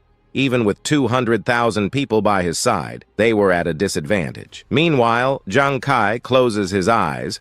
Another one ends up taking his job and starts smoking. But our protagonist calls for Huang and also Hao. He tells them both to be quiet, because now he will not be leaving. The two stay behind, wondering what will happen to him if he moves forward. But Jiang Kai moves forward because he needed to finish off these fishmen as quickly as possible. And if by chance they don't want to be fighting together there with him in this battle, they can leave. But Jiang Kai will be fighting alone against these fishmen, leaving the two with their mouths open. Meanwhile, we are cut to the battlefield where the fishmen were having a grotesque victory against the humans. The humans are each ambushed, some even giving up on the battle, unable to do anything more. The strongest one was also standing still. He didn't know what he was doing anymore while he was down. Others comment that if they couldn't kill this boys, they would die. But if they died here, they would be unable to enter the game for a month. He has a family and children to take care of. They don't want to die in any way. This is the only way to get money for them. But the captain said no. They will not run because 10 minutes have already passed. And if by chance they didn't notice, it was that in 10 minutes, monsters would appear again. And here they look in another direction, the direction where the monsters should appear in 10 minutes. At the moment, they begin to create theories about who would be the guy who was doing this cleanup of the monsters from behind, since the one family didn't prepare anyone strong to stay behind killing the monsters. So who would this unknown person be? Then he ends up discovering that there must be an extremely powerful hunter behind the scenes. He must be fighting alone against the group of fishmen. While they talked about this lucky and strong guy who was fighting against the monsters, we are cut to him running. While some monsters followed running, he ends up unintentionally stopping because now he needed fighting with his dagger in hand. He prepares for the battle from now on with his dagger held in hand. He advances towards those fishmen. Quickly, he manages to take down some of them. Here, after killing, he makes his triumphal entrance, saying that these fishmen were nothing. But the scene is cut to another person from his group, who was running, saying that Zhang Kai killed 2 elite monsters twice. So, well, she doesn't have the strength of Zhang Kai. So she screams for help so that Zhang Kai would appear there and help her. No better. Help me here. Right? Since this was the weakest one, it only had the ability to be drunk. So, running towards Zhang Kai with several monsters behind them, we see Zhang Kai passing by the two. Now he asks his group to rest, so they manage to attract a lot of elite monsters to one place. The two still wonder if Jiang Kai could handle all of this. Well, killing 1 or 2 alone is not normal. But now killing all of this was normal. And now advancing, we observe several monsters advancing towards him. So, in fact, he does have some difficulty killing some monsters. But now he will have to find out for himself if he will be able to or not. Well, he didn't even need to resolve this doubt since Jiang Kai was killing these monsters one by one. The two, frightened, saw that our Jiang Kai was a different guy than they were imagining.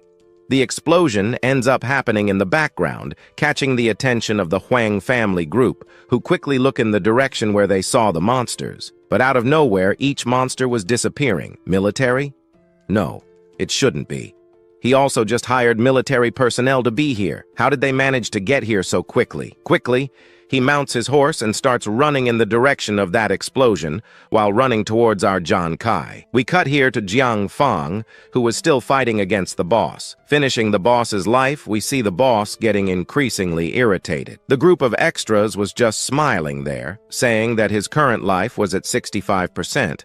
What he needed was to quickly finish off this business. Our story continues with Jiang Kai falling on top of the monster with a weapon in hand, easily killing the monster. The captain tries to understand who he was, but he tells him to remember him. He was Kai. But at that moment, he yells to Zuzi and Nuan, who he hadn't seen in a long time, that he would now be fighting the boss with the goal of protecting both of them. But Kai fighting the boss, well, that was something maybe he didn't hear right, maybe it was wrong, but no. He looks forward quickly and locates Kai. But he realizes that Kai is heading toward the boss, and there was also something different about him. At this moment, that difference ends up drawing the attention of the players who were fighting the monsters ahead. That thing ends up catching their attention, and they stop, and some comment that someone was approaching near him. His head started to get a little dizzy. This was the effect of the bloodthirsty assassin. The bloodthirsty assassin was something almost impossible to find.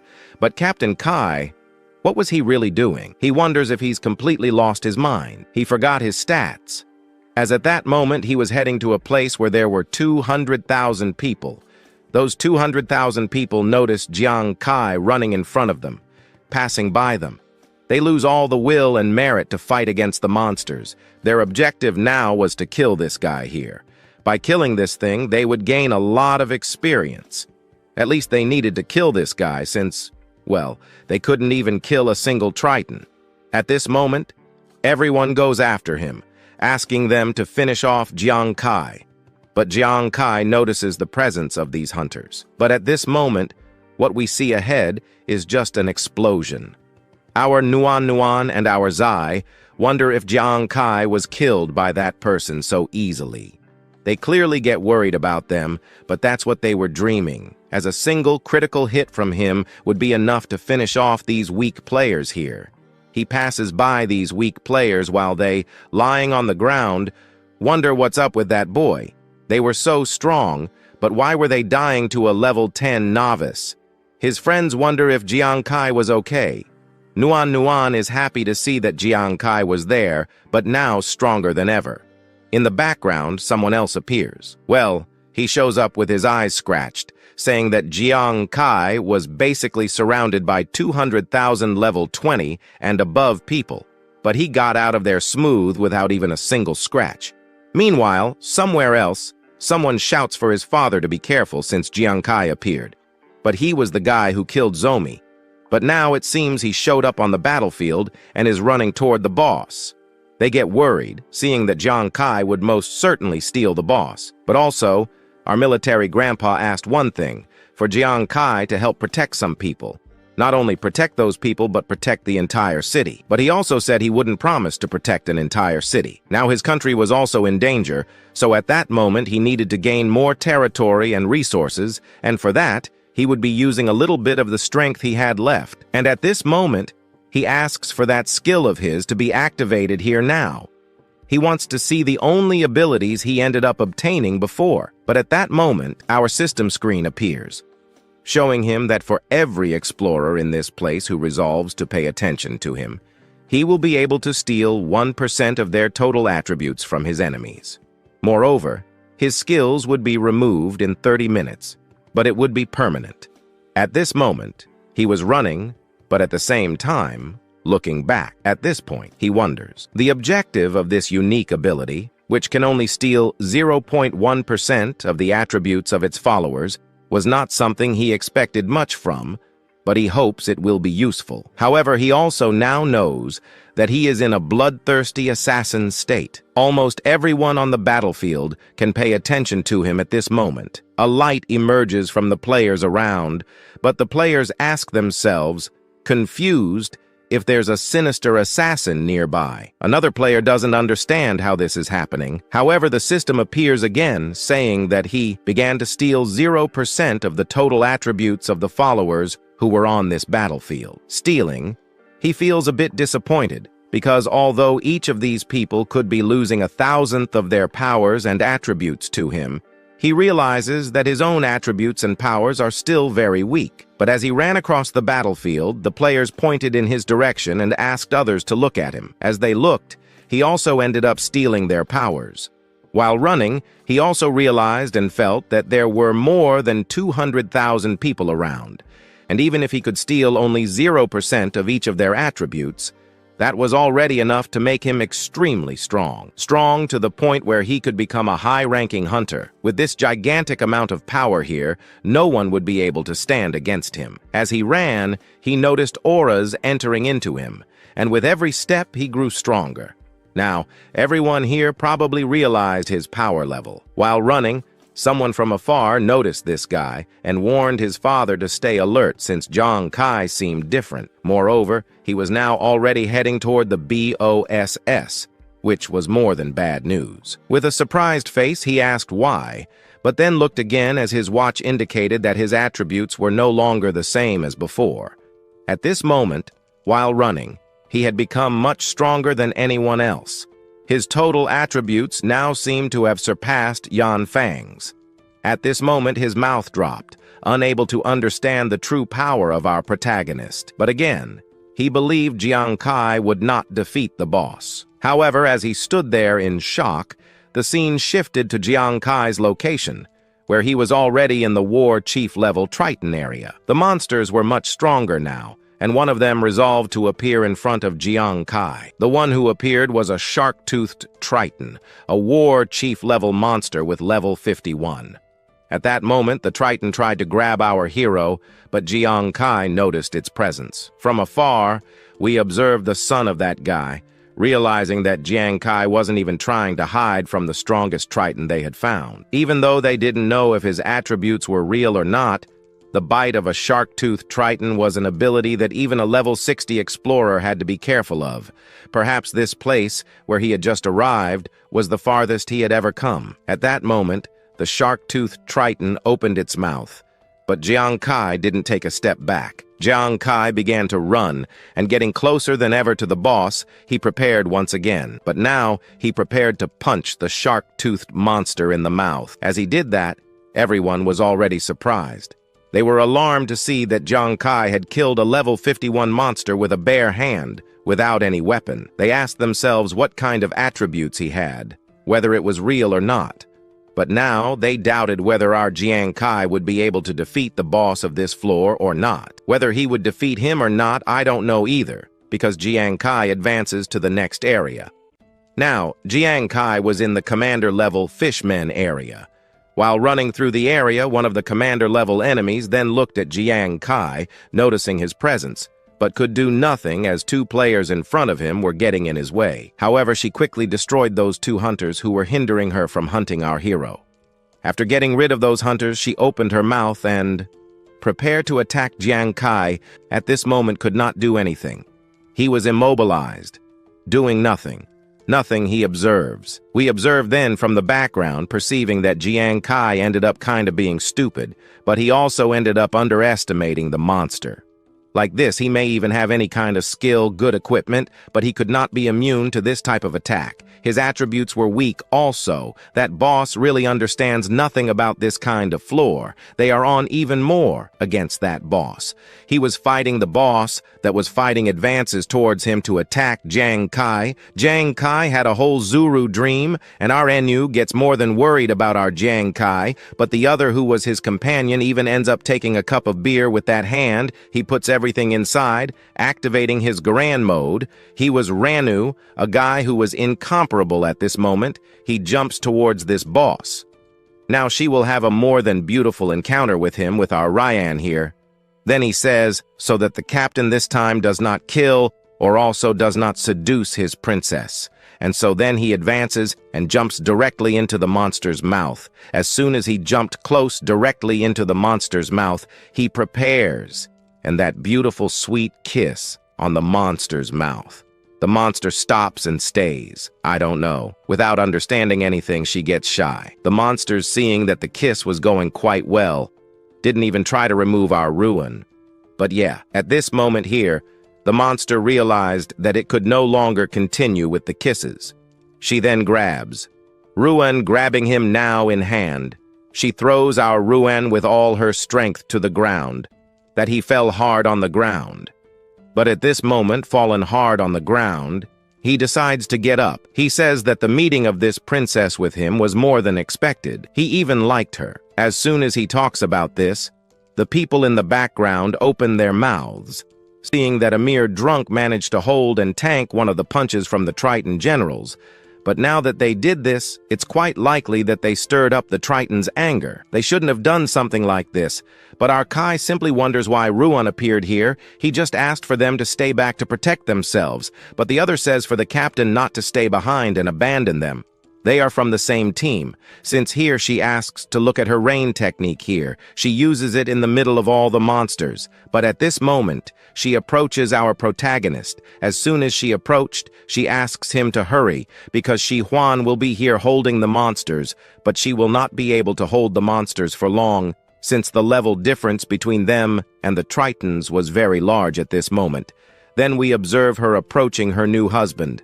Again, he asks his wife to give him a special treatment that way. Again. Well, at this moment, Kai is surprised, then gives a smile, realizing that his group was not just any mere group.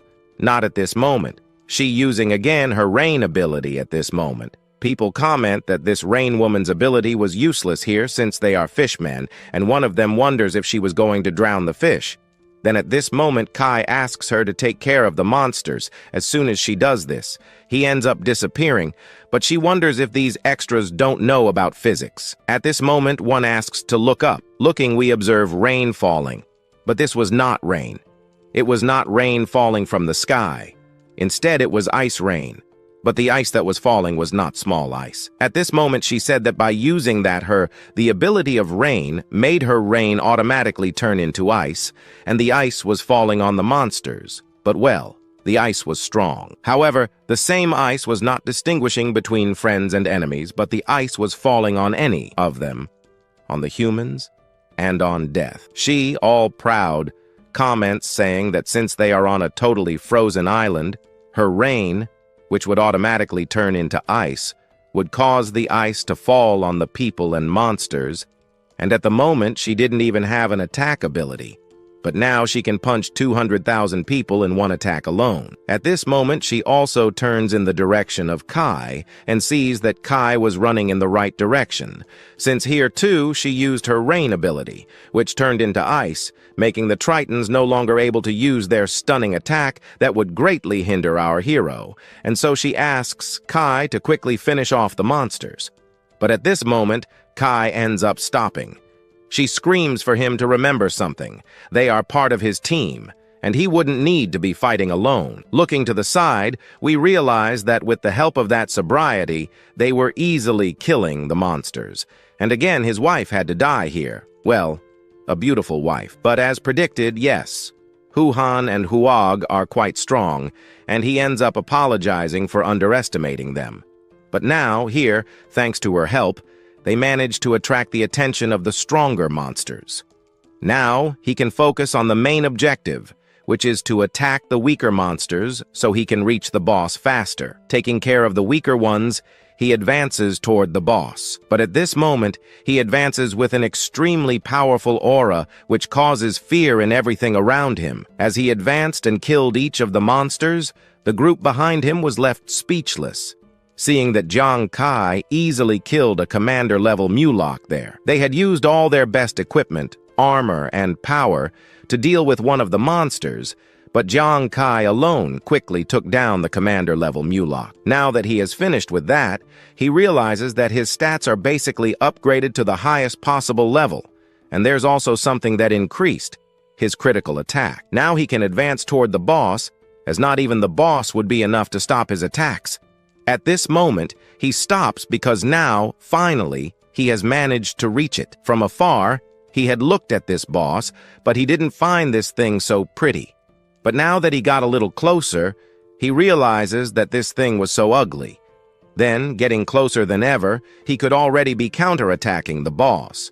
However, in the background, that group is surprised to see that now that boy has really gotten close to the boss. The old group of our hero is happy, realizing that now Jiang Kai could already be finishing off this boss quickly. They shout for him to advance.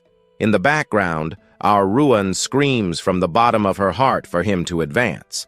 Her request was made, and he advances. But at this moment, as he advances, that boss decides to act, because at this moment, he ends up activating his Basar mode again, which allows his level to increase a lot, and his speed, too. Jiang Kai definitely wouldn't be able to fully withstand this power. Again, this monster attacks our hero, but Jiang Kai makes some jumps here and there. These jumps were enough to dodge any blow from this boss. After dodging a bit here and there, we observed that Jiang Kai recognized his strength. He was fast, but compared to his new power now, for him, this guy here seems slow enough that he could easily dodge, unlike that Huang family before that was having difficulties, but he now doesn't. But at this moment, he wonders why the Huang family chose to fight this boss here. But Jiang Kai will be discovering that maybe later, because now he has to deal with finishing off the life of this boss. As soon as he lands on top of that sword of the boss, we observe the surprised face of the group. The people can't believe they saw him dodge the blows from the strong of this boss. Now what he could do was end the life of the chief. But at this moment, the other one is surprised to see that his agility was greater than that guy who ended up losing to this boy. So, after asking to advance, he advances. But who advances first was the boss. With his trident, he tries to hit our hero. Knowing that with this he wouldn't get our yanai, he attacks our hero with that tail of his, but now he finds it very slow. He dodges his blow. Now that he dodged his blow, we observe him from above. But now he grabs those fire daggers of his. Now with that, brother, we observe him throwing that at the boss. But the boss uses his tail to defend himself. After receiving the full blow from our Jiang Kai, he ends up losing a greater percentage of his life. Currently, the boss's HP was at 25%. People saw that before the boss life was at 35%, but now, with that attack from the Aryan assassin, it ended up dropping a bit more from 35 to 25. What he managed was only to take 10% of his life. Not even Jan Fun managed to do something like that, but to do that, he needed to take 10 minutes. That commander of our Nuon is surprised and wonders what kind of damage that was. However, he made the boss very irritated, which made the boss decide to act. He gets up, but here he gets up with an extremely sinister aura. As soon as he gets up with that extremely powerful aura, our story today already begins with Yanai looking up for seeing that our little creature was in front of him, but he was already totally irritated with Jiang Kai. The others don't believe that Jiang Kai would be facing this thing, something that even John Fang couldn't defeat this monster or make this monster stand up, and on the ground, even John Fang didn't believe that he was there in front of the boss. Now that the boss is standing, he's happy to see that the boss can walk. He barely knew that this thing walked. But this thing makes the boss irritated that then starts to act. Right after he starts to scream towards Jiang Kai to grab him, but this scream doesn't hit him since he dodges the scream. This trick he already used once and tricked him a little once only, but now he wouldn't fall for the same trick a second time. As soon as he says that, we observe the boy who then decided to advance in his direction here with that trident in hand. He tries to hit our protagonist, but what really happens is an explosion in the middle of the ice. The players behind seeing this explosion happening wonder if this bloodthirsty assassin was already dead. Well, dead not so much. But that trident of our boss here ends up being broken in half in the end. After that was broken in half, we observed the boss's reaction. Now that the boss saw he was aiming at the wrong person, we see him more irritated now. The boy may be fighting a little more seriously than usual. Now that he is unarmed, he may perhaps be fighting seriously. A little from the smoke, we observe a shadow. This was the shadow of Jiang Chen. Now he wonders if this boss still knows what it is to fight. The people seeing the boy's weapon being destroyed are surprised, wondering maybe what kind of monster he was. Maybe he's some kind of existence not found in the world that appeared in this world here. Since it also makes sense, he's a guy who easily destroyed a weapon of one of the most powerful bosses in this world here. But meanwhile, Jiang Chen advances towards him. He thought about fighting with everything against him, but he realizes that fighting against him would be a waste of time, so he will end this as quickly as possible. With those daggers in hand, he throws them at his legs, throwing them at his leg, and then an explosion happens there, making one of his legs go limp. He falls to his knees now that laid this boy on the ground. We observe the system showing his HP. His HP is currently at 15%. And if by chance he keeps attacking there, with all certainty, he will have a 100% advantage, so he ends up attacking his other leg. After attacking his second leg, we then observe an explosion happening here that makes the giant boss here totally furious. But also the system shows to our hero that his life was at 15%. Now that it was at 100%. 15%, we observe our protagonist seeing that the boss was totally afraid of Jiang Chen, and now wonders if he should show his true strength to such an arrogant creature like him. And since he also always ends up hating this kind of action and this kind of arrogance, and even more from a fish king like him, then he throws several AT combos towards the BOSS's arm and leg. After hitting him with the 2 daggers, we then observe a gigantic explosion happening while down below our hero was making that super high exposure. And with this explosion, it was time for the boss to be defeated. Well, being defeated, our Jiang Chen will have all his resources. This is already good for him. But meanwhile, the explosion was happening. We observe in the background the reaction of those two. The two are surprised.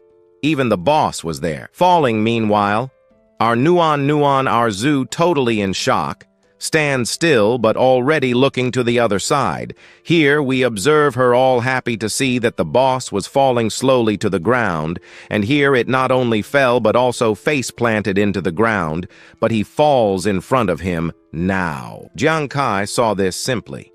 He kept staring at the boss.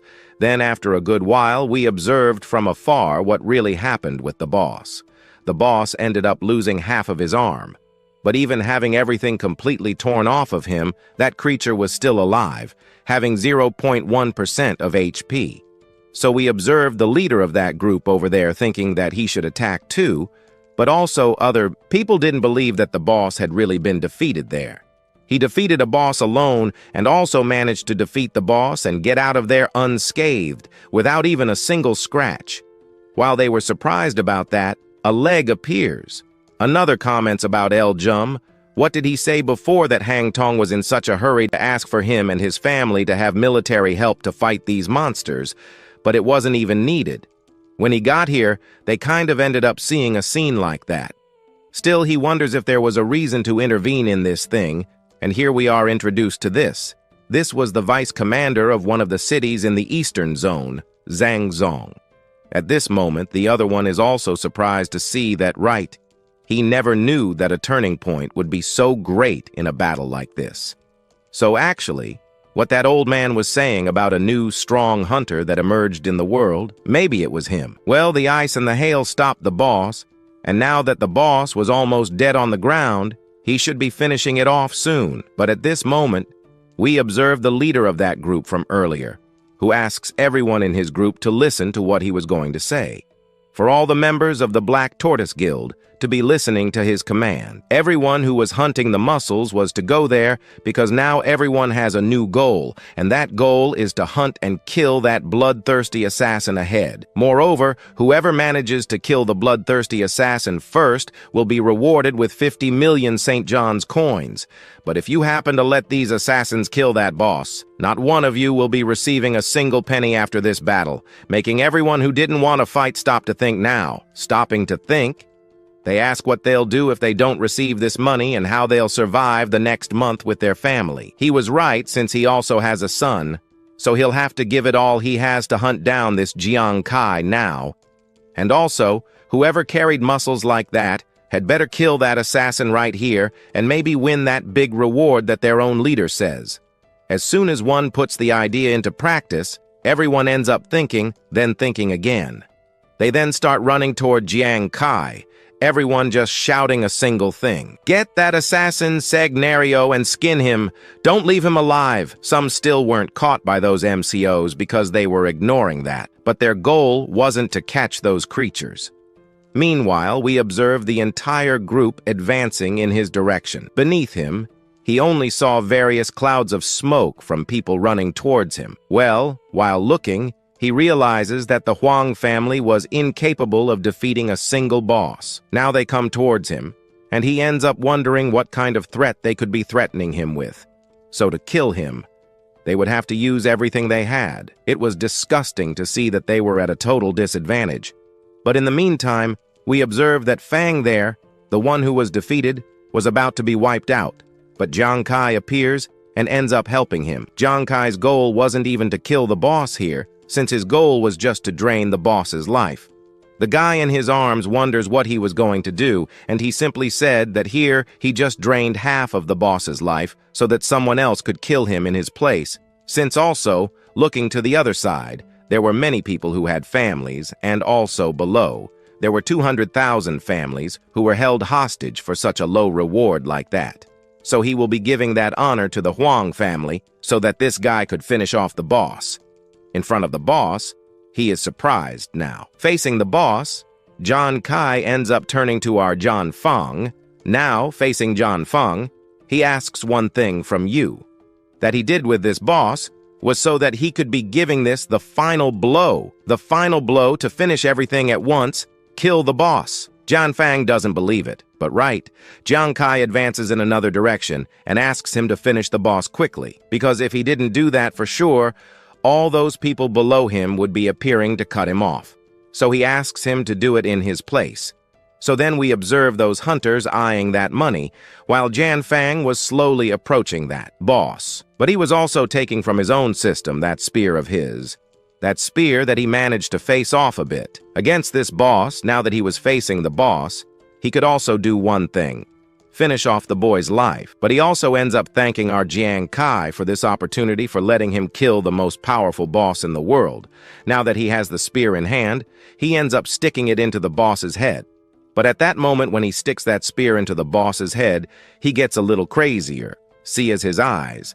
Then he ends up getting up slowly, and at the same time ends up shouting loudly, where then we show below the boss's life bar, which ended up reaching 0% after this gigantic scream. Everyone who was advancing towards Jiang Kai ends up suddenly stopping, because there is no reason to keep advancing anymore. Then it appears on the system screen for everyone that the boss was defeated. One of the players ends up saying that it wasn't the bloodthirsty assassin who killed the boss, but who killed the boss. Then another reveals that it was Jian Fang, one of his companions, who delivered the final blow to the boss and killed him after saying that we observed the boss disappearing, and then after the boss disappeared, we observed the Triton army there, then cracking on the ground. They then end up evacuating, abandoning the battlefield, leaving everyone who was there calmer about the next fight that would be happening. So after the last beast fled the battlefield. Another ends up celebrating, but another wonders if it was really our Fang who killed the final boss. Another ends up saying it wasn't the bloodthirsty assassin. So it means that someone from his own Huang family ended up in the end stealing the boost from our Jiang Kai. The two who sent to get Jiang Kai don't understand what was happening. He wonders if they won this fight. The boss ended up being defeated by Jian Fang.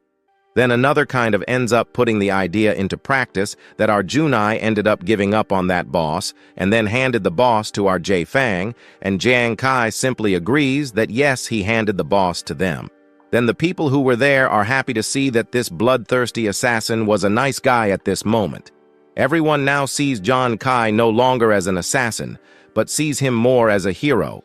Now he was a benefactor to everyone, and now yes, anyone who dares to touch their benefactor, who is our Jiang Kai, they will be declaring war against this person. His two friends in the background are happy to see that his previous move was the best thing that Jiang Kai ended up kind of doing now. Then everyone ends up liking him. Now the commander of those two of our protagonist's friends is happy to see that Jiang Kai grew as a person at this moment. Here, Jiang Kai not only grew as a hero, but also grew as a person. Then our other companion ends up saying that our hero was part of her team, and besides, who trained him to become that way, people seeing how she is, it was herself. But now everyone knows how powerful her captain is. Now they could basically choose who to follow, their captain or our captain Jiang Kai. Now that, right, she talked about this, they end up stopping to think also. Since, right, with the power of the Huang family, they basically had no choice but to follow no other clan, because this family always threatened them by wanting to pay less money to them. And this time, they almost died. And besides, right, if the boss had been taken before by Jiang Kai, they wouldn't receive any money either for having almost died in this battlefield. Then their commander asks them to stop thinking this kind of thought and follow their order, and he ends up saying that he won't do anything. No, but from now on, they could be following him smoothly because paying him they will. But at this moment, they end up saying that they will be leaving their guild. Meanwhile, several people end up following the same path. The other one ends up saying that his father should get out of here with him already, since there were 20,000 people who gave up on following them. And if this continues, their guild's reputation will drop a lot. And this time he was caught. But officially, Jiang Kai will basically be remembered by him. Sooner or later he will take revenge, but now he can't do that. But next time he will find Jiang Kai. But Jiang Kai next time won't have a next time to whistle at him because he will finish him off. While he was making these threats, he leaves. Meanwhile, elsewhere we see John Fang introducing himself.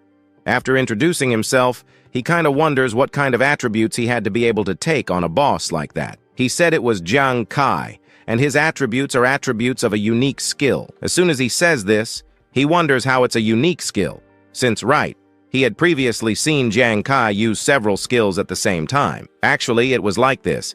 He used several skills, but those skills he used ended up disappearing. He almost discovers that Jiang Kai had other hidden powers, but they end up being interrupted by something that starts to happen. The ground starts to tremble, and from within the ground, something begins to emerge. That thing was the tail of that boss, which for some reason still hasn't been defeated. But that thing ends up submerging beneath those ice rocks. At this moment, Yan Fang creates our Jiang Kai as an ally, but he said it wasn't possible since he has the title of bloodthirsty assassin and also has a punishment mechanism.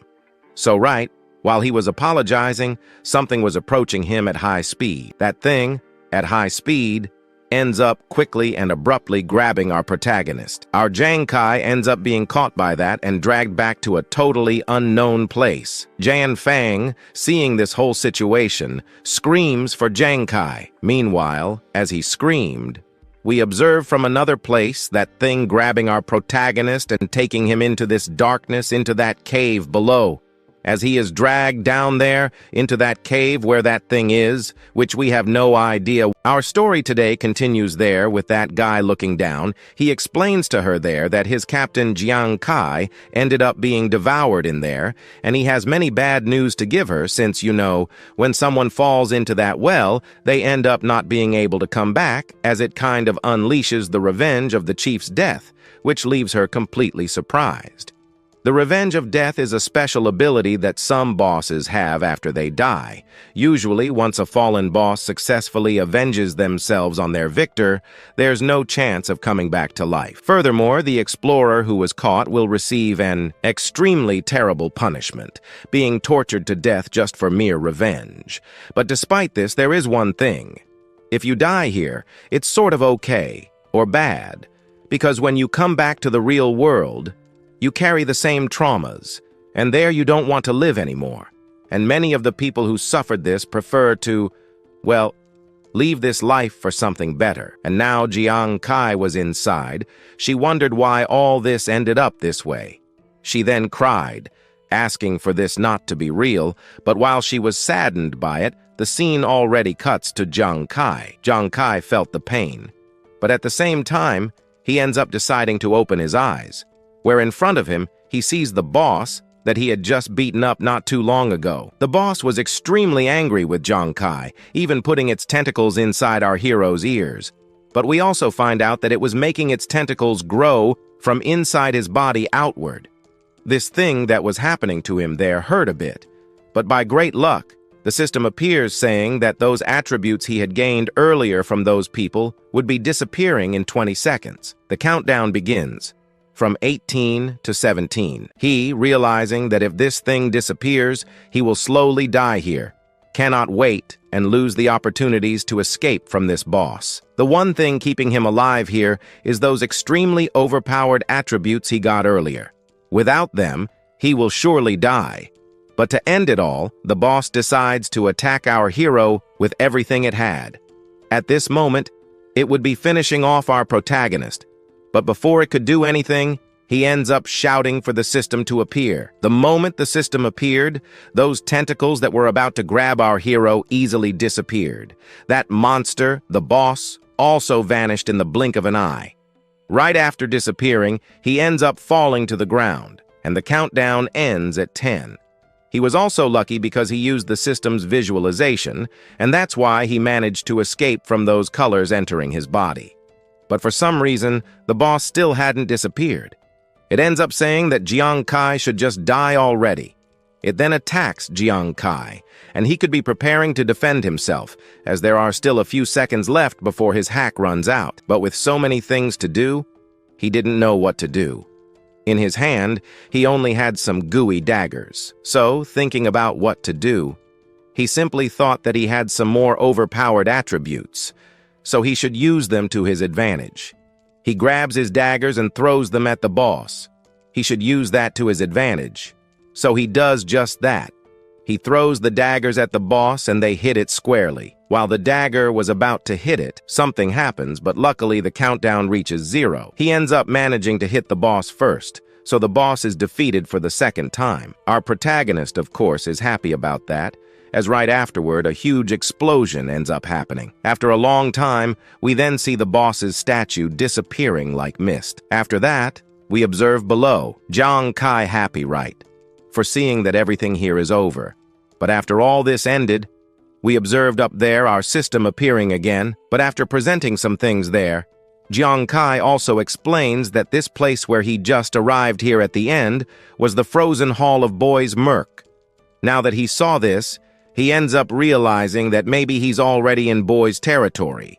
However, for our protagonist to get more R to make him and his team much stronger, the system ends up saying there that he could be exploring everything here and collecting all the items inside the chests.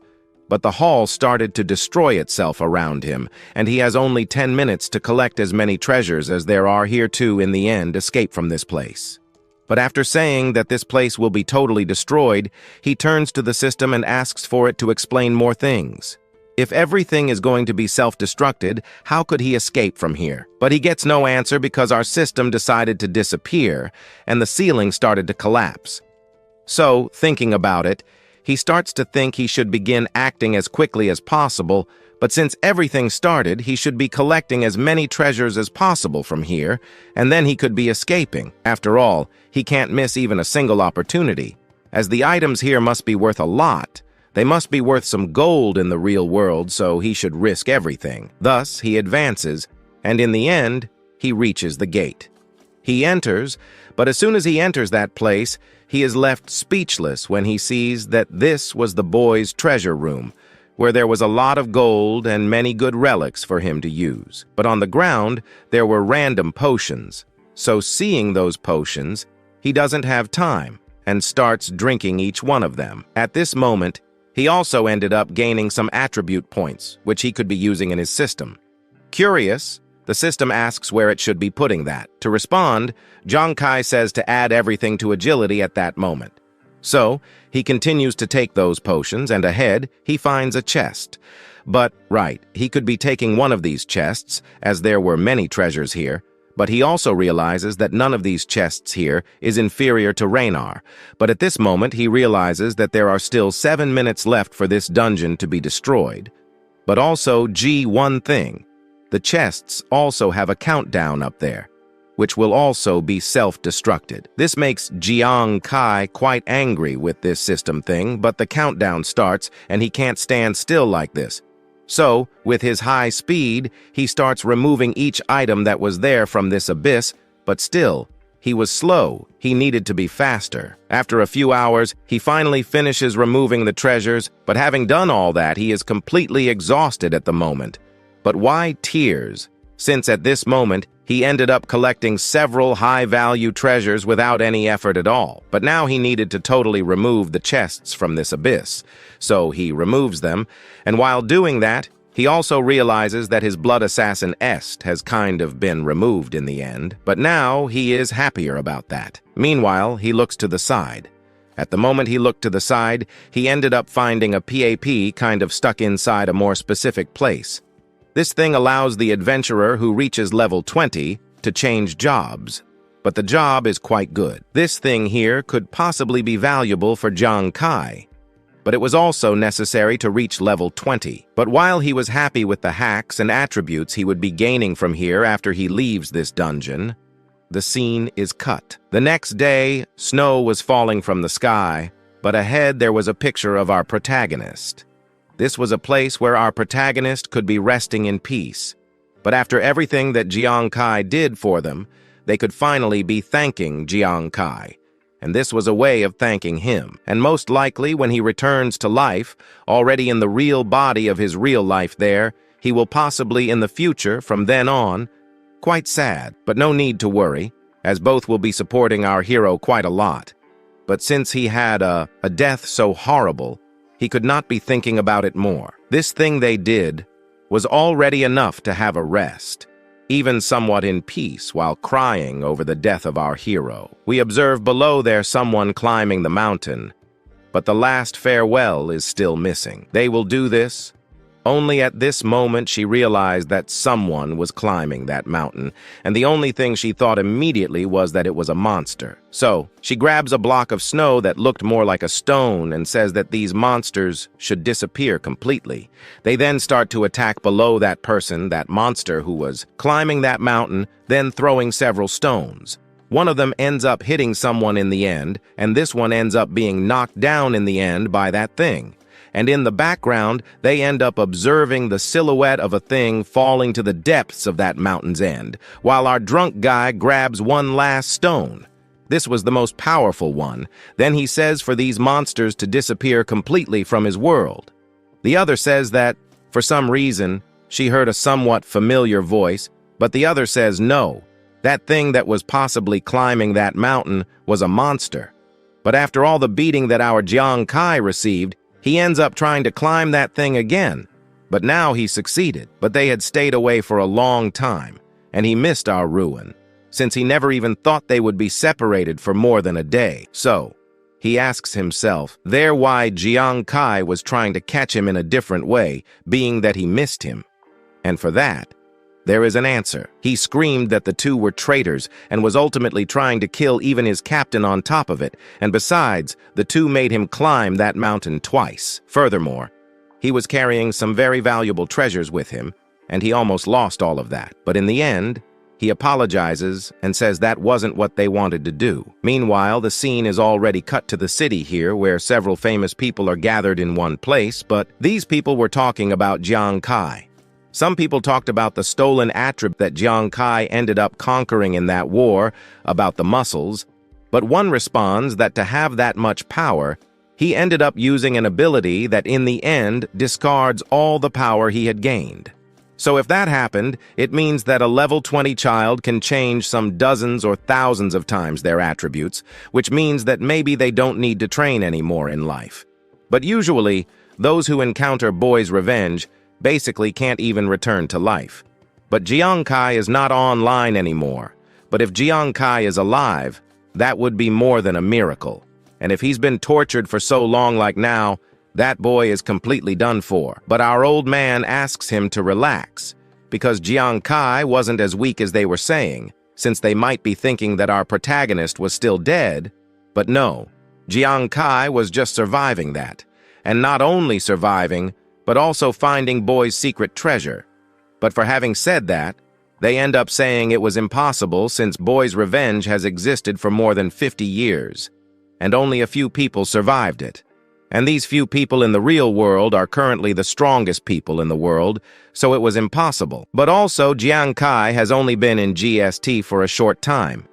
And he survived for a long time, so he doesn't even have maybe any chance of surviving Boy's Revenge this time. But the old man's intuition said otherwise, that our protagonist was still alive, and they would surprise each and every one of them who were there. As soon as he says this, someone ends up arriving at the door extremely fast. After reaching the door, we observe then that person quickly saying that something was happening. What was happening was related to our Jiang Kai, but well, she only didn't appear there because she didn't want to appear. She shows up saying that Jiang Kai also suddenly decided to sell some things in a shop there, but the products he was selling were extremely good. But he only sold them for an extremely high price. Furthermore, Jiang Kai didn't die in the dungeon, nor did he also discover some important and rare things that no one in the world had discovered yet. The secret in doubt of how much Yuyun Jiang Kai managed was only 400 million gold coins that he got there in this game of selling items from this secret dungeon, which leaves the two there totally in shock, but a few minutes later people noticed there for sale some items. Well, these items were extremely good, but the price of those was very high, some reaching 18 million.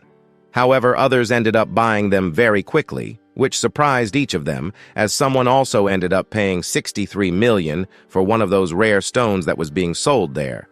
But to improve, a few other very rare stones appeared in the world, some stones that caught the attention of many rich people, which makes sense, right? Then someone ended up paying 100 million for some stones, which in the end, the result reached 400 million, leaving the two in shock again, not believing what was happening, as it also means being able to sell so many good things at once, meaning that he really found that secret area. Then the old man starts laughing at them. He even said before that Jiang Kai would really find the boss's secret treasure, and that boy didn't disappoint them. But she also ends up calling Commander Wei for a certain reason, as the Huang family suddenly decided to want to speak personally with this commander. He is then surprised to see that the Huang family wanted to have a good chat with him personally there. But a few hours later, at the exchange of items in the sacred bright city, we see our Jiang Kai sad to see that he ended up selling some items for a very high price. But for Jiang Kai, those prices were still very low, which makes him very sad. But the two people in his team end up making some positive comments to him, saying that it was a good sale, that he got good money.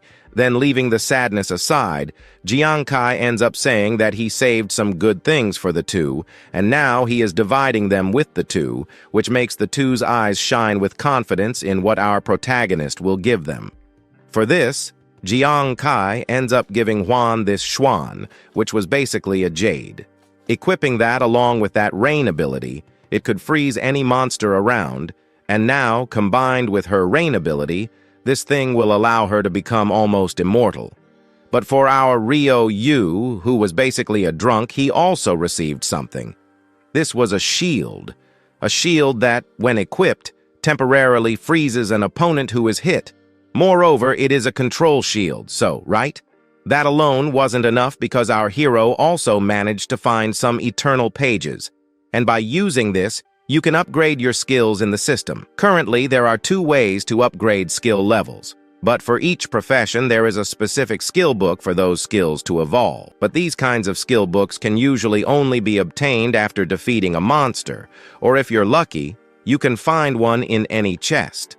Or, the other way is that he managed to get that one in the Triton Leader's treasure chest, a universal upgrade item that can improve all your level attributes.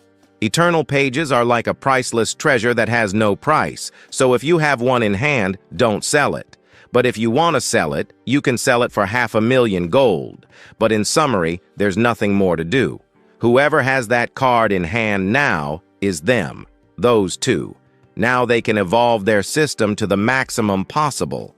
So, he shouts for them to now do their best to evolve their system screen to the maximum, getting their best items and making that prettiest status of all. While he was saying this thing in front of them, at that moment, the two were only looking at our hero. They had no eyes for anything else. So the two go towards Jiang Kai and hug their captain. The two thank Jiang Kai for his kindness, for always helping them, for always doing these good deeds with them, right? Because without that, they wouldn't be anything. And what they only wish for our Jiang Kai is a long and good life. Oh, and if by any chance our Jiang Kai really dies, it's very likely that he'll go to heaven for these kindnesses that no human has done for them so far. And at this moment, we then observe from afar the two clinging there to our... The protagonist just asks the two to step aside. Meanwhile, from another place, someone ends up arriving. This person was part of the Huang family. He arrives giving some warnings to our Jiang Kai. One of those warnings was that he didn't need to worry so much because at this moment when he least expected that everything was over, everything resolved, no calm would come, those from the Huang family would be attacking Jiang Kai. Furthermore, a challenge would be happening here. This was the Guild Challenge. And at this moment, he would be using all his power to humiliate our MC. But it would also reach a point where the military would be abandoning Jiang Kai. And at this moment, he would be humiliating Jiang Kai even more, so he understands that he needs to get stronger. However, he still doesn't understand what kind of guild challenge it was that he was talking about. Then, to answer that, she appears, saying that the guild challenge was a competition organized by the military, and its objective was to select the strongest to join a guild. But also, the guild challenge requires a minimum of 21 participants, and additionally, to improve, each of the participants must have different levels, like each one at level 20, or even at higher levels. And so, the guild would be sending some 5 people to at least participate in the event. Their goal is to fight to the death, and in the end, the 3 surviving teams would definitely be the ones winning and getting the best treasures. However, there are many guilds participating this month. Well, the best guild will win, but also will be gaining many good resources.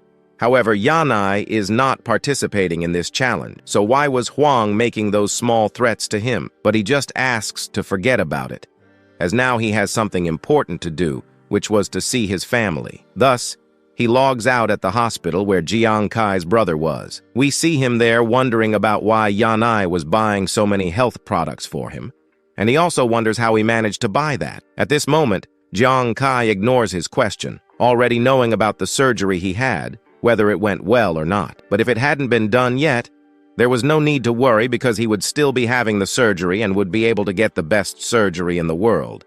And our video today already begins with our hero there sharing the apple with his brother. Then he leaves his room here. He realizes that his older brother has his childhood dream returned back, so now he could be doing some other main things.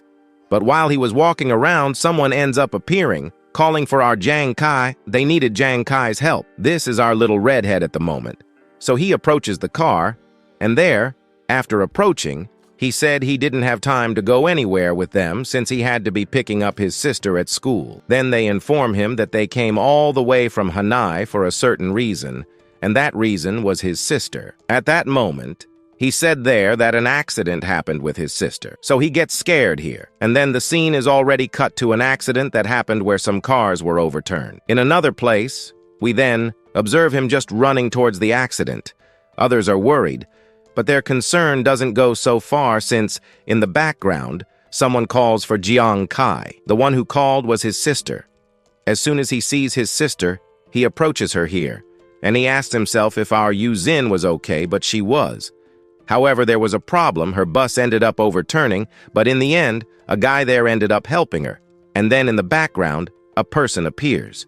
He recognizes Jiang Kai. At this moment, Jiang Kai also realizes that he was one of the guys who was there in the other world. He was known as John Fang, and he wonders how he was in this world. At this moment, another one appears and interrupts their chat, saying that the accident involving his sister wasn't an ordinary accident. It was basically an accident planned by certain people. Now he needed to reveal who caused this accident, and the one who caused it was the Huang family. For now, the Huang family was on Jiang Kai's tail, doing everything to make him turn against the Huang family. It was simple. He ended up going against their family. Moreover, they also managed to defeat some of the bosses they were targeting, who were some of the strongest bosses that were supposed to stay just with them. But they also managed to take the credit for the big attack by having defeated that final ice boss. However, they used all that credit he earned to basically subjugate that old man from before, who was on our Jiang Kai's side, but they didn't want Jiang Kai to participate in a guild event, and it would also be almost impossible to defeat Jiang Kai in such a challenge. So we see his face saying that maybe Jiang Kai would take a step back and not dive headfirst into this guild challenge. And at this moment, he ends up telling our protagonist that everything he did was the most to ensure nothing happened to his sister. And moreover, today's accident was basically a warning for him not to dare to participate in that guild mission. And that's it. If by chance he participates, they will hunt down Jiang Kai's family in this world. Basically, they have a lot of military power, and in this world, they could be attacking the person without the person being able to defend themselves. But there's something there that our protagonist could be doing. One of those things is the following. He could basically be surrendering to the Huang family's intimidations, or another option, joining their army guild. By joining the army basically has the obligation to protect our MC's family. No one else, not even the Huang family, could lay a hand on Jiang Kai's family. So by joining them, they will basically have everything they want, and they also have some pretty good methods of protecting some people in this real world. But here he ends up having a memory of the army itself intimidating our MC. But there was a problem.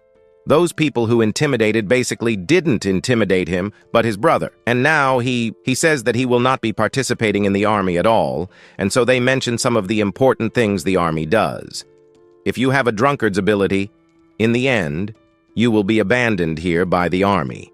And furthermore, if you also have a very weak ability, the army will also be abandoning you, meaning that your career will depend on your power. If you have a strong power, everyone will want to have you in their own group, but someone weak, everyone throws away. So then he realizes that the Hang family likes challenges, so he thinks that sobriety there allows him to double his drops, his XPs, and all that. And not only that, but he can also fight monsters of the same level, only with the strength he has, but there's a catch. The system can double his strength, which means he has a gigantic advantage, and thus he can create a strategy correctly so that he can kill some monsters. And in the end, he can make a good attack strategy to get out of the situation better than the monsters. And with the move and a new level of profession, the Huang family still doesn't recognize his true strength. So he can use this as an advantage, and this time he won't seek protection. This time he will seek his own death. If by chance they manage to win, let them win. But he will be risking everything. He should also take this opportunity to publicize this as much as he can, since he managed to do better in that guild championship. The army people will be keeping an eye on Jiang Kai, which means that the army itself will basically have to protect the Huang family as much as possible, at least to give him some moral support. And for that, he will also need to defeat the Huang family. Once he defeats the Huang family, it is very likely that the army will pay full attention to him. And with that, perhaps the Huang family's actions will have to use all their public power to try to intimidate Jiang Kai.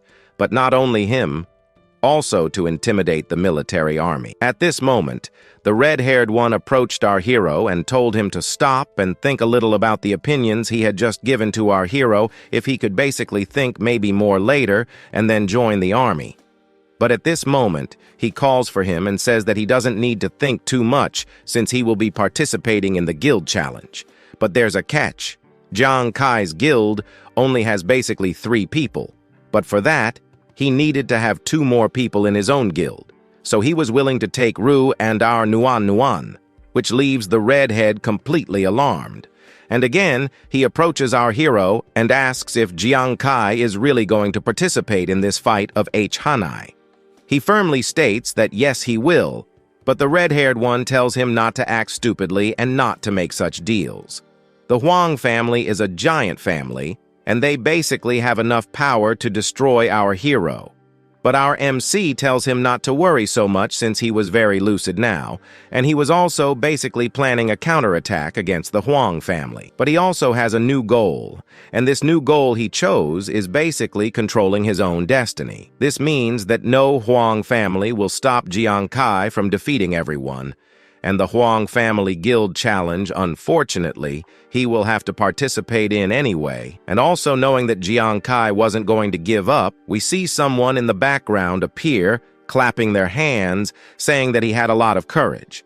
So, he ended up liking our hero more, which means that now he will be on the side of our protagonist, along with that other Yan Fang, who is now on the side of Wai Kai. Now, this Ruan family is deciding to mess with our hero's family, and he will be giving a warning, which leaves our protagonist and his sister quite happy. The other red-haired ones still can't believe the actions they're taking, but changing their minds would be almost impossible now. So since he will be participating in this event, they will have to prepare. But the red-haired one ends up saying that the two of them alone won't be able to protect just Jiang Kai. Even the commander says not to help Jiang Kai, but since he's feeling confident, he will be then on the side of our Jiang Kai, thus leaving our protagonist quite happy. He then thanks the help of each one of them.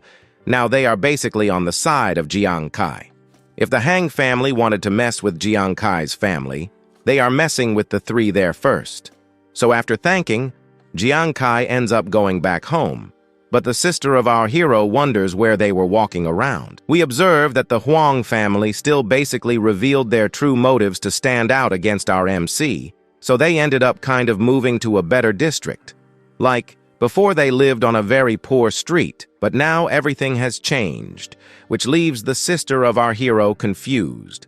In front of them was the house that is worth billions of dollars, but she wonders how they will be paying for it. But our hero ends up solving this problem easily with the VIP card. He ends up opening that big door there, and minutes later he says that this was their new house, leaving his sister totally in shock with the gigantic house. Even the pool was something she wished or dreamed of having, but the best part was her room, which seemed more like a gigantic living room. But at this moment then, he ends up asking if she by any chance liked the new house. She, to say yes, ends up agreeing, also saying that this was a dream house. However, the house was normally good here already with another brother, while there he was motivating her. Here we already cut to another day. In a forest, we already observe our Nuan and our Zul there, wondering who would be their new captain. They were basically sent to a new captain temporarily. In a small moment, the two clearly get discouraged. They didn't want to change captains at the moment, but meanwhile, we observe someone wondering why our Nuan was so down. They could basically be happier. They quickly turn around to see where our Captain Kai came from. He then ends up affirming that he was now their captain. At this moment then, Zhu approaches our hero and wonders if Jiang Kai ended up joining the army. He said not yet, but in the future, maybe he will be entering. But for now, he basically took them temporarily for his own group. The reason is that they will be participating in a guild event where they will be fighting against strong monsters, and so he needed the help of both of them. At this moment then, he ended up saying that a certain Commander Wei basically made a bet with Jiang Kai. This was basically if he would really be able to participate in a certain guild challenge. If he managed to participate, he would have to win. Otherwise, he would be basically bothering him forever. But this time, clearly, he would be winning, and thus shutting up completely this Huang family. So they ask, will our Suzu and our Nuan be participating? Will they be trying to help him? To which both clearly agree, saying that they will be participating since they will basically be gaining a lot from it. But at this moment, Zhou asks our Jiang Kai if he really wants the two of them there to join his team, and for that, he ends up asking if there was no problem. But he affirms that in the military there is basically an evaluation system. If by chance a novice enters the military world, that will basically be a test. His test will last for over a month, where maybe at the end you will be classifying the person. Maybe the person will be rank SSCS or will be Hanier. Maybe if you get Hanier, you will no longer be able to join the military. And in the end, if you don't make it, they will kick your butt and throw you out literally. And for that, he then affirms to our Jiang Kai that his rank classification was C, while our Nuan's was Han. So it means that both were well below average, which means the army will kick them out of the project quickly, so there's nothing more to do. He doesn't need to keep them on his team, and so then he doesn't need to worry Jiang Kai could kick the two out of the team quickly. But he said it was fine, since, it's a team, and he will be working hard on both of them, where he will make them participate in the guild challenge, win. And also, in the end, he will make both return to the army, but they won't return with the rank they have now, and so they will be returning to the army with a higher rank, which leaves the two totally surprised to see that the two here at the moment were basically novices, so there will basically be no support at all to overcome, obstacles or monsters ahead. So at this moment, our Nuan changes the subject. She says that to participate in this event, it was necessary to be at level 15 or higher. But to answer this, someone in the background appears. This person comes towards the two and says that level 15 for him was nothing, since our leader Jiang Kai was currently at level 20, and at the moment he was thinking about changing jobs.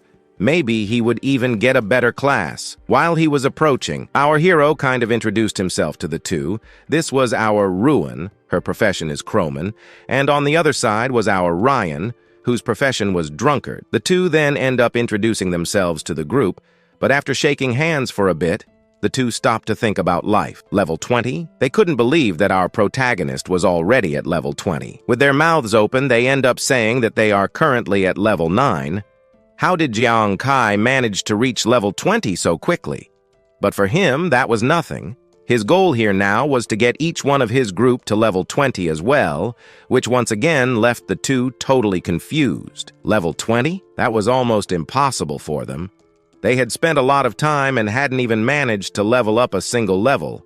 But for that, our Ruan approaches our Nuan and ends up telling her not to worry either, since our Captain Kai would take care of everything. But now that he gathered everyone into a single group, this one ends up asking what the name of the group would be. She ends up saying that maybe a better name would be the God of Fire Squad, and so the name was chosen. Now that the name was chosen, they could rest.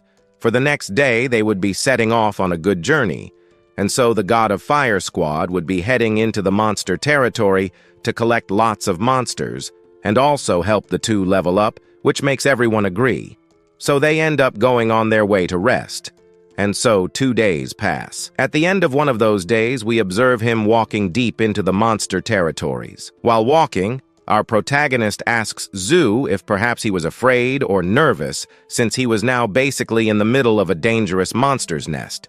But he said he was maybe fine or maybe not fine, since, he was maybe afraid because he saw that his martial art ability was still not being used 100%, to which our protagonist responds no, because over the last 2 days, he had been protecting the two quite well, and Zhu basically had no problem defeating any monster. But still, even though he was doing his best, deep down he was still afraid of something. And for that, he needed to make his heart more powerful. By becoming more powerful, he would become stronger as far as he knew. The profession talent of is, basically, the Hertz material that may be providing additional bonuses to his statuses, but also the effects added to his statuses can basically change with the strength of courage and confidence he may have. Zou's confidence and courage are not very strong for now, so he can only basically repel friends who use basically a small power, but he knows how to make that guy strong. That is, increasing his courage. By increasing his courage, he will be able to become increasingly stronger, and then will be taking advantage of this opportunity to improve his strength, since at the moment he has earned quite a few points there, and he wanted to distribute that a lot into his attributes in his system. Then, He calls for his system, which then appears right in front of him. At this moment, he says that he wanted to add also some new skills that he had, and so he then takes basically that card of the flying cards from the ghost hand. Here, after updating this, he realizes that the range of the item, now that he is updating, got a little better, like it increased its range by 10%. As for the penetration of Saint counterattacking his opponent, it increased by 50%, although also the mana consumption increased by 10%. He realizes that this was basically acceptable, so it was fair, but he still has some points left over, so he puts all of that basically into speed. And so after updating, he realizes that his speed skill increased by 100%, which now his attack skill will be increasing a lot as well. To improve, he upgrades another skill of his, which now will allow him to be able to track monsters nearby and from afar easily, and will also allow him to hide much more easily from people. After also gaining some extra statuses, he also realizes there that the system gave him a new skill. His new skill was basically Deception of Saint, which allows our protagonist to give confidence to a person no matter the level of the person. What our hero can really do is influence the person to do what he wants. No matter if the person basically has a very strong mind defense, this skill can break that, which means that now he can be basically having gigantic advantages over his opponents on the battlefield. Although the effects of that are too deceptive, he was also eager to be testing these things on the battlefield. But there's still however, to really know if our hero will be really able to use his new skill in a battlefield.